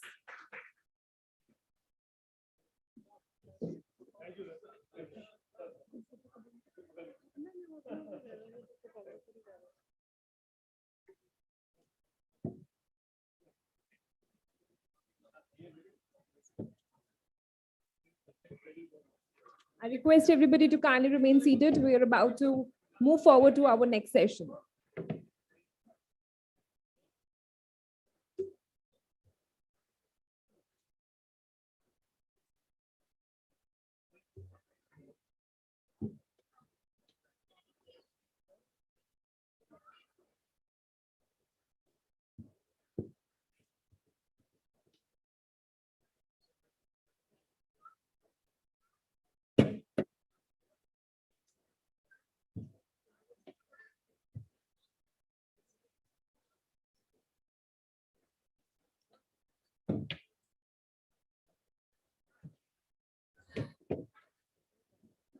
Ladies and gentlemen, I request everybody to kindly remain seated and we are moving forward to the next session. Now we begin with the third session. Revenue adapting to changing advertising trends is the key. I would like to invite on the stage Ms. Smita Jha, media consultant and an ex-PwC and HT. Mr. Kaustav Chatterjee, Director, Brand Times of India. Mr. Satyajit Sen Gupta ji, Chief Corporate Sales and Marketing Officer, DB Group. Mr. Sushant Kumar ji, Marketing Head, Akash Education. We have Ms. Smita Jha as our esteemed moderator. She was Executive Director and Lead for Entertainment and Media Practice at PwC for 14 years. She has also been Group Head Strategy at HD Media. She is now a partner for social impact and change makers. Everybody kindly remain seated as we're about to begin the third session. A kind request everyone to kindly get settled. So Ms. Smita Jha, as a moderator, will take over the session from here. In the meantime, we prepare the tables. Everyone, please remain seated. Thank you. Good I would like to request Ms. Smita Jha, ma'am, to take over the session. Thank you. Good afternoon. Good afternoon. Good afternoon. As the first women speaker on in this forum, thank you for those lovely questions. And I do want to start by saying that, yes, it's very, very important. And I think I would be disrespectful of my own gender if I didn't start this panel. So my apologies for taking 2 minutes just to address this. I see a lot of youngsters here, and I would encourage all of you to please get into this industry, and not just for journalism, because a lot of the gender elements are also about the fact that you must get into management decisions and get into that space so that you are able to actually bring about a change, not just journalism. So I would encourage you both, all of you, to sort of go for that. May I take a request that because we are running half an hour late, may I continue this session till about 1:45? The session after lunch starts at 3 o'clock. If that's okay with your permission, but please be on time at 3 o'clock, because I don't want to disrupt Mohit ji's session, because that's what he's doing. Is that okay? May I go on till 1:45? Thank you. Thank you so much. A very quick introduction about myself. There's a lot of Excel, but I've been part of the media industry for almost more than 25 years. For 25 years alone, I was with PwC. And about 10 to 15 years in that organization, I used to write this annual report called the Entertainment and Media Outlook, first partnering with FICCI and then with CII later on. And each of those 15 years of my life, I had this question that came again and again and again to me, saying that, what is it about the advertising in the newspaper industry, which is so unique and so distinct in India that it would never match the trends of a global industry? So as PwC, we would also sort of put out a global entertainment and media outlook. But in that, the newspaper industry would look very, very different than what it was in India, especially more because of advertising. And I would encourage many of you to go through the balance sheets of these media companies, especially the newspaper organizations, and look at the fact of the advertising revenues and compare it with the circulation costs and circulation revenues. And then you will be able to get some data points to actually see how important advertising revenue has been and continues to grow for this industry. And you've heard this in the morning. So I just wanted to lay this context to showcase the importance of advertising revenues. We've spoken a lot about editorial content and resurgence of Indian language newspapers, but all of this is surviving today and thriving today is because of advertising. So my first question, Satyajit, to you is that I was actively looking at the media industry for over 25 years, but since last 5 years, I've switched to a different sector. How has the advertising trends changed in the last 4 to 5 years? How are they impacting your businesses, and what kind of strategies are you adopting to overcome these strategies? First of all, thank you. Thank you for inviting me here. And I think we have had a couple of very interesting sessions on the overall perspective as well as editorial. To answer specifically a question about how advertising trends have changed in the last few years. Firstly, there is always a myth that print is probably on a decline. So that's something that I always face, because I have now been in this industry for 25 years, handling more or less in my entire career, newspaper advertising.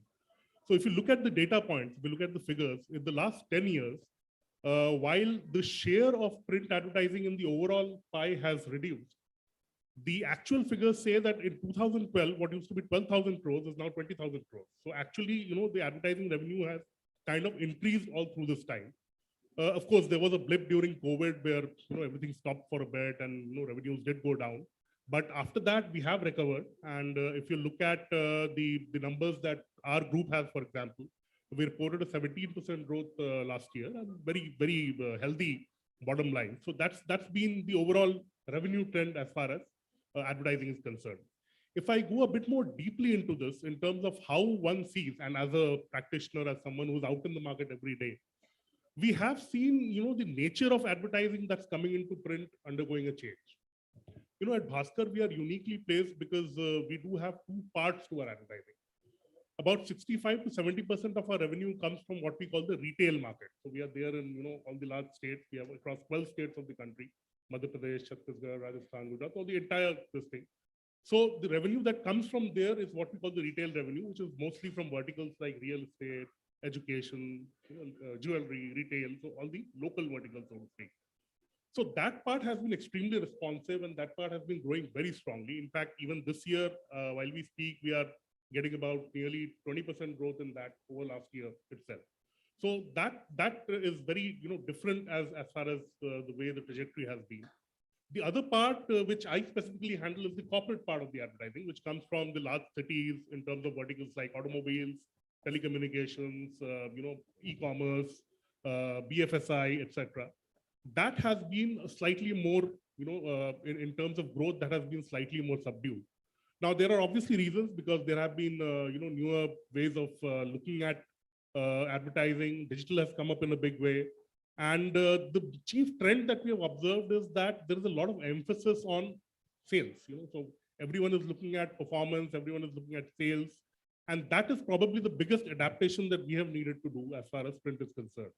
So if you look at advertising in newspapers, maybe 10, 15 years back, or even 5, 6 years back, you see a lot of brand advertising, so large brands coming in, trying to set up. Most of the brands that you see in the country have been built on print advertising. So right from, large, any segment you take, automobile brands, You look at even e-commerce brands, Amazon, you remember the kind of advertising they used to carry. So that has now become more call to action. So if you look at the advertising now in newspapers, it is more about offers, call to action, immediacy. When you look at a footfall generating, kind of problem, you would always come to newspapers. So that I think has been a big change in the way, advertising has progressed as far as newspapers are concerned. And, I'll stick to this, but there are ways in which we are addressing, I'm sure we'll come to that later. But I see that as one big way of, how things have changed. No, these are very important lessons, especially for our youngsters here, because I think the fact that, when I started writing the annual Entertainment and Media Outlook report, in those days, we didn't even cover newspaper advertising. We started covering them only from 2004.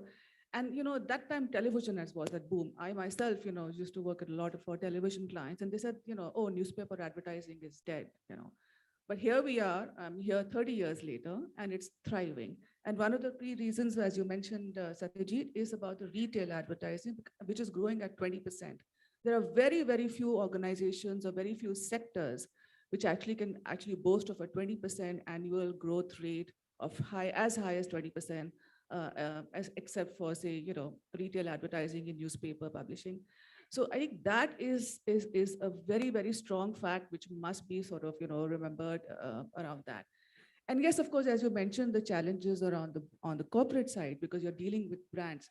That is what is undergoing transformation. So Kaustav, I wanted to talk to you in terms of, as a brand custodian of Times of India, how are you dealing with the changes in the corporate advertising, especially when it comes to brand, and how is the brand connect of the newspaper itself very relevant, beyond just the reach and, the numbers for advertising in your case? Thanks, Smita, and thank you for having us for this session. Satyajit also, in fact, talked about the stats and the figures and the verticals, but I'm going to approach it a bit differently. In the last 20, 30 years, there's been a cataclysmic change in our country. And advertising actually is an indicator of economy in a way, right? Because if economy does well, industry does well, then there is a need for advertising and, reaching your message to the masses, and for a multitude of purposes. I think Satyajit already referred to it briefly. You need advertising for building a brand. You need advertising for generating leads. You need advertising for public service awareness about programs. And therefore, government to private sector to NGOs, every section of society needs advertising. Now, how has it changed? If you think about it, at one point of time, 30 years back, 25 years back, 20 years back, print and radio were the primary means of reach in the country till TV came along. That was the first disruption. And from then on, technology has continuously disrupted this entire space of advertising, communications, and media, at a blistering pace. Since then, now when TV came along, what happened? Video came along. And that completely changed all of our lives. Very shortly after that, digital and social media came along. And that's a phenomena which has actually happened over the last 10, 15 years. Now, what has that brought about? And what is the connection to brands? And therefore, the answer to your question, Smita, directly. The multitude of choices. At one point of time, if there was an advertiser who wanted to advertise about anything and reach audiences, it was relatively easy to create awareness or to buy that awareness creation. But in today's time, it is not just about the quantum of budgets that you have. It's almost impossible to break through the media clutter unless and until you deploy not only a very, very robust understanding of consumer media habits, but also understanding of technology, how digital operates in this very fast evolving and slightly, if I can say, fragmented and broken world in media that we live in today. And also creativity and standing apart. So for example, initially advertising, or let's say ads, were about, let's say I have a message, I'm going to beam it across to my audience. That changed to, no, that's not enough. We need to have a dialogue. We need to engage our audiences in the brand promise or what we stand for, our philosophy. For example, many of you, if you have studied international examples or even in India, let's say a Body Shop or a Tata were not always about advertising their products or what I can do for you from a pure product perspective, right? There was a need for organizations to also stand apart.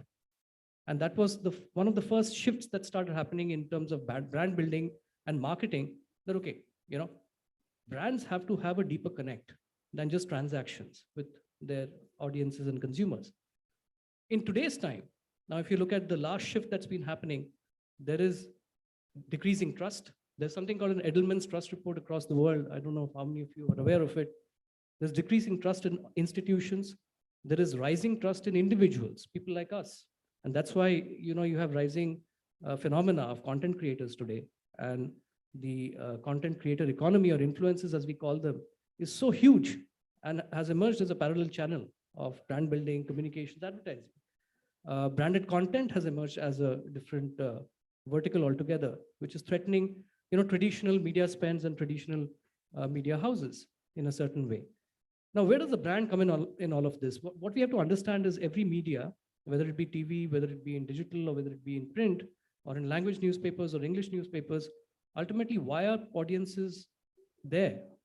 Why are they engaged with that brand? If you look to news and content, the operative word is trust and credibility. Unless until you have that, your audiences are not going to stick around with you. Your audience is not going to be engaged with you to the extent that has a great degree of monetization. So I think that is one of the biggest challenges that is there in front of us today. How do we remain credible? How do we remain authentic? And how do we, you know, keep on investing into that trust account that we have with consumers at one end, and at the second end, how do we combat this fragmentation of media, and how therefore does the brand straddle multimedia? It's not enough for us to just think about a brand only in terms of formats, that I'm a newspaper, I'm a television channel, I'm a digital channel. It doesn't operate that way anymore. Thereby, if we define our businesses from that narrow prism, then we'll be, you know, restricting the share of spend that we get from a particular advertiser. So these are the challenges with which we are faced today. And of course, it's a discussion in itself, so I won't go deeper into it till you want me to. No, thank you. I think two very important points that you brought out is advertising is actually an indicator of economy. And I can sort of, you know, validate that, because when we used to, again, bring out the Outlook data, every time the GDP of the country grew, the advertising would grow about 3 to 4% higher than the GDP rate. And similarly, when the economy is on the downward slide, the decline in advertising would be at least 7 to 8%, so double. So every time there's a growth, there's extra growth in the advertising, and that's an indicator. But I think what you said also very importantly, that in today's day and age, it's also about the trust and credibility of the platform in which the advertisers want to place. And to some extent, I don't know if you said this, but maybe I can paraphrase that. So perhaps newspapers are losing some bit of their trust and credibility to influencers and content creators. I would say not just newspapers, you know, all institutions media, and especially big media has that issue today. Yeah. Shashank, I want to bring you in as an advertiser, and you are the guys who carry the big bucks. So sitting in your position, how do you make those decisions to say that, you know, first of all, how much to advertise? Then when you're advertising, which parts of media, and what kind of methodologies do you adopt for that, and how they've been changing in the last few years? Good afternoon, everyone, and thank you for having me here. So just to give you all a brief background of, you know, who I am, I drive marketing for Aakash Education, and for the larger part of my career, I've been responsible for growing the business for multitude of brands. Largely the objectives which are given to me and people who are in my field is, and you know, I'll try to speak in Hindi in the spirit of the theme of the summit, कि भाई business बढ़ाना है और खर्चा कम करना है. That is the ultimate goal. At the end of the day, आप brand भी क्यों बनाते हो? क्योंकि it should drive you greater returns in the longer run. If you're focused in the shorter run, perhaps आप brand बनाने में इतना invest नहीं करोगे. But the ultimate goal, the North Star metric जिसको कहते हैं, is grow the business, lower the cost, lower your cost of acquisition. Now, if some of you in future want to become entrepreneurs, you'll also have pretty similar goals. अगर आप marketing या management के profession में जाते हैं, तो भी आपके कुछ इस तरह के ही goals होंगे. Now, how do we essentially go about it? Step one is आपको पता होना चाहिए आपका consumer कौन है. It's very, very critical, very important. And it was touched upon in some of the previous panel discussions as well. Is that हम जिस तरह की life जीते हैं, a lot of times we are not completely aware of who the consumer is. And I'll give you an example. In one of my organizations, we were trying to rebuild the company and trying to grow the business. Now, most of our team was trying to reach out to a consumer which was in the heartland of the country. But हम लोग Uber लेके घर से office जाते, वहाँ पे अपना plan बनाते और Uber लेके वापस आते. We never really got a chance to interact with the actual consumer. It tends to happen with a lot of online only businesses. It also tends to happen in, what was termed as people sitting in the vertical part of the country, trying to reach out to people who are in the horizontal part of the country. And this was discussed. It was a very interesting way to articulate it. तो बहुत ज़रूरी है consumer को समझना. उसके लिए आपके पास तरह तरह की तरीके होंगी. To talk to the consumer directly, आप बात कर सकते हैं. आप consumer insight surveys कर सकते हैं. बहुत सारी तरीके से कर सकते हैं. जब आप headlines भी बना रहे हैं तो अब तो there are more advanced ways where you would know headline A would work better or B would work better. There's a lot more data around it. But how I have gone about it, and I've seen some success there, is to fundamentally look at the end of the day, a media mix. For me, and in fact, for a lot of advertisers that I've interacted with, it's never been about newspaper पे ad करनी है या नहीं करनी है. Newspaper growing medium है या declining medium है. It is media A. Media A is giving you a certain return. The measurement is very, very critical aspect of it. Over time, media mix evolve हुआ है. And if you look at it, I mean, I've had a fairly short career, but if you go back in history, marketing advertising has evolved with technology. After the Second World War, television का adoption बहुत जल्दी हुआ, and television became a medium to reach out to more people.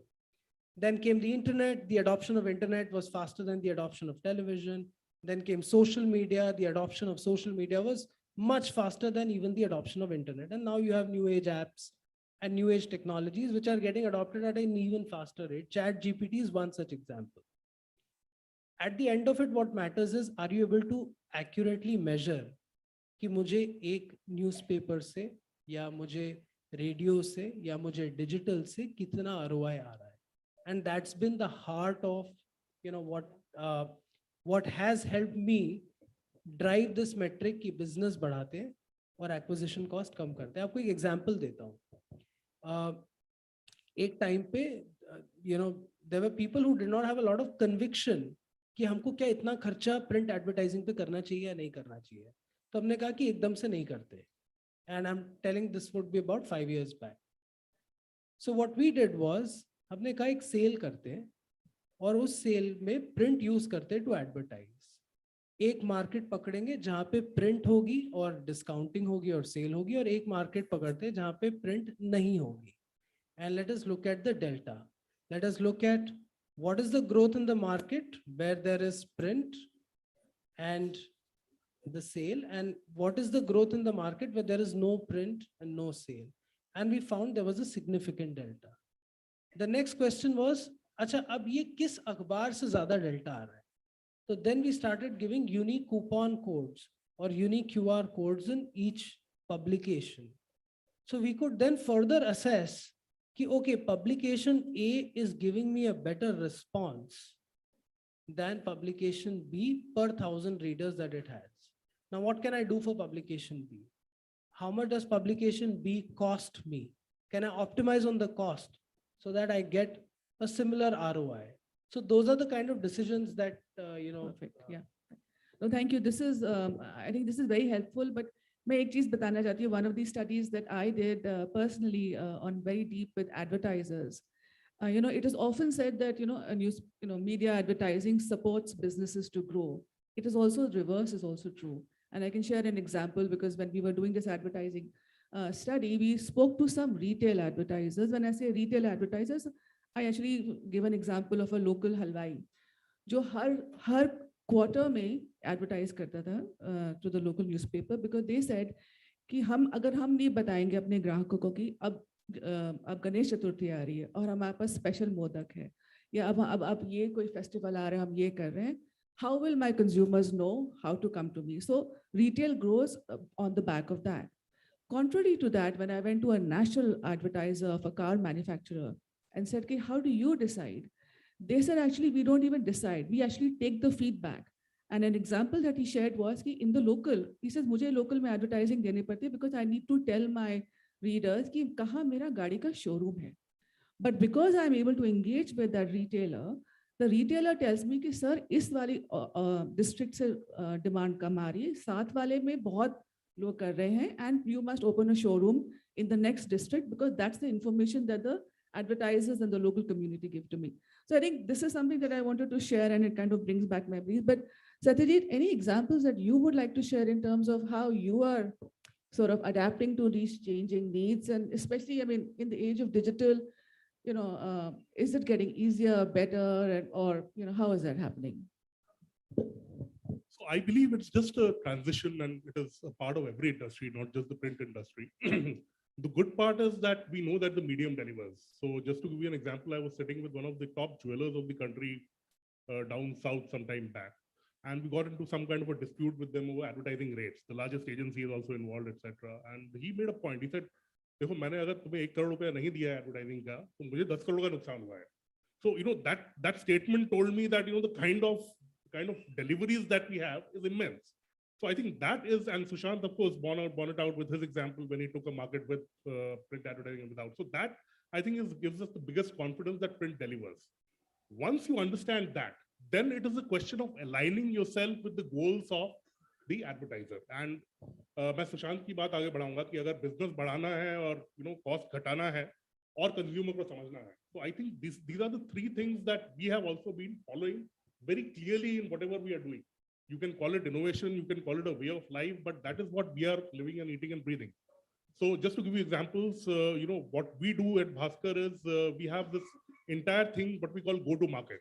So we would not just talk to the person sitting at the corporate headquarters in Delhi or Bombay, but we will go down to the regional manager, the dealer, the distributor of that particular product or category, and try to understand what is happening in that market. And most of the time, we would be able to get some insights which the person sitting at headquarters won't have. Because, typically, as Sushant said, they would never talk to the consumer. I think that has been it's a simple thing, but it's a big innovation that has helped us in bridging that information gap between the local, the retail, as well as the corporate. Point number 2, we do market studies. So, we proactively do market studies, we go to markets, we talk to, do in-depth research with people, because that, digital has its way of getting data and cohorts and, etc. But, we talked about earlier in some sessions, we talked about emotions. We talked about what people really feel. Those are the things which come out when we, actually go talk to people in the market and then come with insights to advertisers, which they, would otherwise never get. So that's the second thing that we are doing. And thirdly, of course, aligning our initiatives with the goals of Business Banana. So a lot of our deals now are objective linked, and we have the confidence to say that, okay, this is one part which will get paid anyways, which is a basic guarantee cost involved thing, but the rest of it will be linked to what we deliver, so skin in the game. So those are the kind of deals which are very popular. In the last 3 years, we have done some 22 such deals where objectives are involved in our payment. 18 of them we have over-delivered. So that is the kind of work that we are doing. With Akash's sister concern Byju's, we have done something called the Discovery Super League, where we went to 5,000 schools across our markets and got 2.75 lakh students to register. So that was the kind of work. And I don't think not many people can do that, because for that you need that credibility to go and talk to the school, to get people involved, to get the students involved, etc. So these are some of the things that we are doing. And I know there's a paucity of time. There are a lot more things which we can, of course, talk about. Any examples you want to share, especially in terms of how digital, advent of digital and maybe AI is influencing advertising trends? Sure.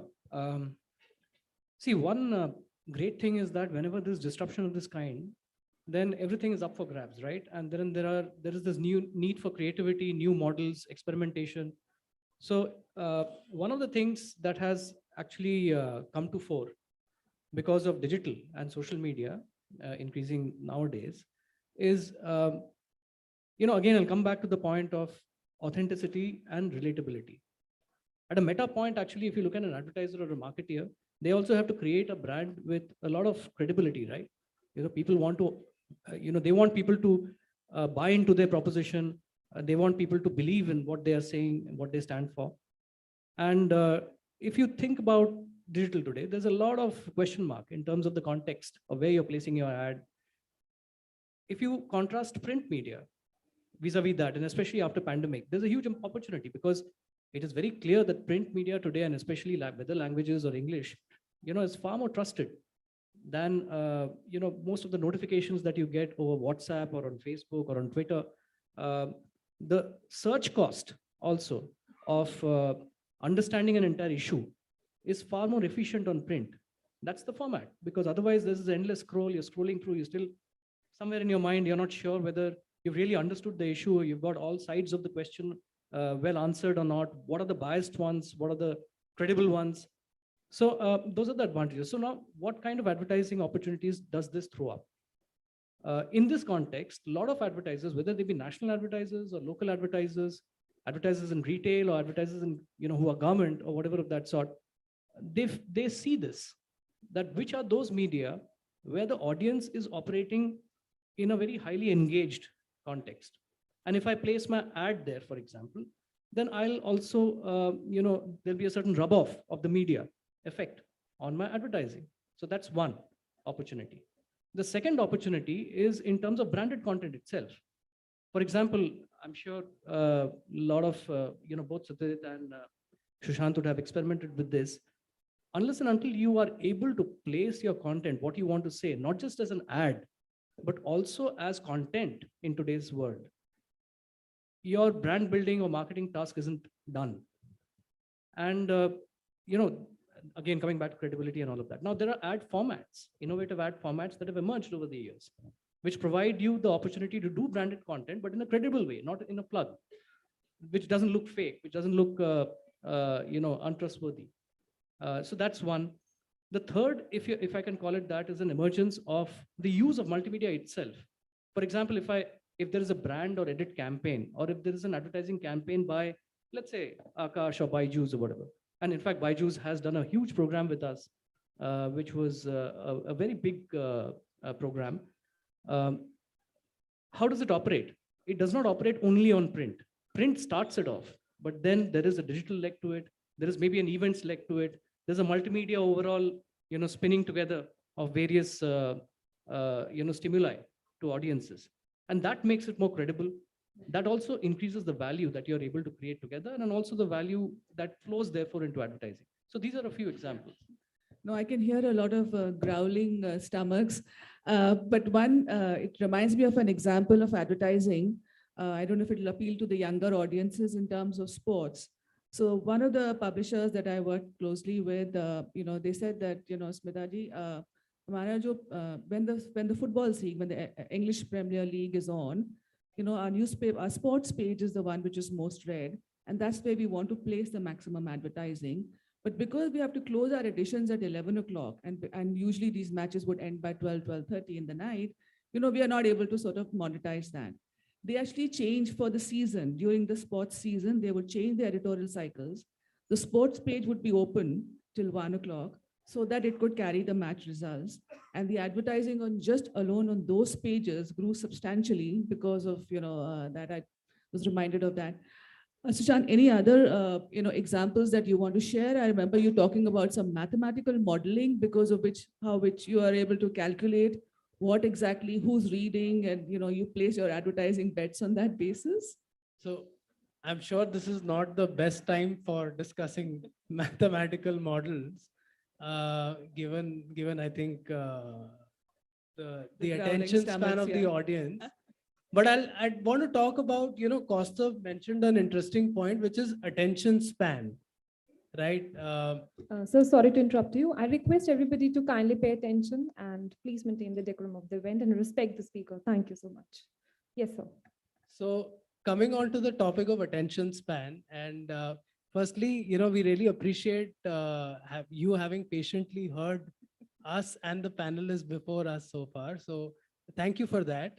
And thank you for patiently or agreeing to patiently listen to us for the next few more minutes. So, just to build on Kaustav ने अभी एक बड़ी interesting बात बताई कि भाई attention span limited है. There are, it's very difficult to get attention of people, right? As advertisers, it is very difficult for me to get attention of consumers. As a newspaper or as print media, through interesting headlines, you want to get the attention of the end consumer. Now, wahan pe, there are multitude of ways to do it. One is you might raise your hand up and say, कि देखो मैं बहुत creative हूँ, मैं बहुत अच्छी headlines बना लेता हूँ या बना लेती हूँ, और मेरी headlines हो या मेरी ad copy हो या मेरा content हो वही लोग पढ़ेंगे. That is one way to go about it. Digitally, things are simpler. You can test 20 copies, whichever will work better. Automatically more money will start getting spent on those kind of ad copies. You might decide to use some of those ad copies. In your case, let's say if you're in the business of journalism, you may want to use some of those headlines on a print, which might go the very next day. So that is one way. The other side of things is ultimately user behavior na data में दिख जाता है. आपको पता होता है क्या चल रहा है क्या नहीं चल रहा है. Early on in your career इतना intuitive नहीं होता, but it is always good to look at data. And I'll give you a few examples. काफी लोग कहते हैं print is declining. Coming back to the same one of the topics that was spoken about.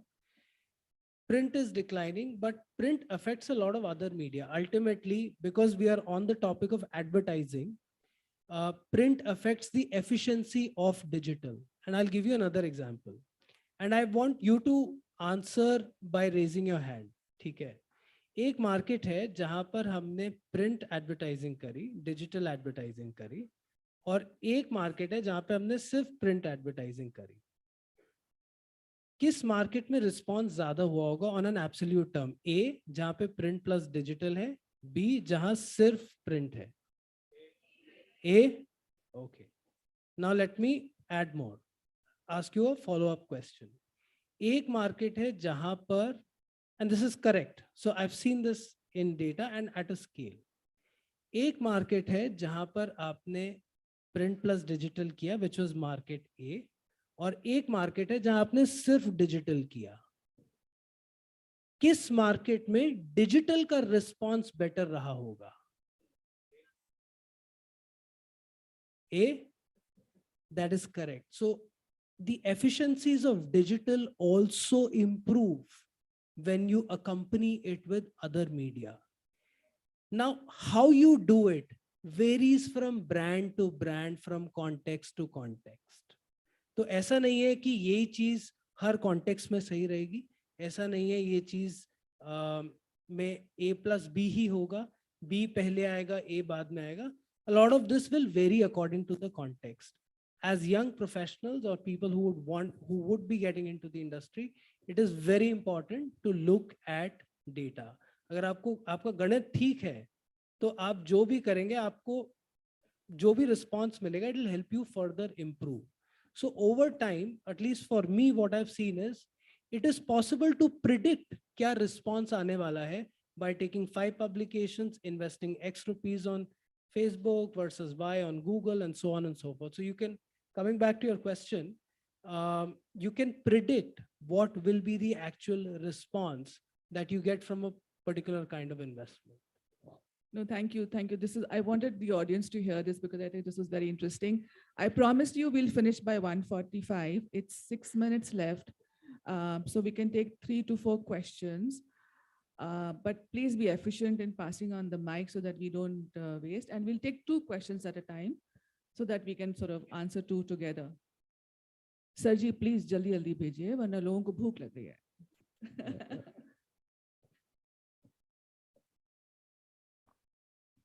Sir, उधर है, ऊपर हाथ खड़े हैं. Please stand up, the next person who wants the mic. Warm greetings, esteemed panelists. I'm Alona Yadav, third year mass media student from Indraprastha College for Women. My question is relating to the print revenue and advertisement model. So as per my knowledge, the production of a print newspaper costs around 15 to 16 rupees. Please correct me if I'm wrong. And the cost that we are charging the subscribers is 5 to 6. It's mere 5 to 6. And the additional 10 rupee cost is what is being covered through advertisements. And we all know that government advertisements is the main source of the revenue that the print makes. So what kind of impact does it have on the editorial or the content that you produce, owing to the government who is actually being the main the government is actually funding government advertising, right. and it got it. So this is my first question. The second is any Ma'am, can we give alternative a revenue chance to models? somebody else if you don't mind? Let everyone have it. Just the follow-up, any alternative revenue models that we can deliberate on to actually improve on this? Thank you. Till the time you have a mic, somebody has a mic? Okay, anybody wants to take that question? Yeah, so I think there's some issue in the numbers because government advertising is not a major part of advertising revenue for print publications. At least in our case, for example, in my case, it's less than 5%. So that is not a big enough determinant of how anything is influenced. And Lakshmipant ji was speaking before us. I don't think we even interact in that matter. So editorial is totally separate. We are totally separate. And there is absolutely no involvement of of the government or any other corporate for that matter, as far as advertising is concerned. Yeah, so costs and all I'm not getting into, but I echo the sentiment that Satya is talking about. What we have to understand is, tell me one thing, do you think that any product in any category will sell or will be commercially successful if audiences don't like it or feel that it's fake or, it's not kosher? It won't, right? So any advertiser also understands this. Even the government understands this. Otherwise, they would have been, advertising only in their mouthpieces, right? Otherwise, let's say, for example, whatever is the government mouthpiece will be the #1 newspaper or the #1 channel in the country or whatever of that. But that's not so. Why? So that in itself, the answer to the question is there. And a lot of this perception gets created that since somebody pays, they find their way into editorial. That's not true. If that would be completely true, that would be the death knell of this business, actually. Yes. Hi, I'm Justine Kapani. I'm actually from a branding and a marketing background, and I'm so glad I'm attending this session. My question is very short. Looking at the caption and the headlines that it's about the regional media, I wanted to ask you guys, since you're from ex-PwC and you're from the mainline papers, how important is research or how important is inspiration from international advertising and brands for your papers? I can, in my days, this was one industry where one would not like to learn. It was India who was actually teaching the world in terms of how to survive and thrive in newspaper publishing businesses, because across the world, it was, really on it almost on its deathbed. It has only survived now because of subscription revenues, because again, and if you look at the trends today, the digital advertising has still not overtaken what they have lost in print advertising. India is a very, very unique market. So, really, there was really nothing to learn, but actually to teach. I thought so. So I thought we'll come to that. Yeah. Thank you so much. Yeah. With the notable exception of NYT. Yeah. Where the digital advertising spends are below the digital subscription revenues now. But that's an outlier. And they have they've actually grown in the last 10 years. They were loss making in 10 years to 12 years, 13 years back, but they have now, they are the poster child, in fact, in the entire media world. But anyway, that's a different That's an topic. exception, you're right, because I Yeah. think if you look at the number of newspapers which are registered with RNI, in India, it has shown a continuous growth. Whereas in the US, the number of newspapers which actually get shut down, and many of the big brands, that was actually That's correct, yeah. the markets are very, very different. But there's a lot to learn from even studying them. You're right, absolutely, Smita. In fact, India and I can safely say both Dainik Jagran Group, Dainik Bhaskar Group, even the Jagran Group, and many other media houses, in addition to BCCL and Times of India Group, have been at the forefront of innovation. So, for example, the question that the lady asked was itself an innovation, invitation pricing, where you sell the newspaper for lesser than what it costs you to produce it. Why? Because you're aggregating audiences and it's a disguised free pricing. We give it free, it won't reach the audience, it'll reach somewhere else, right? But, I think the point about research, yes, this is an FMCG. This is so fast.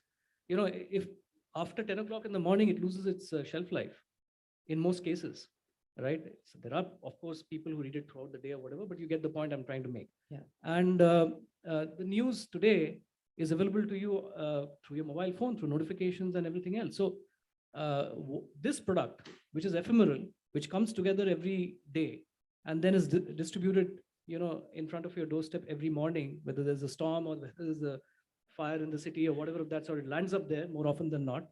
And, it cannot operate without us understanding what the consumer wants. Right. So we do a lot of research to understand that.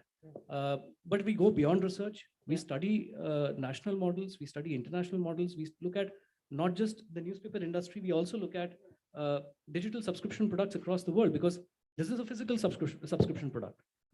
Anywhere in the world, if somebody is paying money to buy a digital news content service, that also gives you insights in terms of what kind of content is trending across the world.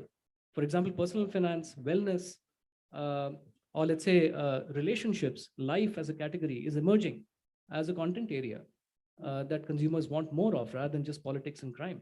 True. Right? Yeah. I Do we have have to time? stick to my profits at 1:45. We are all available over lunch. If you have any more questions, we can happily answer over lunch. But thank you so much for staying back. Really, really appreciate your time. It's really difficult to stand before this panel. Thank you so much. Thank you so much, speakers. Now I would like to request Mr. Pavan Agarwalji and Mohit Jainji to kindly felicitate our distinguished speakers.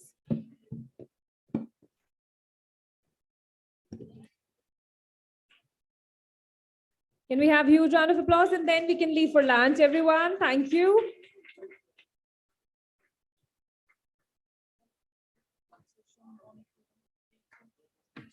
At 3 o'clock, we have a session on freedom of speech. I request everybody to please be here by 3, as we would have few distinguished speakers for the respective session.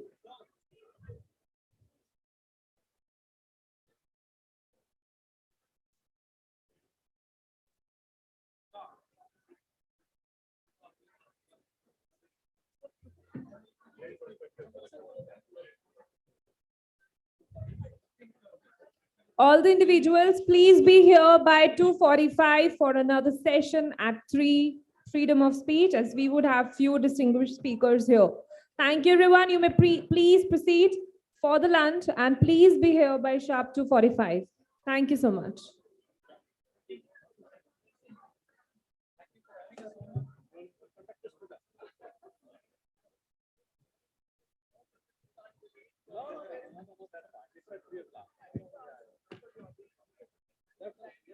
That question is not for us, that question is for the audience. When you talk of freedom, you have to hear their views.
incentive schemes with the aim to push the growth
May I have your kind attention, everyone?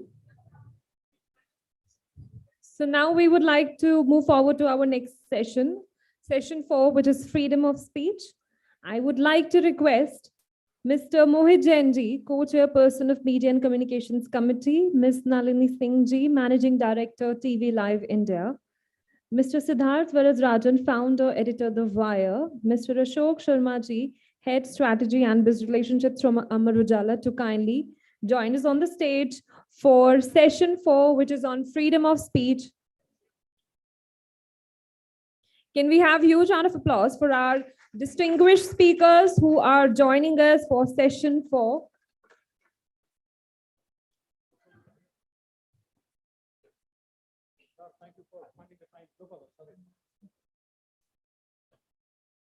I request everybody to kindly get settled as we begin with the session 4.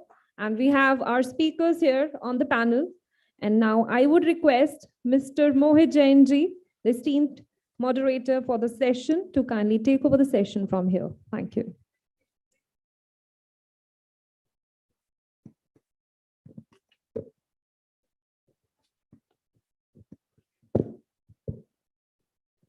Thank you, Pratibha. I know, guys, this is a session right after lunch, but the topic is so interesting for us.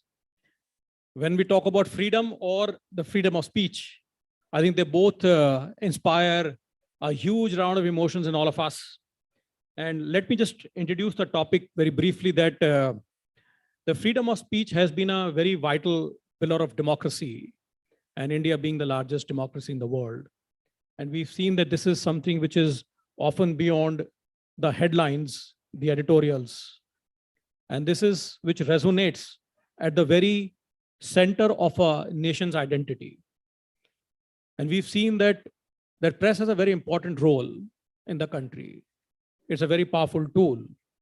And I suppose that it has an ability to enlighten the societies, to create an informed citizenry and hold the powers accountable. But at the same time, if this freedom is misused, it also has the power to sow discord, spread misinformation, and undermine the democratic values. And it is often expected that this freedom of speech is not expected to sensationalize, create an undue alarm in the public space, and is also expected to play a role in a non-partisan way. With this, I would just briefly introduce our panelists over here. We have Mr. Siddharth Varadarajan, who's been a towering figure radiating unmatched editorial mastery. He's been a maestro with words. He worked with Hindu and wielding the pen as its editor from the years of 2011 and 2013. Thereafter, Siddharth went on to etch his indelible mark in the annals of journalism, being one of the visionary founding editors of the illustrious news portal, The Wire.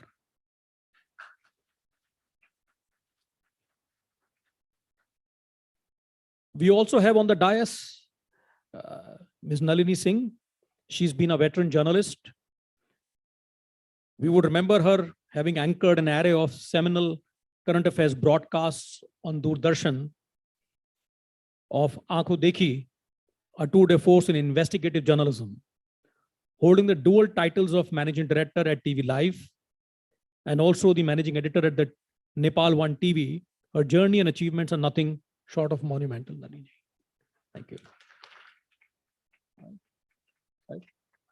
We also have with us Ashok Sharvastav, and he's worked with Dainik Bhaskar and now is presently with Amar Ujala, spent more than 25 years in media, and more than editorial, he's been on the business side. So it'll be very interesting to hear his views on that.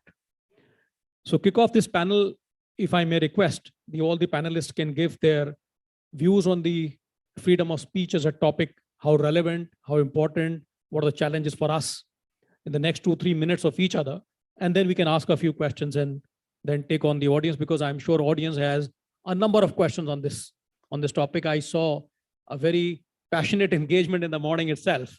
So I'm sure there are some questions which have not been answered there. We have the experts over here who would answer that. So Nalini, may I start with your comments on that, please? Thank you very much for inviting me here. Thank you to the audience for coming for a post-lunch session. I'd like to begin by paying tribute to the former head of NDTV in Bombay, Sohit Mishra, whom I don't know personally, but he's a reporter who preferred to resign perhaps yesterday rather than allegedly create a ruckus in a press conference to detract from the main question, which was going to be on Mr. Adani. So I would like to begin by paying tribute. It is such a privilege to live in a country where the right to information is a fundamental right. It's one of the 7 rights that we have. And it is important because democracy pivots around information, as you know, and this is what, if the public has the information, they can judge what the government is doing. Otherwise, the government becomes all powerful. So in my opinion, I have always held that journalists and the government have an adversarial relationship. Pratidwandi, Pratipaksh ka ek rishta hai unka. And therefore, I'm always mystified. How did a large proportion of our media climb onto the Godi? How did we become Godi media? Because once you're in the... This is wonderful. Thank you. Thank you for your applause. Because I would say the Godi media is denying the public the fundamental right to information by being always giving the side or disproportionately the side of the government. Now, this actually undermines democracy. And so therefore, it is a trend which is not only surprising to begin with, but deleterious, absolutely something which goes against our democratic, the contours of our society, of who we have become in the last 75 years. So I just want to ask, please, respectfully, when your anchor was introducing, she said freedom of speech, but I believe that it must be freedom of expression, of all kinds of expression, even how I look, even how I react to a statement is my expression, which is actually allowed. So I would say that the freedom of expression and its twin, the right to information, is being undermined by the Godi media. This is the first thing I'd say. The second is, with great regard for the work that The Wire has done and how they've been in the crosshairs of the courts, our observation is that the media is going to the courts less and less. When what is called in our day, when the media found something wrong, or generally when it found something wrong, it went to the court and it changed the jurisprudence on the law, which monitors, under which freedom of expression is enjoyed. Ramesh Thapar, Bennett Coleman, Mohit Jainji's company, Indian Express, Sakal, all these made, there were fundamental changes that the courts made to the law because these people went. Now, why is the media not going to the courts in the same way, spontaneity as it was before? And I'm saying that The Wire is an exception. There are other exceptions, News Laundry, etc. And the Supreme Court has itself observed that not going or getting an adverse, getting an adverse reaction from the powers that be has a chilling effect on society, and especially on the media. So this is another question which is in my mind on this subject. Individuals simply don't have the wherewithal, the resources even small media persons like me, we've had to face, I personally had to face a case in Jaipur courts from 1996 to 2011. I was on bail all this time, and I was only discharged honorably by the third-class magistrate in 2011. So, I'm not giving this as an example of, what I've done, but I'm just saying, why is it that we are not doing it? Individuals don't seem to have the staying power. And just a couple of other points, that defamation is another stick that we are beaten with. And defamation is a very necessary law, because if somebody's reputation is harmed to the extent that that person suffers injury to their, expose the person to ridicule or to discrimination and biases, that person really should go after you for defamation. But the defamation law is not codified in our civil laws. So you saw what happened with Rahul Gandhi in the Surat, Honorable Surat District Judge, Honorable High Court of Gujarat, gave him a punishment of 2 years in jail for which I think was an ill-advised comment on all Modis, but anyway, on a comment that he made. So, what about others? If a person who's got resources can have this thing dangling over them, the 2 years in jail, so then you shrink back. The last point I'd like to make, or the second last, is has anybody, maybe Siddharth can tell us, or maybe Ashokji can tell us, Mohit, that has anybody done any research on the effect of the what we call the agencies on freedom of expression? What is the effect of the ED, income tax, IB, etc., on the freedom of expression? Just to give a very, very small example, that because what they do is, if the agencies are going to restrict our freedom of expression, they're actually suppressing the truth in favor of the government. That is not something that a journalist can even accept in any way, even in a 0.1% way. So I'll give you a very small example. It's a little bit of it's a trivial example also, but P. Chidambaram was in jail, and Vishnu Shom of NDTV had a discussion and said, what was happening on Chidambaram not getting bail again and again, he was declined bail. So he said on that program that Chidambaram is being evasive. So I was on that panel and I said, says who? So he says the ED. So I said, you're accepting what the ED says about somebody in their custody. Is that what is fair?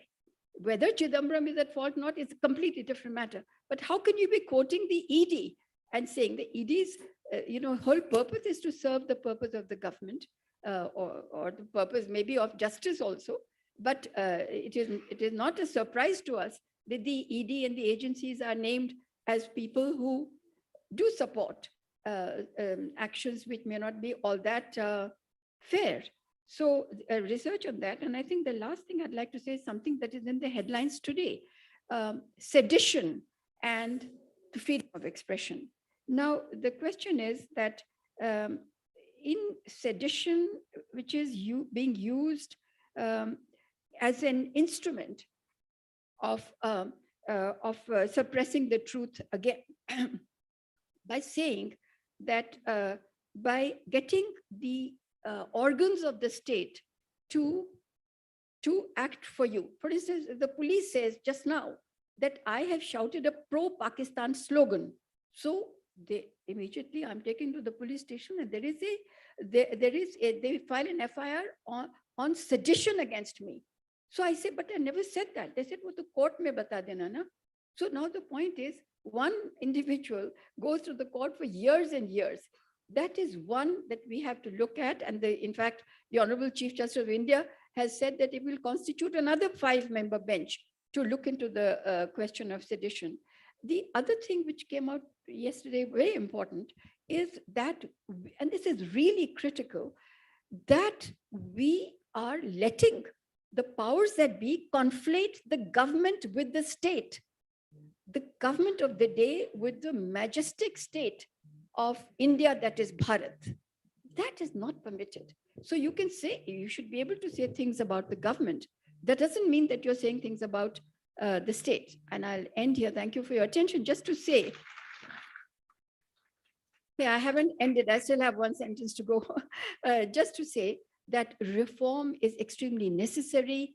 All reform causes outrage. All reform offends, and all reform, almost all reform, is started by minorities. And I certainly don't mean religious minorities, but the minority of a Mahatma Gandhi, minority of an Ambedkar, minority of a Raja Ram Mohan Roy. These are the people who stand up. And for this, I would have to laud the minority of our YouTubers who are beginning to make their presence felt and who are saying it like it is. People like The Wire, not because Siddharth is sitting here, but because everybody knows what they do, News Laundry, etc. I would say, and I have something to say about people like me who are sitting on the fence. And here, with your permission, you're too young for this, but still I will say this, which is that, Sahara means desert, and Asiri means imprisonment, or feeling of being like, imprisoned. So the line goes like this: Khule Sahara mein thi meri Asiri deed ke qabil. That in the vast desert, my perception of being limited was worth watching. So, Khule Sahara mein thi meri Asiri, my feeling of imprisonment, deed ke qabil, dekhne layak, ki meri hadde nigah ka 400 दीवार हो जाना, कि my limited vision became the wall on all four sides. I was in the open desert, but I thought, no, I am absolutely limited in the four walls of this. So I would say that applies to people like me who have not jumped in, but I'll jump in now by saying something at the end, by telling the truth, which is, we are told that Indians feel proud now when they go abroad. I want to say on record that since I started going abroad in the mid-60s or 70s, I have felt extremely proud as an Indian. Thank you. Thank you. Thank you, Nalini. Thank you so much. Siddharth, do you have a take on that? I'd like to build on what Nalini Singh ji said. Agree with everything all the observations she made, and perhaps I will elaborate with a few examples. And since we're speaking of freedom of speech or freedom of expression, related to that is freedom of press. All of these are freedoms which are fundamental via the Constitution and subject only to a very limited number of reasonable restrictions, which are themselves to be defined in law. So they're not arbitrary. A district magistrate cannot one day wake up and say that what the Times of India has published or what Amar Ujwala has published is a violation of law. It's not up to the DM to decide that. Right? So the constitutional safeguards they exist, they're robust, and they've been with us since the start. But today, we are in a situation where freedom of speech does not exist in some parts of India. If I were to name one, I would say in Jammu and Kashmir.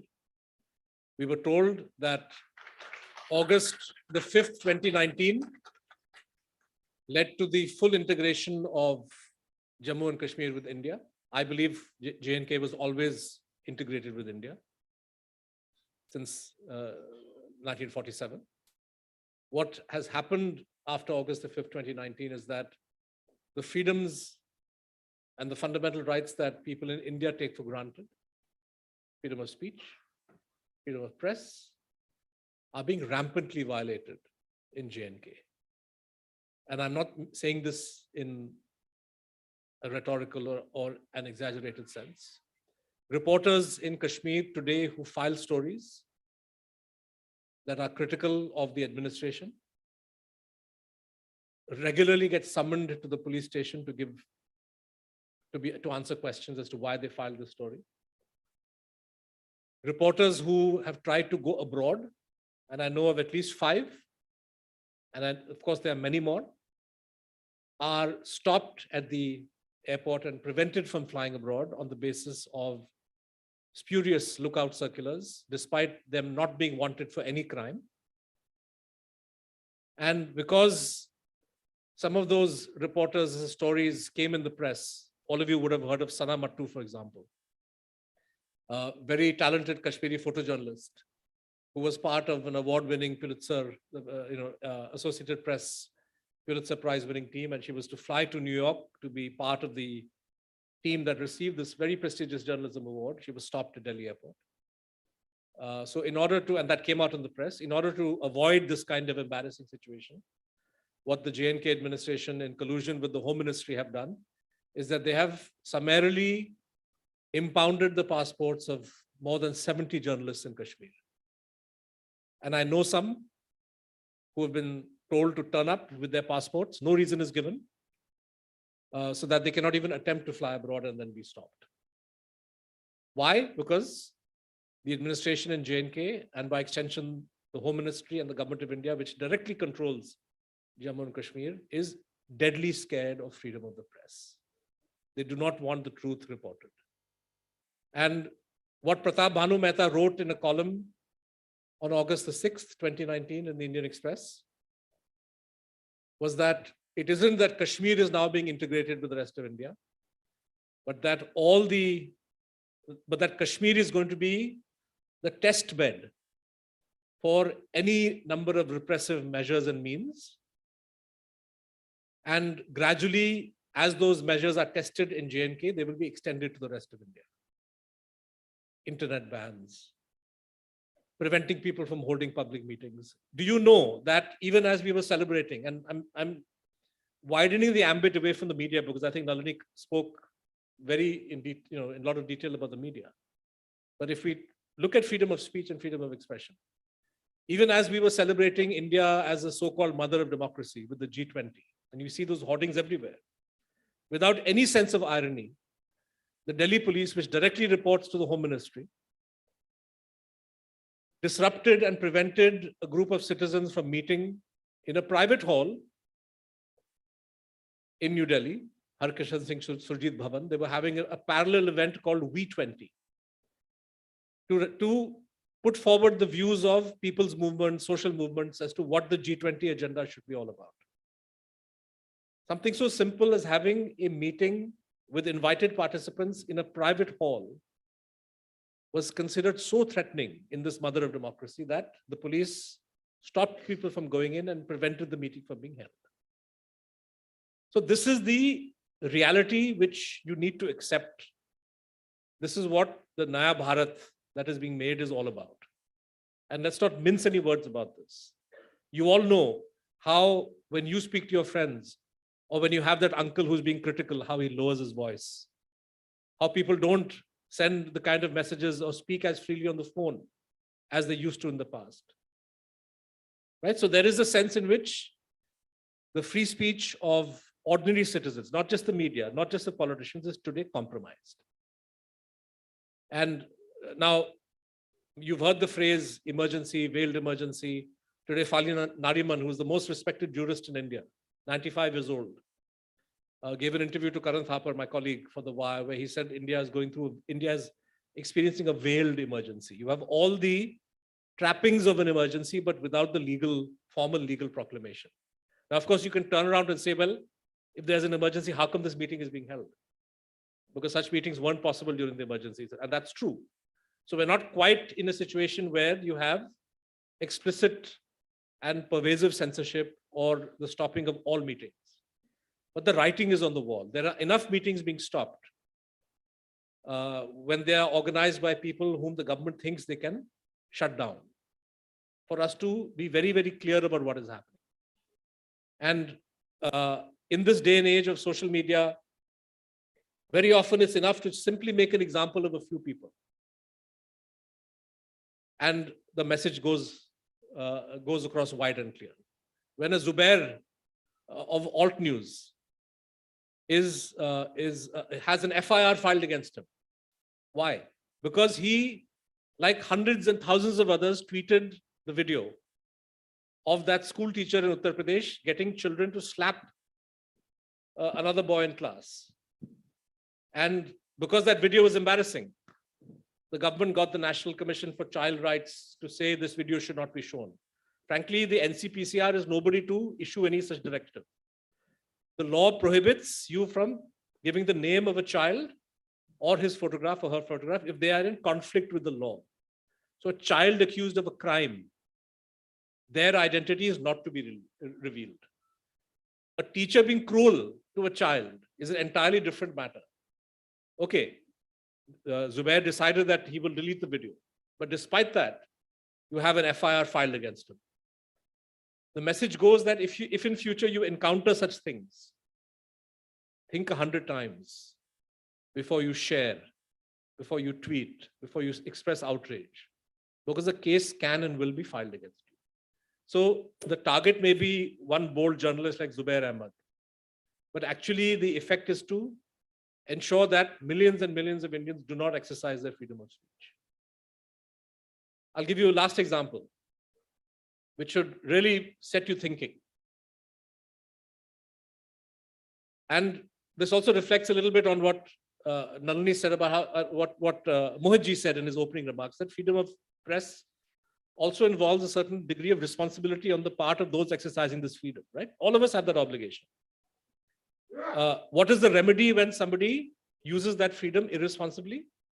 I'll give you one example. The Manipur press has been accused by a number of people of being very biased in its reporting. And this is not the first time we've seen this. All of you are too young to remember the coverage in 1984, in the run-up to and during the massacre of Sikhs in Delhi, when leading mastheads, I'm not taking any names here, there was no TV in those days, but maybe Doordarshan, but there was no private TV. But leading mastheads didn't think twice about running very, very blatant anti-Sikh statements and propaganda, which fueled the violence against Sikhs. That was in 84. You're probably too young to remember, many in the audience, the way the Gujarati language press behaved in 2002 during the anti-Muslim violence. So the press has a responsibility and we need to devise ways to call it to account. And in similar fashion, the Manipur press has been accused by a lot of people, but in this particular instance, by the Indian Army. They were accused of misreporting, of fueling ethnic hatred and so on. And the Indian Army sent a letter to the Editors Guild of India, which is one of the pan-industry bodies that does a lot of introspection. They speak out for media freedom. They also introspect. So Editors Guild, in response to the Army's request, and the Army gave them a number of examples of reporting that was inflammatory. And so the EGI, Sanjay Kapoor, Seema Guha, and I think Seema Mustafa, a three-member team went to Imphal and they produced a very compelling report on the state of the media in Manipur, which naturally the government of Manipur, which is hand in glove with these biased media houses, didn't like. So they went and filed a FIR, a criminal case against the Editors Guild of India. Why? Yeah, Bharat Bhushan also a member, that's right. Filed an FIR with all kinds of ridiculous charges, including in the first instance. And we had a copy of the FIR. Section 66A of the IT Act, which the Supreme Court had struck down 10 years ago. The Manipur police invoked 66A. The Manipur police invoked Prevention of Corruption Act, even though these are private individuals who have nothing to do with the government. But the fact is that you have a criminal case, and for the Editors Guild to even find a lawyer in Imphal to deal with this FIR is next to impossible. Because we have the example of a Hyderabad professor, Professor Kham, who teaches political science in University of Hyderabad. He's a Kuki by origin, and he gave an interview which led to the filing of an FIR against him in Imphal. When he managed to find a lawyer, all Kukis have fled Imphal, so he found a Meiteis lawyer who agreed to take up his case, and there were immediately threats issued to the lawyer. for taking the case up of a cookie. So finally, the lawyer got intimidated and he, I believe, dropped the case. Despite dropping the case, his home was attacked and destroyed. So in such a situation, to file a case against Editors Guild and expect that the Editors Guild can have some kind of legal recourse, should tell you what is happening in this country. And I cite this as an example because I thought the army's response to, I'm not, like I see a lot of terrible reporting, like in today's papers and yesterday, there's an example of Sudhir Chandra of Z News or Aaj Tak, Sudhir Chaudhary of India Today group, who attacked a Karnataka scheme, government scheme, saying that they're only giving loans for vehicles to minorities and Hindus are not able to available. Whereas the fact is that there is a parallel scheme for SCs and STs. So this kind of, so Karnataka government says we want to file a case. Frankly, I'm not a big fan for filing cases. I think there are other ways of dealing with this. And so the army, instead of filing a case against Manipur police, did the right thing. They invited the Editors Guild to say, please take a look. Please issue a report. And it's the issuing of the corrective that is then criminalized. Look at the irony of this. You have reporting which in any other part of the country would probably have led to a criminal case. But there is no case for that. And when somebody comes and does a fact finding and points out that this reporting is bad, there's a case filed against the people who find fault. So this is the situation we're in, and I would like to believe that the courts are our last refuge. And it's true that far from approaching the courts and urging them to take action, many sections of the media now actually contribute to the promotion of polarization and communalism in our, Dharaniji has spoken of the Godi media. A large section of Godi media not only echoes the government's propaganda, but are also complicit in fueling hatred on the basis of religion. This is a fact. So I don't expect the Godi media to do much, but we hope the courts will uphold freedom of expression, freedom of speech, freedom of press when cases come to them. Sometimes at the highest levels, they do that. But I regret to say that at the lower levels, it's an uphill battle. It took Zubair, he was arrested earlier this year. It took him 2 weeks in jail before Zubair was able to get bail for a series of nonsensical cases that should never have been filed. And he had to go to the Supreme Court to get his bail. And so this is the reality. So I do hope that civil society and ordinary citizens speak up and raise their voice and get off the fence, but also that the judiciary plays the role that it's meant to play as per our constitution. Thank you. Thank you, Siddharth. This is a very deep subject, and thank you for sharing your personal experiences about the various facets of that. And Ashok ji, if you have any thoughts on that.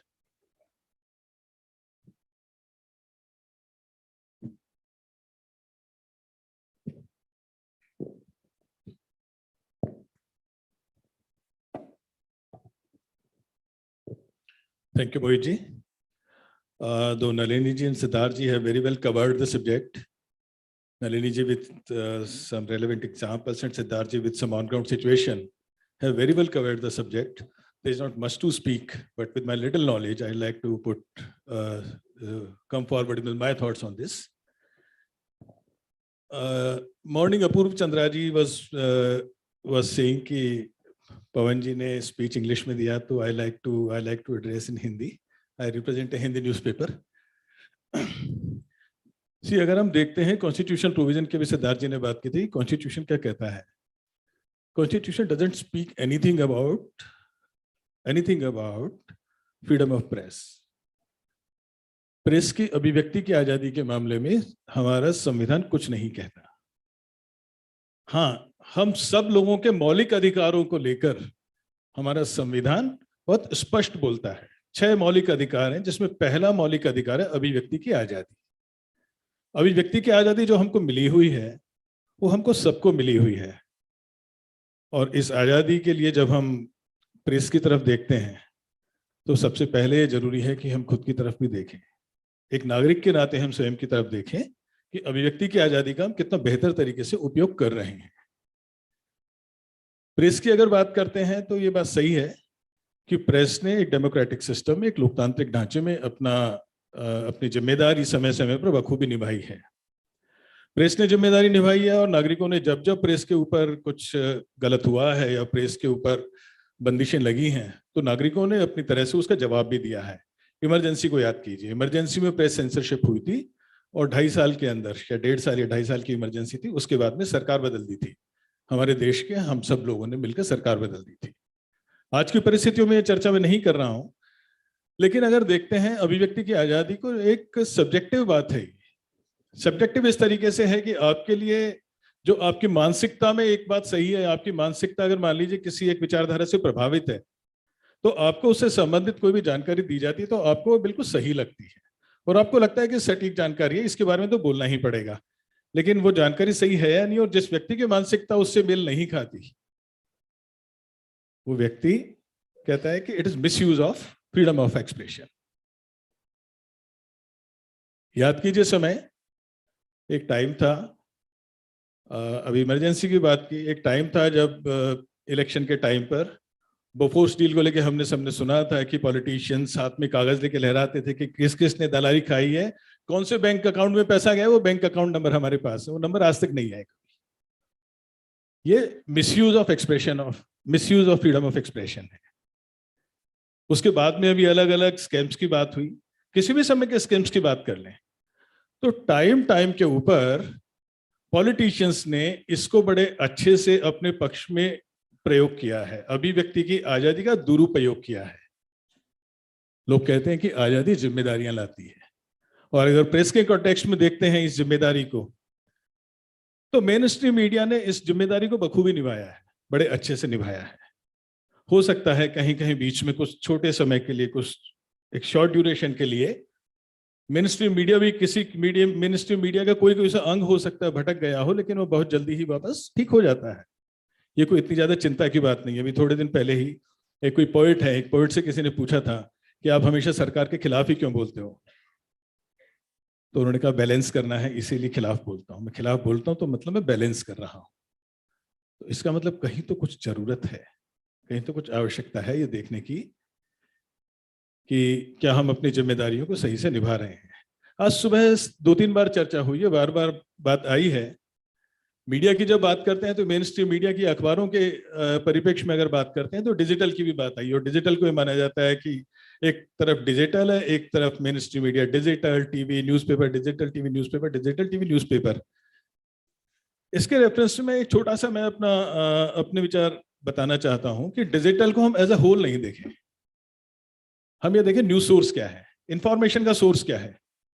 अनजाने में हम सब लोग उस content को, उस सामग्री को प्रसारित कर रहे हैं जिस सामग्री का कोई सिर पैर नहीं है। कुछ भी कहीं से जनरेट किया जाता है, उसको वायरल किया जाता है कुछ लोगों के द्वारा, और हम सब लोग अपने अपने विचारधारा से प्रभावित होकर अनजाने में उसको आगे प्रभावित अपने अपने ग्रुप्स में कर देते हैं। तो नागरिक होने के नाते हमारी भी जिम्मेदारी है, और वो कहीं ना कहीं फिर हम लोग भीड़ में बदल जाते हैं। इन सारी चीजों को देखना समझना होगा। आज ये चीज ज्यादा रिलेवेंट, शायद ये विषय जो आज आपने लिया है, इस विषय की आज ज्यादा इसकी जरूरत इसलिए भी है कि डिजिटल मीडिया के ऊपर जितने भी सोशल हैंडल्स की बात करें, जहां पे कंटेंट को जनरेट कोई भी कर सकता है, वहां पर जितने गैर जिम्मेदारी के साथ में कंटेंट को उठाया जा रहा है, फैलाया जा रहा है, और उससे मानसिकताएं प्रभावित हो रही है, तो उसको लेके हम सब लोगों को नागरिक होने के नाते, सरकार तो इसके ऊपर पता नहीं कब रेगुलेटरी कब लेकर आएगी या कभी लाएगी या नहीं लाएगी, लेकिन हम सब लोगों को अपने आप को रेगुलेट करने की जरूरत है। ये देखने की जरूरत है न्यूज सोर्स क्या है। एक फर्क हम लोग समझने की कोशिश करें कि जब भी कोई एक कंटेंट इस तरह का आ रहा है जिसपे हमको पूरा भरोसा नहीं है, सिर्फ ये देख लें सोर्स। अगर डिजिटल हैंडल भी किसी मेन स्ट्रीम मीडिया का है, अगर किसी रेपुटेड मीडिया का है, मेन स्ट्रीम मीडिया से मतलब ऐसा ही नहीं है कि कोई अखबार न्यूज़पेपर ही हो, लेकिन एक रेपुटेड मीडिया का है और वो न्यूज सोर्स है, तो डेफिनेटली वो पूरी तरह से भरोसे के लायक है। लेकिन आज क्या हो रहा है कि व्हाट्सएप पे हमको ये नहीं पता कि व्हाट्सएप पे कहाँ से क्या लिख के आ रहा है। हमको इतिहास वो बताया जा सकता है जिस इतिहास ने कभी कुछ हुआ ही नहीं हो, वो भी हमको इतिहास बताया जा सकता है। हमको भूगोल वो बताया जा सकता है जो सचमुच जमीन पे कहीं होगा नहीं। तो इतिहास भूगोल के मामले में यदि कोई जानकारी लेनी है तो हम ये देखें कि उसका स्रोत क्या है, उसका सोर्स क्या है। तो मेरे ख्याल से हमको देखने की जरूरत है, जब प्रेस की बात करते हैं तो हम सोर्स को जरूर देखें, और प्रेस ने अपने आप को रेगुलेट किया हुआ है। मैं प्रिविलेज फील करता हूं कि आप नलिन जी के साथ में, सिद्धार्थ जी के साथ में, मोहित जी के साथ में स्टेज शेयर कर रहा हूं, और सर्टेनली आपकी नॉलेज के आगे तो ज्यादा मैं कुछ कह नहीं सकता हूं। बहुत बहुत धन्यवाद। बहुत खूब अशोक जी। I think what you summarize is that liberty has to be limited in order to be possessed. I think that is very, very well articulated. And while the panelists have spoken so freely and eloquently and without any foundations, it does not leave actually much scope for any questions actually. But I will still ask a few of them right now. Riji, we often see sometimes the media is actually on various platforms, and these days one of the common questions that comes to us is actually from the social media, and we find that it is rife many a time with controversies and sometimes with false news. The theories are not very solid. So what's your view on that, how should we deal with that, and on what's your advice to the civil society or to the government in terms of taking the action? Is that seen as a freedom of expression, or is it something which is not good for the society? So how do we deal with this conundrum? I must say, I don't know enough about the social media laws. 66A, as Siddharth says, went out a long time ago. After that, I haven't really followed, except to gasp in complete horror at the vile nature of the comments that are made on social media about each other, about leaders or about non-leaders, etc. So and also the language used.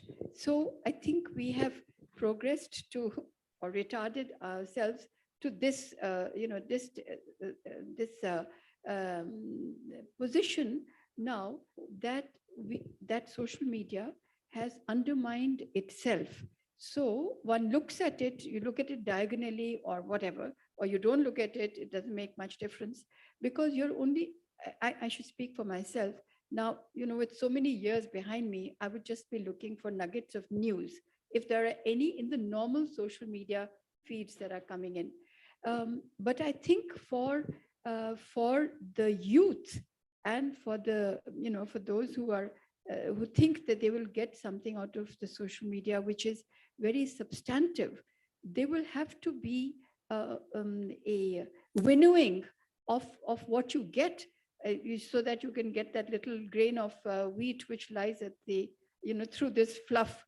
So, but whether the government will come down, I think the government is already in the process of looking at some, Siddharth may be knowing much more, but I would say that if this is a progression which is happening in society, where they will go to the bottom, to the Titanic bottom of behavior on social media, and then somehow it will start repairing. I don't know if that will happen, but for the moment, it is a disgrace to see what people are they think they can get away with by saying things about each other.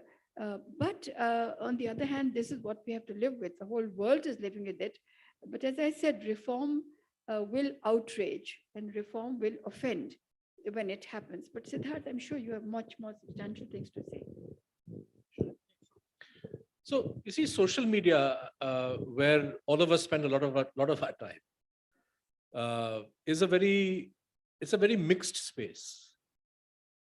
On the one hand, it's very useful for us as a source of information and as a means of disseminating information. And I think it's also given voice to millions of people who earlier did not have a voice. The first job that I did in a newspaper, I joined the Times of India. Moji forgot कि हिंदू से पहले मैं Times of India में था. तो मेरी पहली वहाँ पे मेरा जो रोल था, मेरा जो किरदार था, वो ये था कि जो लेटर्स टू एडिटर्स आते हैं, उनको छांटना, उनको एडिट करना, उनको सेलेक्ट करके उनको अखबार में डालना. And if you think about it, back in the day, right, the Times of India was sold millions of copies around the world, around the country, and hardly 5 to 8 letters to the editor would be printed in a day. So the universe of readers of the Times of India was massive, but only 8 people on any given day were able to respond in a public fashion. जो आप घर में बोलते हैं, जो आप मोहल्ले में बोलते हैं, वो अलग बात है, but in a public fashion. Today, anybody with a computer and an internet connection can raise her voice, can put her opinion across. So that's a marvelous thing. Obviously, you can't, account for manners, and to expect that everybody will be well mannered, that everybody will behave well, is next to impossible. You can't legislate, good behavior. Nor perhaps should we be seeking to do that. So I think that today, if you have a lot of bad behavior on social media, if you have a lot of abuse, this is perhaps a price that you have to pay for it. Sometimes when that bad behavior or abuse crosses a line and ends up violating a law, for example, if somebody is inciting hatred against an individual or a community, inciting the commission of an offense, then the law has provision to deal with that person. What we see is that in the name of dealing with bad behavior online, the government has armed itself with what are called the IT rules, information technology rules, which are so sweeping in their design that legitimate forms of expression that the government does not approve of can also be taken down, can be criminalized. And today, whether it's Amar Ujala or The Wire or a freelancer like or a veteran like Nalini, or Mohit's Times of India or Bennett Coleman Group, all of us are digital publishers. We all put out digital content. And the government's rules require all of us, perhaps not Nalini because she's not part of an institution, but the other three, we are required by law to have a grievance redressal officer whose job it is to respond to any so-called grievance by a reader within, I think, 48 hours. And if the reader is not satisfied, the reader has the right to escalate their complaint to an industry-wide body. In the case of The Wire, we've set up something called DigiPub for digital publishers. The newspapers have their own body. And if that reader is not satisfied with the industry-wide body, they can escalate their complaint to an interministerial committee, which will then decide whether the item in question should be deleted or not. Now think about this. Article 19 guarantees freedom of expression. Ashok ji is right. There's no explicit mention of freedom of the press, but over the years, the Supreme Court, through numerous judgments, has established that Article 19 guarantees freedom of the press. So freedom of the press can only be restrained by law. But through the IT rules, the government has set up a committee consisting of babus who will say ki ji Ashok Sharma ji ka jo lekh hai, which, like, let us say, okay, that was not Ujala, but Dainik Bhaskar did a whole bunch of stories during COVID phase 2, where they showed how in Uttar Pradesh, the number of deaths was much higher than what the government is acknowledging. Can you really rule out some member of the IT cell sends a complaint कि जी ये तो मेरे भावनाओं को ठेस पहुंच रहा है ये सब पढ़ के और ये misuse है, and Dainik Bhaskar's grievance officer says no, this is rubbish. They go to the committee, to the industry-wide body. Industry-wide body also says this grievance is not founded. और फिर वो सरकार के दरवाजे पे दस्तक मारता है और वहाँ पे a health ministry and a home ministry and a INB ministry official say हाँ नहीं भाई रीडर की कंप्लेंट तो सही है, ये तो this is inflammatory, this will spread panic, ऐसा स्टोरी जो है ये तो बड़ा खतरनाक है, इसको डिलीट करो. How can the mother of democracy give some bureaucrats this right? This is a clear case of the remedy being much worse than the disease. I would much rather allow hundreds of abusive stuff on social media than to give unelected people or even elected people, because we know what elected people are capable of in this country, giving them the right to unilaterally decide to unilaterally decide what a citizen should read and should not read. I'm sorry, I'm not going to give them that right. We need to regulate ourselves. So if there is, so social media, I think people should be careful what they say and do and write. Media needs to be careful about what they publish. But if we allow the government to arm itself with laws in the name of fighting fake news, like they have a rule now that any government department can decide what is fake news and order that news to be deleted. Now, I'll give you an example of the kind of fact checking that they do.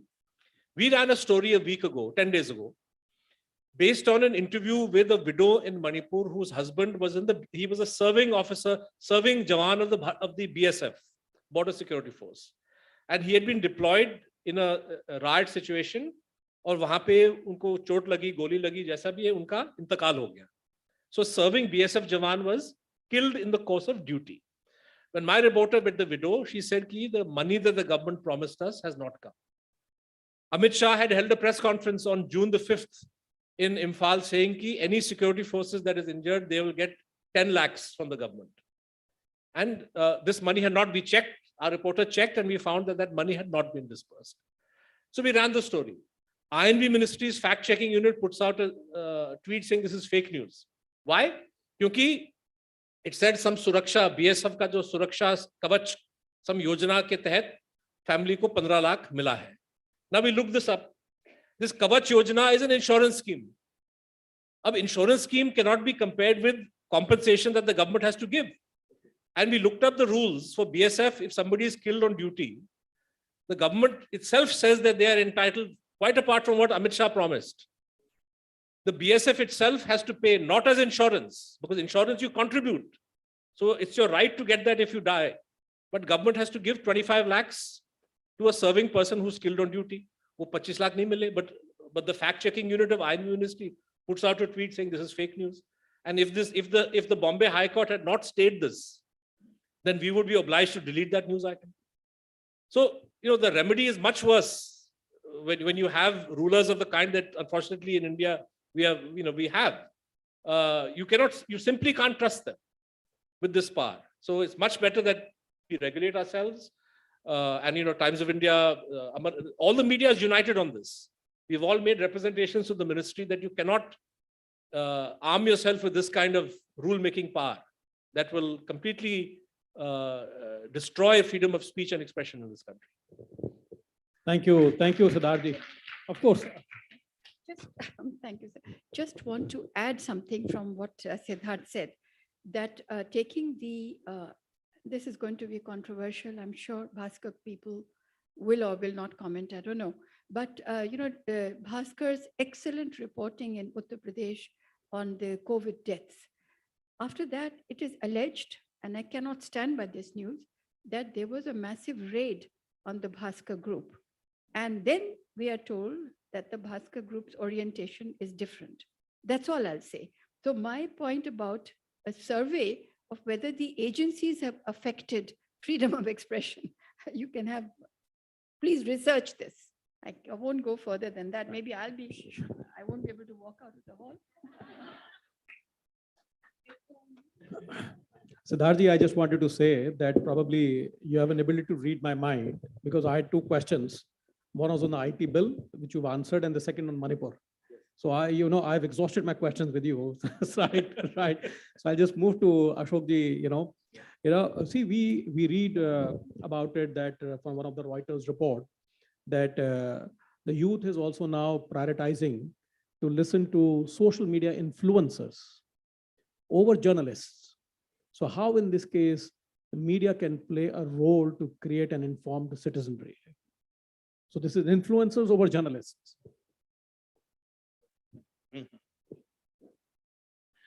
You're right, that is happening. And after this question, guys, I know there are a lot of questions waiting in the audience. What a powerful conversation we've had just now. And after that, we'll come to you. See, you are right, that is happening, that there are a lot of YouTubers who are who are influencers, who are influencing. अभी थोड़ी देर पहले जो मैंने कहा था कि हमको भीड़ में बदला जा रहा है. So this is what is happening. And influencers, if you really see, when we talk internally within media fraternity, when we talk, so these influencers, each influencer has a price. But a journalist for a story does not have a price. So I think that creates a difference. And these things were there in some or the other form. These things will be there.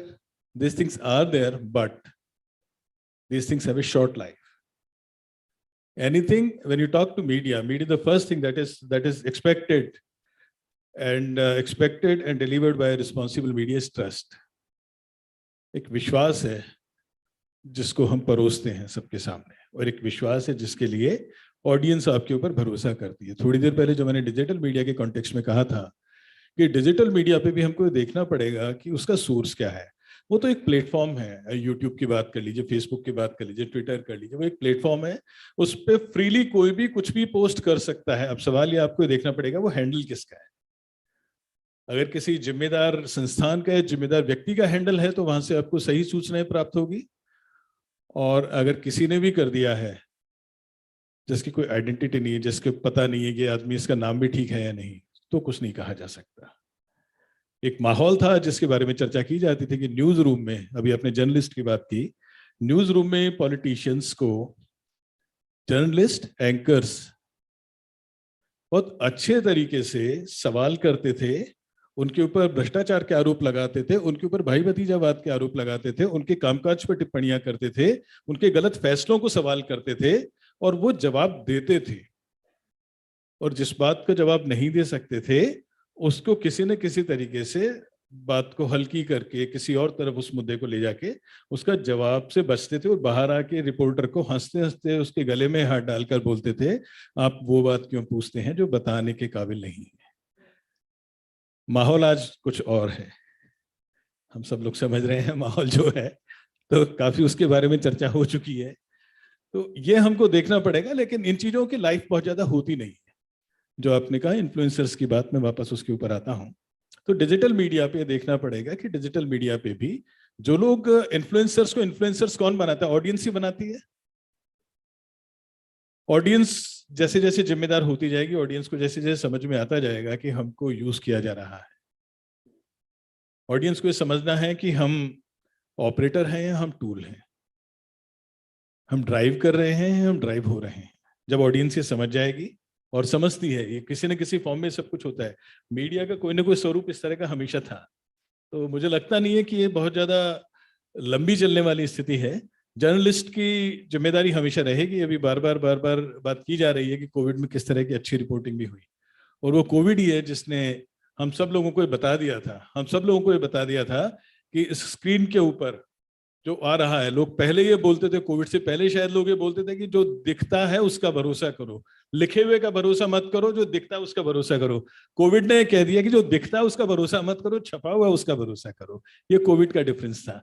तो मेरे ख्याल से एक बड़ा difference है, जो difference को audience हमारी रिकग्नाइज करेगी. एक तो ये है, और दूसरी एक दो चीजें और मैं यहाँ पे मेंशन करना चाहूंगा.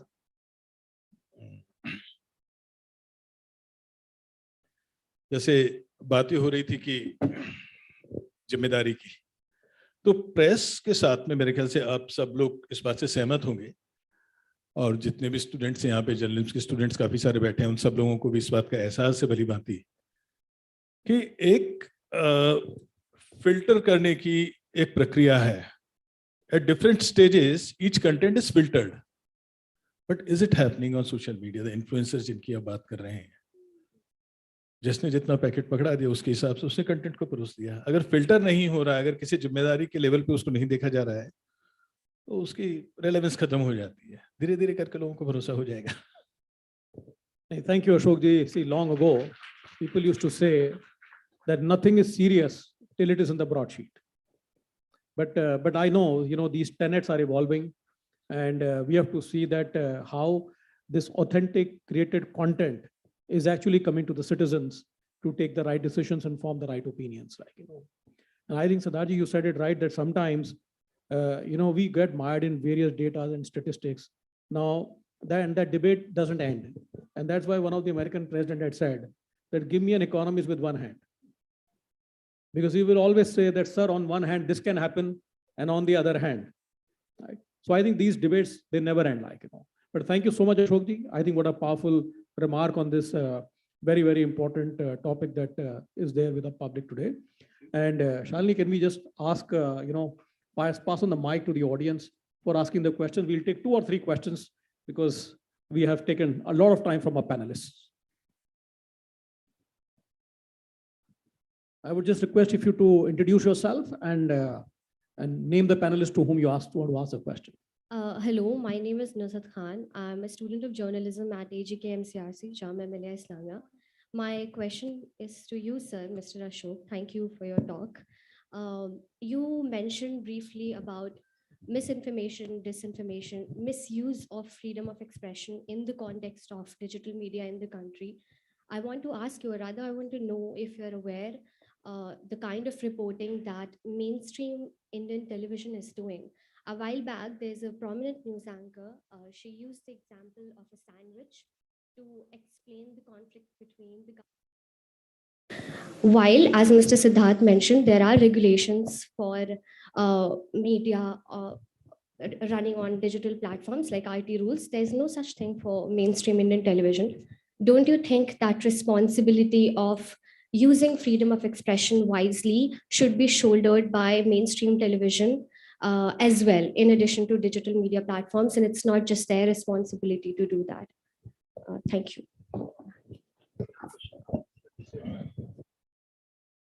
Can we just pick up the other questions so that we can answer all of them simultaneously? Good afternoon, sir. My name is Shrija Ghosh. I am from Institute of Home Economics. I have a question. We know that media is considered as one of the pillars of democracy. And even in the Article 19(1)(a), we, as a citizen of India, we can express ourselves to everyone. But we can see that many journalists who express their and who raise their voices, imprisonment, or they are being killed. They are being killed. So according to you, is it not affecting our freedom of speech and expression? Thank you. One more last question, please. Hello. Yeah. Yep. Yeah, I'm Samia Khan from Institute of Home Economics. मेरा question थोड़ा similar ही है कि UAPA, we all I think familiar with the law. Is it somehow hindering the freedom of expression or freedom of press? I would specifically say क्योंकि हमने recently बहुत news में देखा है कि many journalists are charged with the law. One of the example would be I think Siddiq Kappan. So I would like to ask that. Thank you. Sure.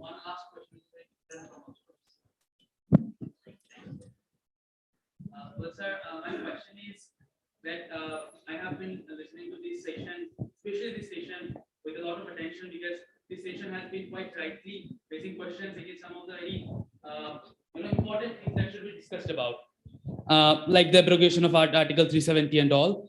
But then I also noticed that the session very conveniently, I would say, opted out of commenting on things such as the Sanatan Dharma row, which has been going on in the country for quite a long time now. Now, sir, my question is, on one side, I recognize with all, with all resonance to all my dignitaries that Article 19 is being cut for quite a long time, and whatever is happening with Article 370 and the communist situation in the country should be questioned. But again, on the other hand, I have been reading a report on the wire, sir, and it was on the Sanatan Dharma row, and the report in the later stages of it went on to quote B.R. Ambedkar and Periyar to somehow, I felt, back what Udayanidhi Stalin said. But then I found no mention of any remark of what the caste system of Hinduism or Sanatan Dharma, as we call it, really mean, how it is profession-based and not birth-based. So is this situation that has been discussed about on both the sides of the coin, I would say, or should we question and at the same time introspect as well? Thank you. Thank you. Thank you. Thank you very much. Ashok, you want to start? I'll answer the TV thing. This question was specific to me. See, if you really see TV, yes, I agree. And you questioned about what is being reported on TV. Is there a regulation to it? Is there a control on it, or whatever is being said? Yes. I'll relate it to Siddharthji's input that there is some bureaucrat or maybe a junior junior government employee, he decides कि कौन सी news fake news है.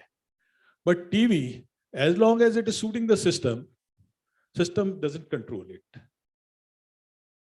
But ask yourself, is TV surviving because of the system, or is TV surviving because of the audience? Let me remind you of one thing. Before lunch, we had a TV journalist here, a senior TV journalist here. Sumit was here. Sumit Awasthi. So while going, he said कि COVID में मैंने अपने घर में TV बंद कर दिया था. A TV journalist says कि COVID में मैंने अपने घर में TV बंद कर दिया था. And there's a very senior TV journalist who has left the channel and started a YouTube channel.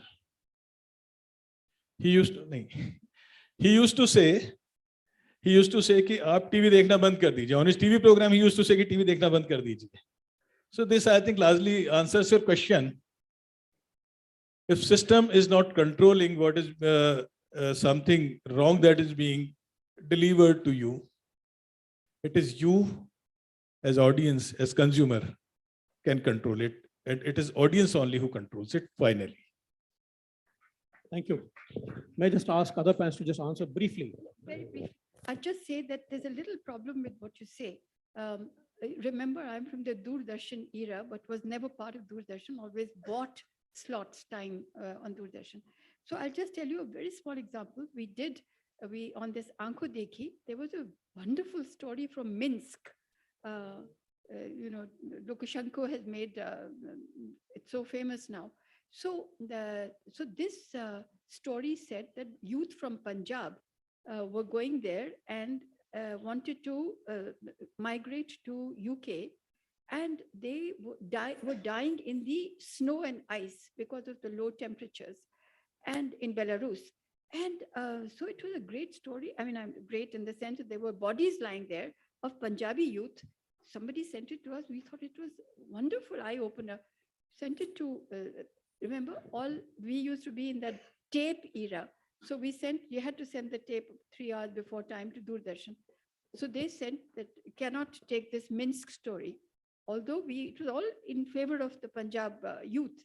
And we daren't ask why that was not allowed. So this is also something that you should remember. Even if those days are gone, there is some power that is controlling you. Anyway, we came back, they sent it to the Ministry of External Affairs, to the spokesperson, to say that this story, and he came back and said, look, please go ahead, just edit it a bit. What I'm saying is that there are totally irrational forces that they think that they are actually doing this in favor of some power, always the government. But today, what happens is when you are saying that the TV anchor can go, or the journalist can go and say whatever they want, so long as it is supportive of the system, this goes beyond that. So long as it is supportive of the business model of the owner of the television channel. And because most of the television owners also have other big businesses, these are dollar billionaires, the owners of television channels. The anchors are rupee millionaires or rupee billionaires or whatever. So 100 crores is nothing for them to be having. So I'm just saying there's a lot of money, there's a lot of power behind it also, and that is it. And just one example, I would say that in this question of censorship, it is not just that the public will decide. It is actually whatever is given to the public. The public is at different levels of comprehension. So not everybody has, is a student of journalism. So public is looking at it, they're doing various things, and they're also watching television, and they believe it. And it is coming from the promoter. The promoter, that is the owner of the TV channel, can stop any nonsense at any time.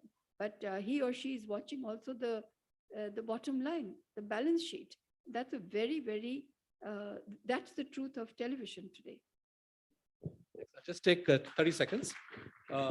In response to your question, because you mentioned The Wire, the piece that you refer to is a story where if you're trying to explain to readers what is it that Udayanithi Stalin said, particularly when he's being criticized by, let us say, Bharatiya Janata Party leaders, who every other day also claim to be big followers of Ambedkar, then it's important to tell the reader that what Udayanithi Stalin said is very similar to what Dr. B.R. Ambedkar said about Sanatan Dharma. And he was not charitable, to put it mildly. Whether the caste system is hereditary or work-based, people are welcome to live in whatever delusionary world they want to be in. But the fact is that whatever the grounds, the caste system today is a system which discriminates against people on the basis of their identity. And there is any number of scriptures that claim to back this up. So I think that we should be honest about the oppressive nature of caste system. We should be honest about insisting that this kind of caste system has no place in a democratic, in the so-called mother of democracy. And there's no two ways about this, but everybody's entitled to their view or opinion. Just like Udayanithi Stalin gave a speech opposing Sanatan Dharma, you are welcome, or anybody is welcome to defend it. No, I'm saying if he called for its eradication, you are welcome to call for its preservation. It's fine. He did not call for violence against anybody. He called for the eradication of an idea or a thought which is oppressive. That is his view. If somebody has a different view, they're welcome to give that.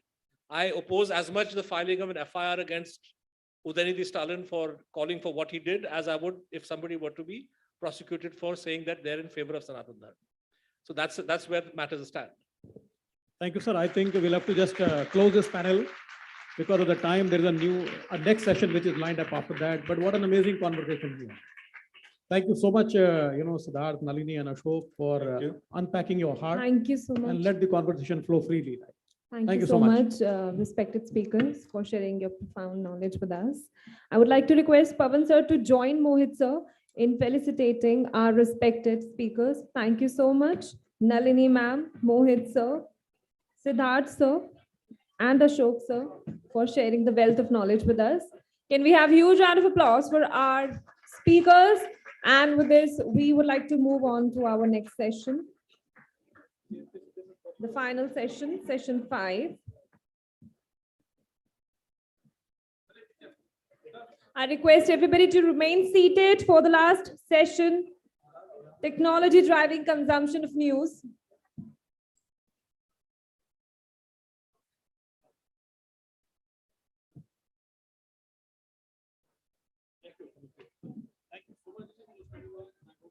Thank you so much, speakers. May I have everybody's attention? I request everybody to remain seated for the next session, session 5, technology driving consumption of news. And on the panel, we have Ms. Smita Jha as moderator and the panelist, Mr. Sandeep Amar, founder PDLab.me, and Mr. Puneet Singhvi, CEO, Digital Network 18. I request speakers to kindly come on the stage for the final session.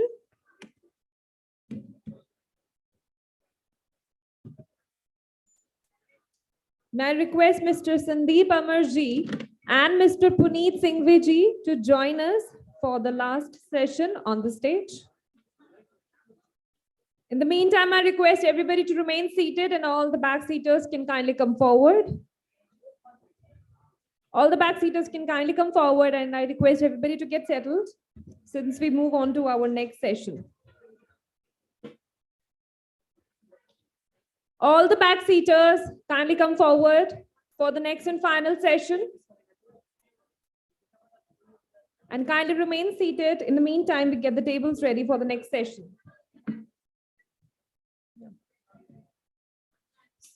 So we begin with the next session and I request our esteemed moderator, Ms. Smita ma'am, to kindly take over the session from here. Thank you, ma'am. Thank you.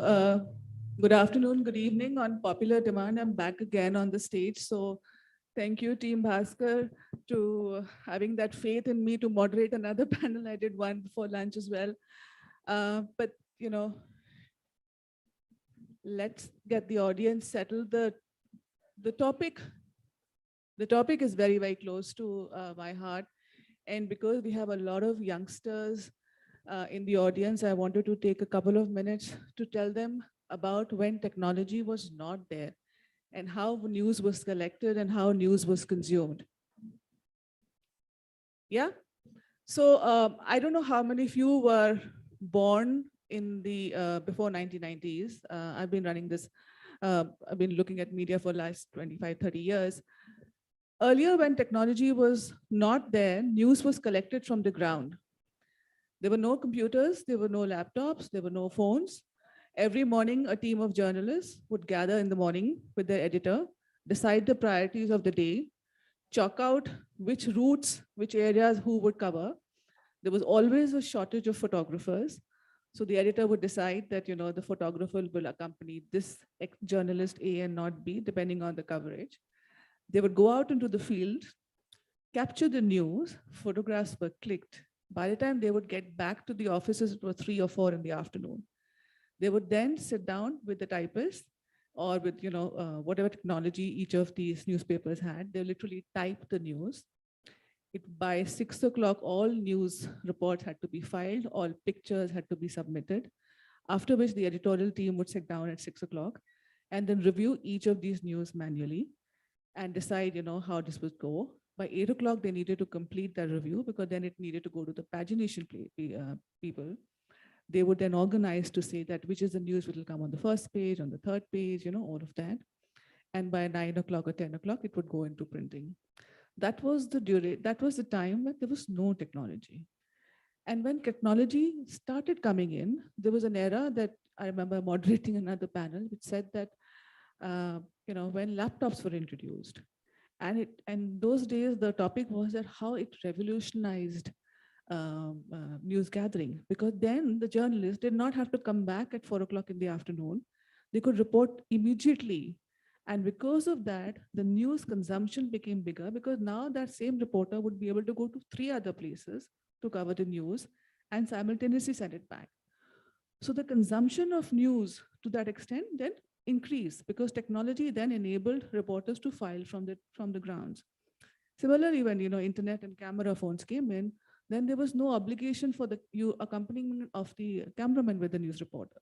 Because then the news reporter would just carry the phone, would cover the interviews, would take the pictures, would record the interviews and file from the story. So I think I just wanted to showcase this, how we've evolved in the last, and this I'm talking in my own lifetime, in my own professional lifetime. So I'm talking from 1995 to about 2015. So in about 25, 30 years, the whole industry has evolved so much. I've been fortunate to be witnessed on this, and I have now 2 panelists who are going to talk about how technology is now driving consumption, how things are actually changing. Sandeep, I think, and I'll give the opportunity to both of them to introduce yourselves and also talk about a little bit of the work that you do, because I think you will be able to better explain than me reading out your bios, if that's okay. Sandeep, please. Yeah. Hello, everyone.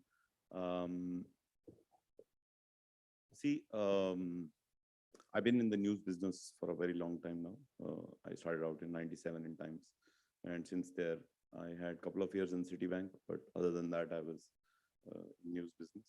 Last 5-6 years, I've been an entrepreneur in news business. I've done a lot of AI work and growth hack, and I do a lot of tech work for many companies. So right from CMS to coding to very specific coding developments, which we do for news companies. And fortunately, I've studied most of the CMSs and technologies of all the best companies in the world, including New York Times, BuzzFeed. One of the best CMSs in the world is called Chorus. It's a company called Vox, which has that.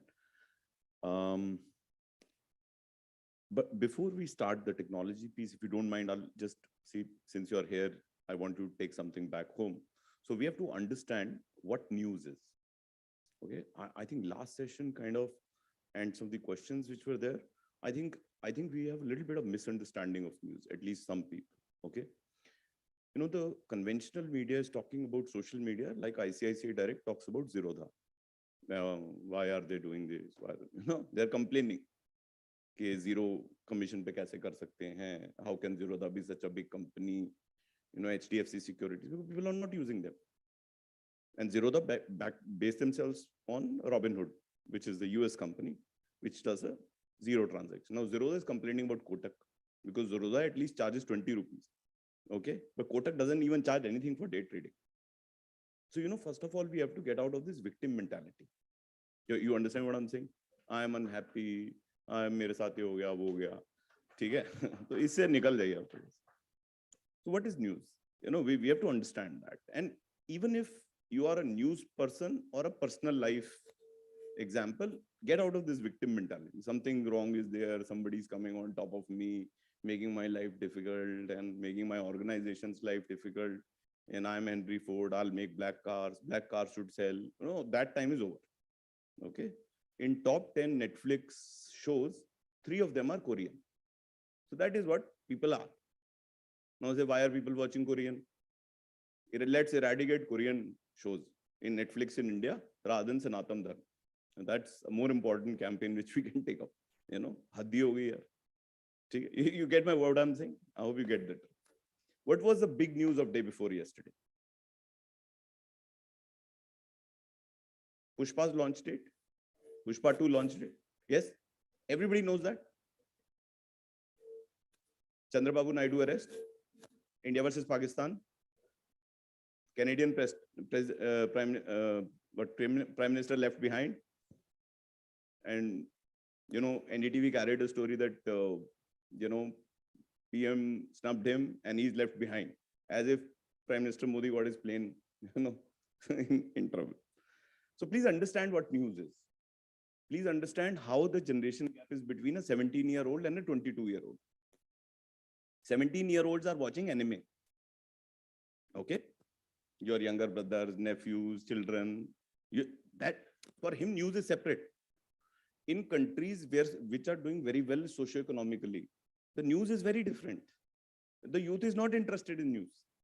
They're interested in India, Pakistan, which was a run feast for India. But yesterday was a bowler's game. Okay? So it was like that. So what we have to understand is what is news before we increase the consumption of news. Now we want people to read something really serious. They're not going to read it. Okay? Because I want something to happen and that should happen and that's the right thing. That's not news. Okay? So that is something which is very important to understand. Now, when we ask journalists, for example, sorry, it'll take just 1 minute if you don't mind, that, why don't you criticize this phone? So he says, yaar, Samsung mujhe aage phone nahi dega. Kal hamare kitne journalist US mein the? Wo trip free tha. Raat ko. 5-star hotel bhi free tha, business class ticket bhi free tha. Abhi wo Apple iPhone 15 ko kaise criticize karega? Kyunki uske saath to wo selfie dal raha hai. Aap samajh rahe meri baat? जिस car को वो cover करने जाते हैं, उदयपुर में जो car drives होती हैं, उसके साथ वो सेल्फी डालता है. अब वो कार को कैसे क्रिटिसाइज करेगा? You understand what I'm saying? जिस एक्टर को इंटरव्यू करने जाते हैं, उसको क्रिटिसाइज नहीं करते, वरना वो कहता है स्पाइस पीआर कल को मेरे को एक्टर से नहीं मिलवाएगा. गलत तो नहीं कर रहा? You have friends who are journalists. You've seen their Facebook pages. Are they even putting pictures with the political leaders before they are doing the interview? Fair enough. So that's okay. See, I think we get a lot of peace when we say, hey, look, I don't want things to change. So in terms of social media, there is more tonality than in terms of conventional news. So social media is technologically ahead, where people are able to emote and express their tonality than media, conventional media. Therefore, other people are gravitated towards it. So here is the consumption which is increasing due to social media. Example, if Kangana Ranawat is thrown out of Twitter, she's not thrown out of Instagram. And she put up a long post on Instagram about Shah Rukh Khan being the big king and this and that. So the tonality, the emotiveness, and what is news and which segment want what, and India being in a socio-economic classification wherein most of our people are doing okay, especially the youth. So they may be interested in very different news like sports, like entertainment, like trending. Now, one of the biggest consumption of news happens in India is on Google Discover. Now I'll come to technology. Okay. Google Discover is the #1 news consumption source in the country. And at some level, I think it beats television and it beats print as well. You know, that's the kind of consumption, because we are 95% Android, and Android, the last 100 million users, not the first, the last 100 million users, 200 million users are technology non-conversant, like my mother. So they don't even know whether there is a Chrome browser. They just know a G thing, a Google thing which they open. And at some level, Google has put this news on lock screen. So Google's technology and pushing of Discover has made sure that this Discover is a huge phenomenon. You understand what I'm saying? And what are housewives looking for? What are traders looking for? What is youth looking for? Because these are the three biggest segments in the country: housewives, traders. India has 60 lakh villages. In that, there are 10 shops. Those shops only get 3 to 4 consumers a day. See, जिसके पास time होगा वही time spend देगा ना. See, if you are free, then only you can give time spent. You're getting my point? So all of this consumption is happening via the technology, because you're spending time on the phone, and that technology is providing the distribution, and you are able to see that data, that where did you spend how much time. And you see 3 hours I watched Facebook videos. Am I crazy? This is impossible. You look at your data, right? It tells you what you did. Every time I look at that data, I'm ashamed of myself. You know what I'm saying? So I think social media distribution, creation of news, people emoting tonality, and the Discover and the Google thing, which is kind of a monopoly. And you might be aware that US finally has put up a case against Google, which starts maybe today as per US time, or, you know, it's a very big case which US government is taking against Google for the monopoly of search engine, since they paid billions of dollars to Apple and, you know, stopped the working of Mozilla, and even Sundar Pichai has to testify and all. But at some level, Android has helped make phones cheaper because it's an open source technology. Okay. So some of these technologies and social media is definitely increasing the consumption of news. But I hope before that, you know what news is. Thank you. And I'm so glad I, asked you to talk about yourself, because about the work that you do and about how technology is playing. So I want to now get Puneet into the conversation. So Puneet, I kind of gave the flavor of how things were before technology. So that's one end of the spectrum. And Sandeep is obviously at the other other end of the spectrum, saying that, if this is what technology can do.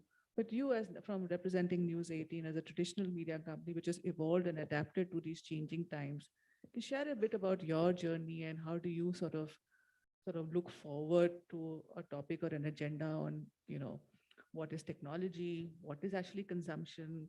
There's a big discussion and debate of what consumption is. And you're right, Sandeep, earlier the snackable content, snackable news was looked down upon, but now that's sort of really coming up. I remember a time where, the film industry was criticized for 3-hour-long movies, and it started slowly coming down. But today the OTT says that, you have, 8-part series, 12-part series, and people are, just binging on it.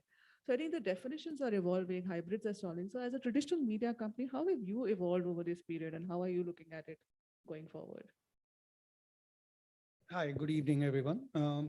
Just a quick introduction about myself. I'm the CEO for Digital for Network 18, and I lead the corporate strategy. I've been a part of the media industry for a long, long time. With Times earlier, Sandeep and I were colleagues at one time, and with the telecom and IT industry before that. So I've sort of had the benefit of having a ringside view of both the tech developing and how do you enable that tech, and how is that tech then changing businesses. When I've been on the publisher side and adoption and how that is fundamentally changing the ecosystem. But before we do that, and I go back to Sandeep's point on view on news. If you were to zoom out and look at how is tech the core driver? Yes, it is. But a bigger driver of this is the changing audience habit.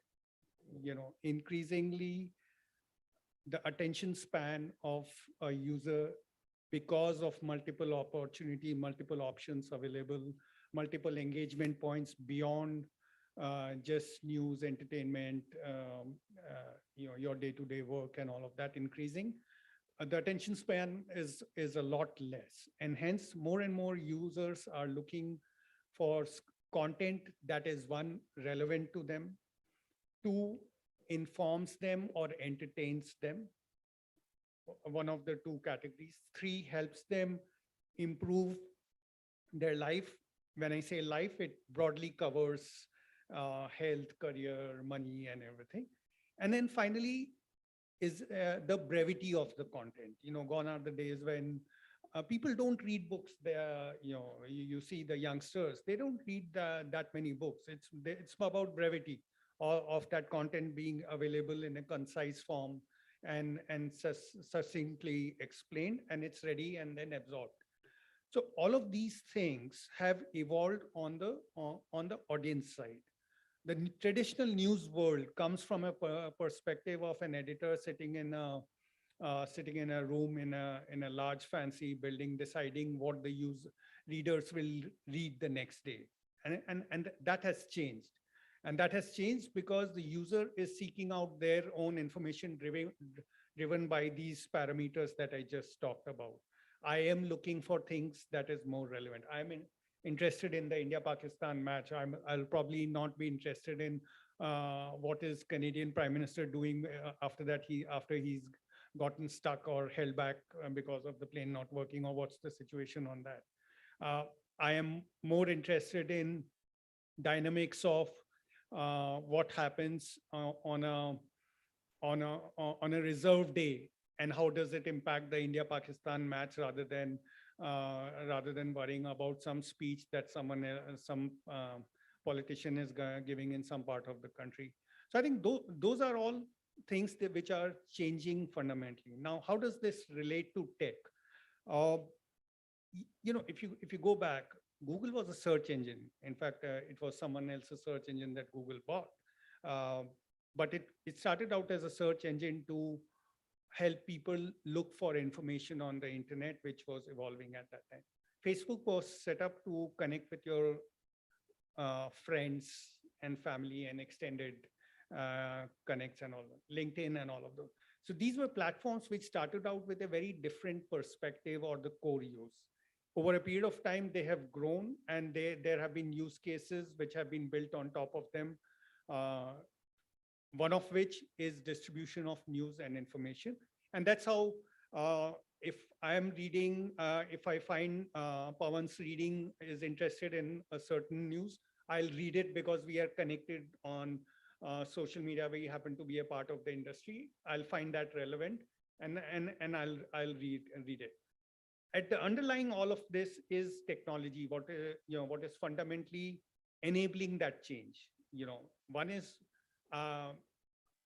do I want the front page of Times of India to look in a certain way? Yes, I may want the entertainment news up front. I don't decide that. But on the website, do I want to go to the entertainment section first? I can totally do that because I have that benefit, and that's a flexibility that has been given because of the technology, how it has advanced and how it has enabled the distribution of news. The other thing that is happening is, increasingly we seem, again, a mentality which comes from a traditional media where you're obsessed with getting everyone to your platform.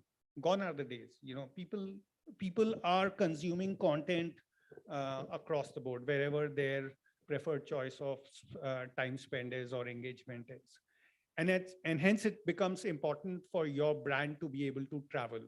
And hence, and to do that, you have to be able to be conversant with leveraging technology and making sure that your content and hence your brand is available for interaction and for users wherever they want to consume it. So I think these are the core changes at a tech level that we are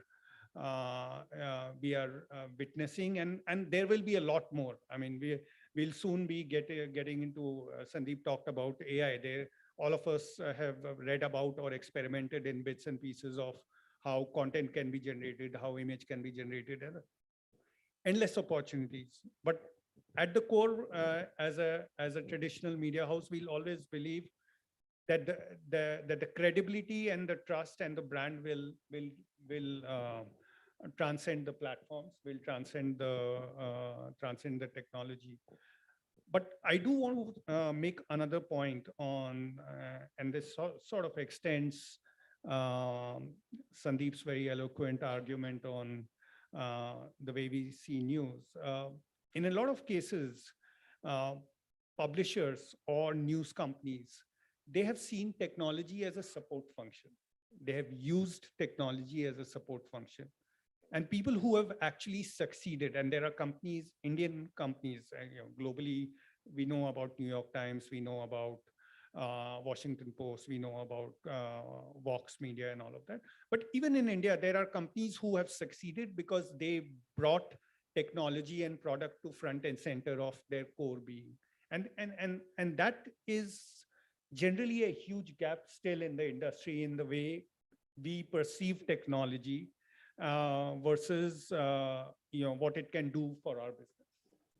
No, excellent. And this is something that I was, had my next question for both of you, because, I don't know if it's the media industry and, be having part of it. Technology has always seen as a threat, and it is only seen as an asset when it is supporting the backend functions.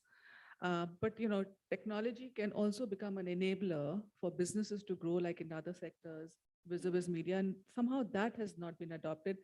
I remember, a time waiting one of the, national dailies editor, and, I and my entire global team had been invited for a meeting by that editor at 8 o'clock in the morning. And we checked with him saying that, are you sure it's 8 o'clock? Because, you would have had a, a late night as an editor.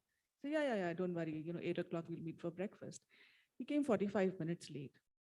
And instead of apologizing, he kind of said that, oh, I'm sorry, I got busy because I was deciding the mood of the nation.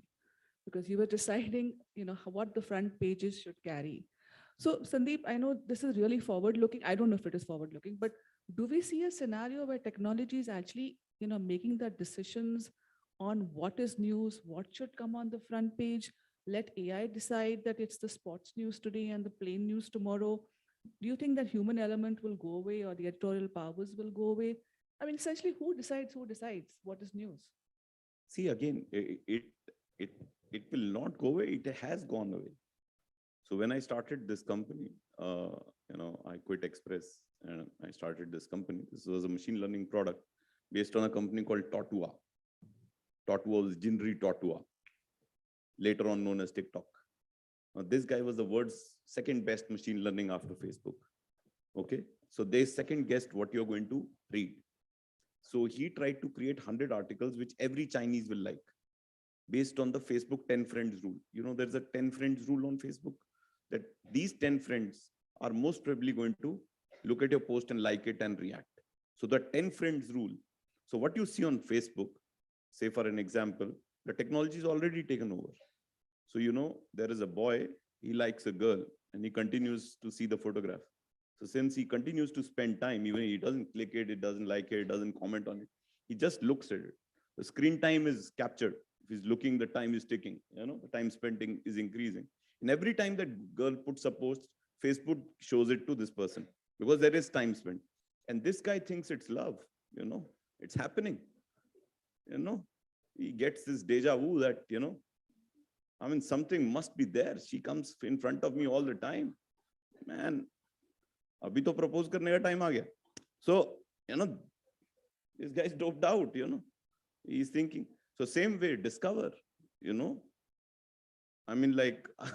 I see national newspapers writing stories, joint family mein sex karne ke tips. I'm talking about the #1 news portal in the country.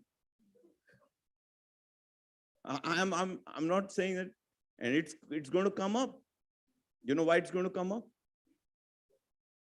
Because we have joint families. There's not enough space to have sex. You know what I'm saying? So AI has already taken over.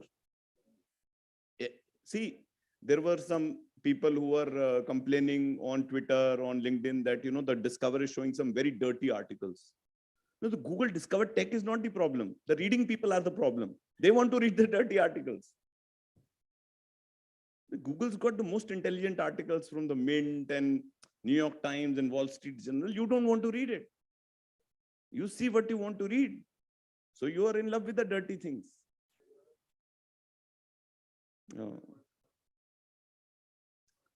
So basically what I'm trying to say is that AI is already taken over, and we see, look at what web series we watch.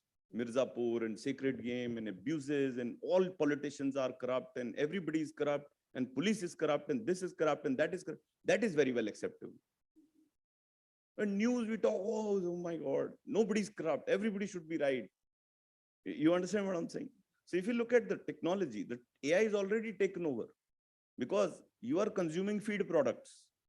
Instagram is a feed product. Facebook is a feed product. Okay. And the newspapers, or the news sites, they're pushing the next article and the next article. And their recommendation engines are pretty good. And then there are recommendations coming from Outbrain and Taboola after the, article ends. And that technology is very strong, just that they don't have enough ads. But technology of Outbrain and Taboola is pretty good. I know owners of both the companies, luckily, are very, very solid guys, very good machine learning, but not enough posts. So, the technology is already taken over. So that is definitely there. So I think there is no doubt about that. And this increases consumption of news. You get my point? Would you like to read a recipe or would you like to see a recipe? A video or a text? It's a video, right? The publisher couldn't do it. The news publisher didn't do it. So Nisha Madhulika did it. Is that news? I don't know whether that's news or not. Seems like news. I really like Ravish, for example. Okay. But every day he does a critical piece on government. And that's not bipartisan journalism. Someday you should say something went right. You know what I'm saying? So, see, I think the key is that technology is deciding for people because people are deciding for themselves. Okay. And I just want to make one very good point, which Puneet mentioned. I think, and what you asked actually, a very, very critical point. See, I want you to take home one very, very simple point. Technology is not the enemy. Technology is your only hope. Technology is your only hope. I'm 48 years old. I was CMO of Times Internet. I'm very good in media planning. I'm very good in brand management. Nobody will pay me a dime for it because that skill has no value. I think I made someone sleep, but I think since his job is under threat, he may wake up. So people will pay me for my technology skills. You know what I'm saying?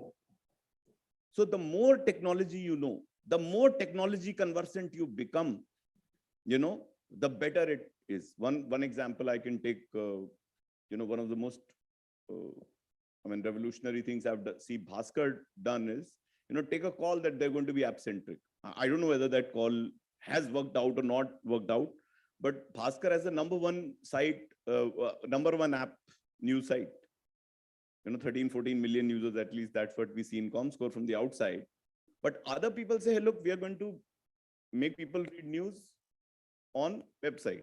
But on the website, vast majority of traffic comes from third-party sources like Google. So the consumption dependency is very high on Google. But if you have your own app and you've got native audiences coming to your own app, then your dependency on Google is less. So that's a technology call you take. You know what I'm saying? If you open the Bhaskar site, they'll push you to go to the app many times within the article. So it's a technology call. Now, I'm not sure whether that has fully succeeded, but good that somebody's made up their mind and they're going to do this. And look at the companies which have done well in India in news in terms of its consumption. I think me and Puneet were together in Times Internet when Times Internet was number 3 company. We both joined probably at the same time. So all of us, with the help of Rishi and Satyan, we made it the number 1 company. And it's been the number 1 company. You know why? In digital business, they do around 400 million users every month because we adopted technology. Because we had leaders like Satyan, who was very young, absolutely technology conversant, and Rishi was a maverick, and Mr. Vinny Jain allowed us to use tech. So we made Ghana.com back then, you know, because we were looking at Savan, which was being made out of US. You know what I'm saying? I mean, technology is the future of journalism, of news, of anything. Last point, since childhood, I heard what's going to happen after the petrol gets over. We are going to be on bullock carts and this and that. Look at what Elon Musk has done. Let the petrol be over. And it's not that the battery cars were not there. You know, even India had a Civic hybrid and everything. But the car companies never went there. Look at the courage of the man. Look at the innovation. And look at the innovation of Sam Altman. I've done machine learning for 5-6 years. I've written the algos myself. Sam Altman, he's made sure that AI is made understandable to a common man. So it is the future.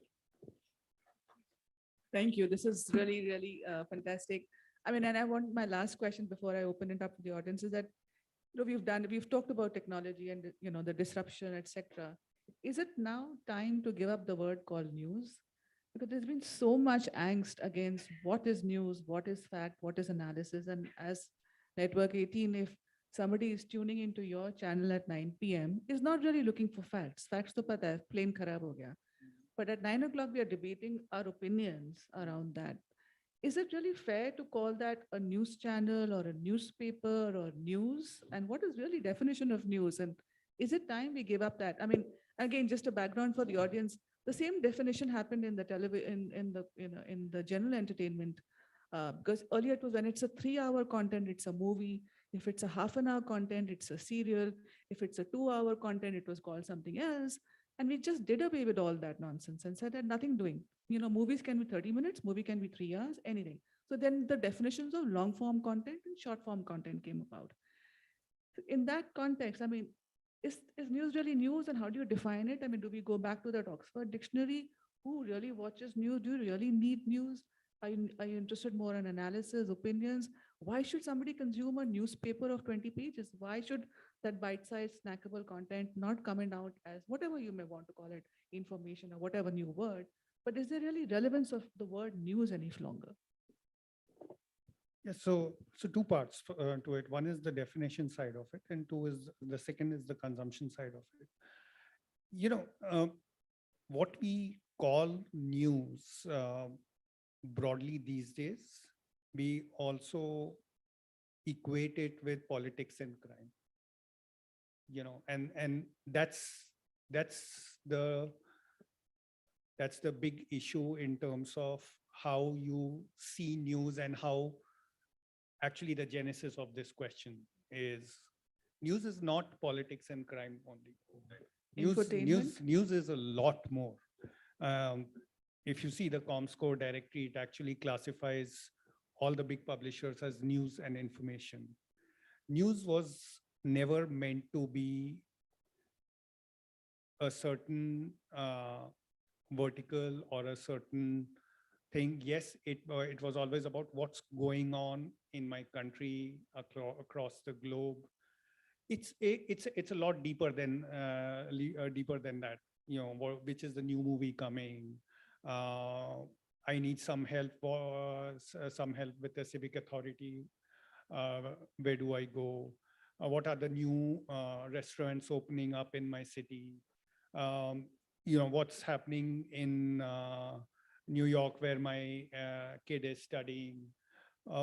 You know, what's happening in a such and such match? Who are the big Olympics winner for India? You know, and that's a search that you would have to do back in the days before Neeraj Chopra emerged and became so famous. So I think the problem is how we have sort of categorized or you know, sort of cornered news to be connotating only politics and crime. You know, news is a lot more than that, and hence it will always be something that will be relevant. It's about the mix that is being presented on certain platforms, which is probably why you tend to question that is news even relevant. I mean, take any website. and anyone, any publisher sitting here or anyone else who you ask, you'll find that more than 50, if not higher, % of their consumption of content is what we traditionally classify as non-news. It will be entertainment, it would be sports, it would be some trending stuff that is happening. It would be recipes, health, and all of those things. Politics, crime, and all that, those are news which will always be the overarching cover, because they are a lot more mainstream. They are a lot more broader in their footprints. For example, national news, a G20 is a national news, it's a global news. It will always have a lot broader footprint than UPT20 event, which will be a lot more localized. But that doesn't mean UPT20 event is not being perused or people are not looking for it. So I think that's on the definition side of it. And on the other side, on consumption, see, look, opinions analysis have always been a core part of anything that we do. Specifically talking about us Indians, we tend to have opinion about everything, and we are broadly consider ourselves as experts on pretty much everything under the sun. So we tend to have analysis, our own spin on things that we want to do. So that's always been core. Is it for finding its way into mainstream platforms? Yes, it is.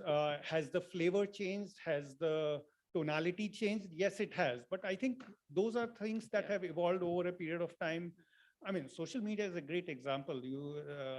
A lot of us publishers, we don't have a very elaborate commenting platform on our own sites, but social media, you go, I mean, there are opinions and analysis, dime a dozen. I mean, Twitter, everywhere else. So I think that will always be there. It's just about how we have over time categorized, and to me that is more an overhang of traditional media, which has sort of carried. I do want to give a chance to the audience to ask questions. I know the whole day you've been having a lot of questions, and you've been saying that you've been told that there's no time, but we can sort of now use this time. Any questions before I go back to the panel for the last thoughts? No? Cool. I think so. Sandeep, last questions from my side, and for again, Puneet, yes, go ahead. Sorry, I can't see you. Yeah. You have a mic?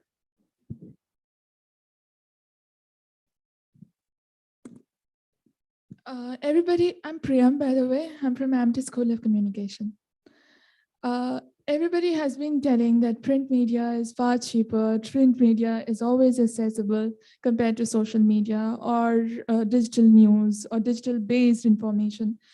But the truth is that even in villages, well, I'm not even talking about tier 3, people do have Android. Even in villages, people do have access to television. And what more, in a city space where it's really congested in a jungle of concrete, it's very hard to put up a tower, because until recently, towers used to emanate radiation, the kind of radiation that harms you. But when it comes to villages, there's so much free space that you could actually put it up at a very low cost, because the rent is also very low, and and it doesn't even harms the health, and it's really accessible. One more thing, when it comes to sustainable, this G20 is all about being sustainable. So one less paper, 2 less trees. So the concept of afforestation is conceptually built through use of social media. So I guess we should kind of merge this into digital content through digital platform and accessibility. And we're not exactly going against print, but what's your take on this? Shouldn't it be like this? Isn't this the future that we are seeing under the codes of sustainability? What is the question? The question is, so the question is more on, I mean, please correct me if I have understood this, it's about sustainability. So every time you print a newspaper less, correct? You are Right, able ma'am. to sort of, the amount of trees that are getting cut, etc. So the point is that because the most rural areas are now can have TV, internet towers, etc. And because of access and by penetration of mobile phones, should print really be dispensed away? Yes, exactly. Yeah. Okay. So I'll try to explain Sitting in this something. room, yeah. And so I would like to add one more thing. That way around, this digital platform will also be enriched with Bharatiya languages. With the regional Yes, exactly. Yeah, yeah. See, Yes, look at sir. it, I don't know whether I can explain it in 2 lines, but try and understand it. 2 things I'll try and make you understand, which is the actual answer, because I'll give another answer, which is not the actual answer. First of all, everybody has a vested interest when he says something, including what I'm saying now, and including when you ask the question. And there is nothing wrong in it. I'll repeat, everybody has a vested interest, whatever a person says, you, me, her, him, anybody. And there's nothing wrong in it. That's one answer to your question. Second answer is, there is no need of a conversation. As per UG Krishnamurti, all conversations are for us to concur other people to our point of view. Now I'll answer your question. It's okay if the trees are getting cut. The chair, table, everything is there. And internet is reaching everywhere. And this and that is not a mutually exclusive. These are independent events. If you've read probability theory, there are 2 kinds of events. One is mutually exclusive, Right, and sir. one is independent event. Print will be killed, looks like that, but not for trees, not because people are going to use mobile phones for their news. They're already doing it. They're doing it in their own languages. The languages are getting dubbed. Netflix is a melting pot. The Great Indian Kitchen got the Malayalam cinema ahead. True. There's so many things happening. There is no cause of worry if the print continues. Like the print continues, but over digital media. It could be Over digital media. over yeah. digital. Over media. as in? The print, as above. in the content. So I think if I may answer that question and Yeah, let me sure. see if I can satisfy you. So firstly, I think, your point about sustainability and cutting trees, today the newspaper publishing industry has evolved. So it's really not that equation anymore that, every newspaper has got, access to trees. There's a lot of recycling efforts, etc. Globally, in fact, the consumption of, newsprint, the pulp that comes in, etc., has also been, gone through a tremendous transformation. So that, the GSM, the paper, etc., and basically the effort is to make it more sustainable. That's number one. Second point that Sandeep mentioned was about the fact that, from a agenda perspective or vested interest, one should also realize that when it's a newsprint, it's a written word. That's a newspaper, and if I correct that, it can stand in the court of law, because you can actually say that there was a defamation or a wrong information. That is why there is government acts, because there's actually a law which you can produce as an evidence. Unlike digital media, because that's a flirting media. You may or may not be able to put the clip, etc. Now, of course, IT rules are sort of changing towards accommodating that. So I don't think we are sort of heading towards either or. This is something that, as I said, when TV came, they said, oh, newspaper will be dead. When TV came, they said, oh, movies will be dead. When, OTT came, the film industry will be dead. Nothing is dead. Everyone is thriving. They're just transforming to be more relevant to consumers. There will always be parts of a day when news consumption will happen on mobile phones, early in the morning on, physical print, late in the evening on television channels, because that's what you want to analyze. There's a market for everything. As long as companies, media companies remain relevant to their audiences, provide them that information, news, analysis, opinions.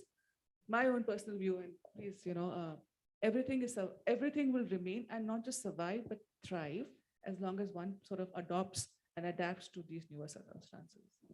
Yeah, You should not worry about cutting trees. I don't think. Just to give you a slightly more well-rounded perspective, you are at an age where a lot of it you would have heard from friends and read a lot about these things, deforestation and cutting down trees and sustainability, which is a great thing because we are this generation is a lot more aware. But that's one dimension of it. If you look at the other dimension, and if you read about the latest trends on whether it's OpenAI or the kind of server farms that companies are running across the globe, right? Big tech companies, digital companies, and the kind of energy bills those are running. Those are significant drain on resources, natural resources. Okay, so there is an element of sustainability that there as well. And all of that will, all of those factors will evolve. People, thankfully, all of you, and I say all of you all with a lot of responsibility versus the three of us sitting on this panel. We grew up in a slightly different world, but all of you all are growing in a world, in a generation which is a lot more aware about all these things. And that's how when you have that awareness, the attempt to a solution comes in. But that awareness being one-dimensional is a very dangerous thing. Yeah, true. There is an issue of e-waste. I'm sorry, Yes. I just want to make sure I give opportunities. Thank to you, sir. others, Thank you, and ma'am. We can definitely, yeah. I have one Sorry, last question and then we'll close. I'm sorry, please bear with me for this last question. Hi, I'm Sneha Bhati. I'm an assistant professor with Lady Shri Ram College, Delhi University. So my question is to you, Sandeep ji. We know that information has been flowing from west to the rest for the longest time, ever since World War I, II, or the New World Information Communication Order came in, and whole media or press landscape was formed on the grounding of west to the rest. And similarly, technology is also embarking on the same journey from west to the rest. India has been doing efforts to combat that by missions like Digital India campaign in 2015, but still there's a huge digital divide from first world countries to second world countries, third world countries. Within India, across the length and breadth of the country, if you see, there's a huge digital divide between metros to tier 2, tier 3 cities. What I want to know from you is that, is India running at the same speed with which technology is running? Yes, faster. Because India is innovating very fast. Briefly, I worked with Vijay, he's a good friend, Vijay Shekhar Sharma, Paytm founder. And Paytm was a recharge product. It was a competition to recharge it now. And recharge it now at that time used to be the leader. And I was the first head of marketing for Paytm. I didn't last much. Me and Vijay didn't mix. So he's a fantastic guy, but a tough boss. But sadly, aren't we ignoring the Not at all. rest? I mean, people who are not digitally equipped? No. Or who are digitally It's literate? actually the other side. And if I may add to Sandeep's I'll just point, complete this. sorry. So, see, if you go to Dubai, the internet is very expensive. People keep two phones. You know that? Okay. In India, very recently, I think whether it's Germany's envoy or French envoy, somebody come from some minister had come from Germany. He made a He was payment. showing him how to Yeah. make the Instant vegetables payment by payment. UPI. So, India is technologically very, very fast in terms of adopting technology. And, we've got some brilliant young entrepreneurs who've done very well in last 10 years. The Binny Bansals of the world and this and that. And look at how Amazon is. But in terms of innovation of technology, India is not the central hub. Your theory that most of the technology comes from West, that's more or less true. I think we adoption of technology and innovation, not invention, is very well done in India. And how sharp Indian engineers are. So I think India is far ahead. I agree with you, Sandeep. The only thing, and we'll have to close this last point, is, but while I would agree with Sandeep, but I also disagree in a bit that, if you look at, if you study the G20 and, you looked at the action and talk about digital public infrastructure, those are initiatives that were born out of India. So, they were innovation, adoption, whatever name you call it. I mean, there's no other country within 3 months, who could, put up a payments platform or a digital COVID platform to, vaccinate a billion population 3 times, first dose, second dose, booster dose. And now those applications are now getting, taken up by so many other countries because, so I would actually say that it is much faster. One very important point, one very important point to understand is, please always remember, government has no credit in development of technology, ever. Always entrepreneurs have built technology. Government has never helped, right from the time of Henry Ford. It is the light of the entrepreneur, the light he sees at the end of the tunnel, which nobody is able to see, creates innovation in technology. Whether it's the story of Toyota, how his factory was taken down twice and he made this small part for Honda and then he built that company. And why Toyota and Honda engines, the Japan, such a small country, is the best technologies still in the world. How Swiss have 2-3 things: chocolates, watches, and tourism. Because they drill a hole in the Jungfrau, and took a, lift right to the top, which we are not able to do in India as yet. They were able to do in 1900. So technology is not government driven. I mean, if you want to do something in life, don't expect any help from government. All these programs and all, good, but I feel they're more lip service. Sorry to not. No, let's agree to disagree. But thank you so much, everyone, for staying back in the evening. Really, really appreciate your time and attention, and also the fellow panelists. Thank you so much for your thoughts. Thank you, Sandeep. Thank you, Pradeep. Can we have a huge round of applause for our speakers for sharing the abundance of knowledge? And I request Pavan sir to kindly felicitate our distinguished speakers. Thank you so much, speakers.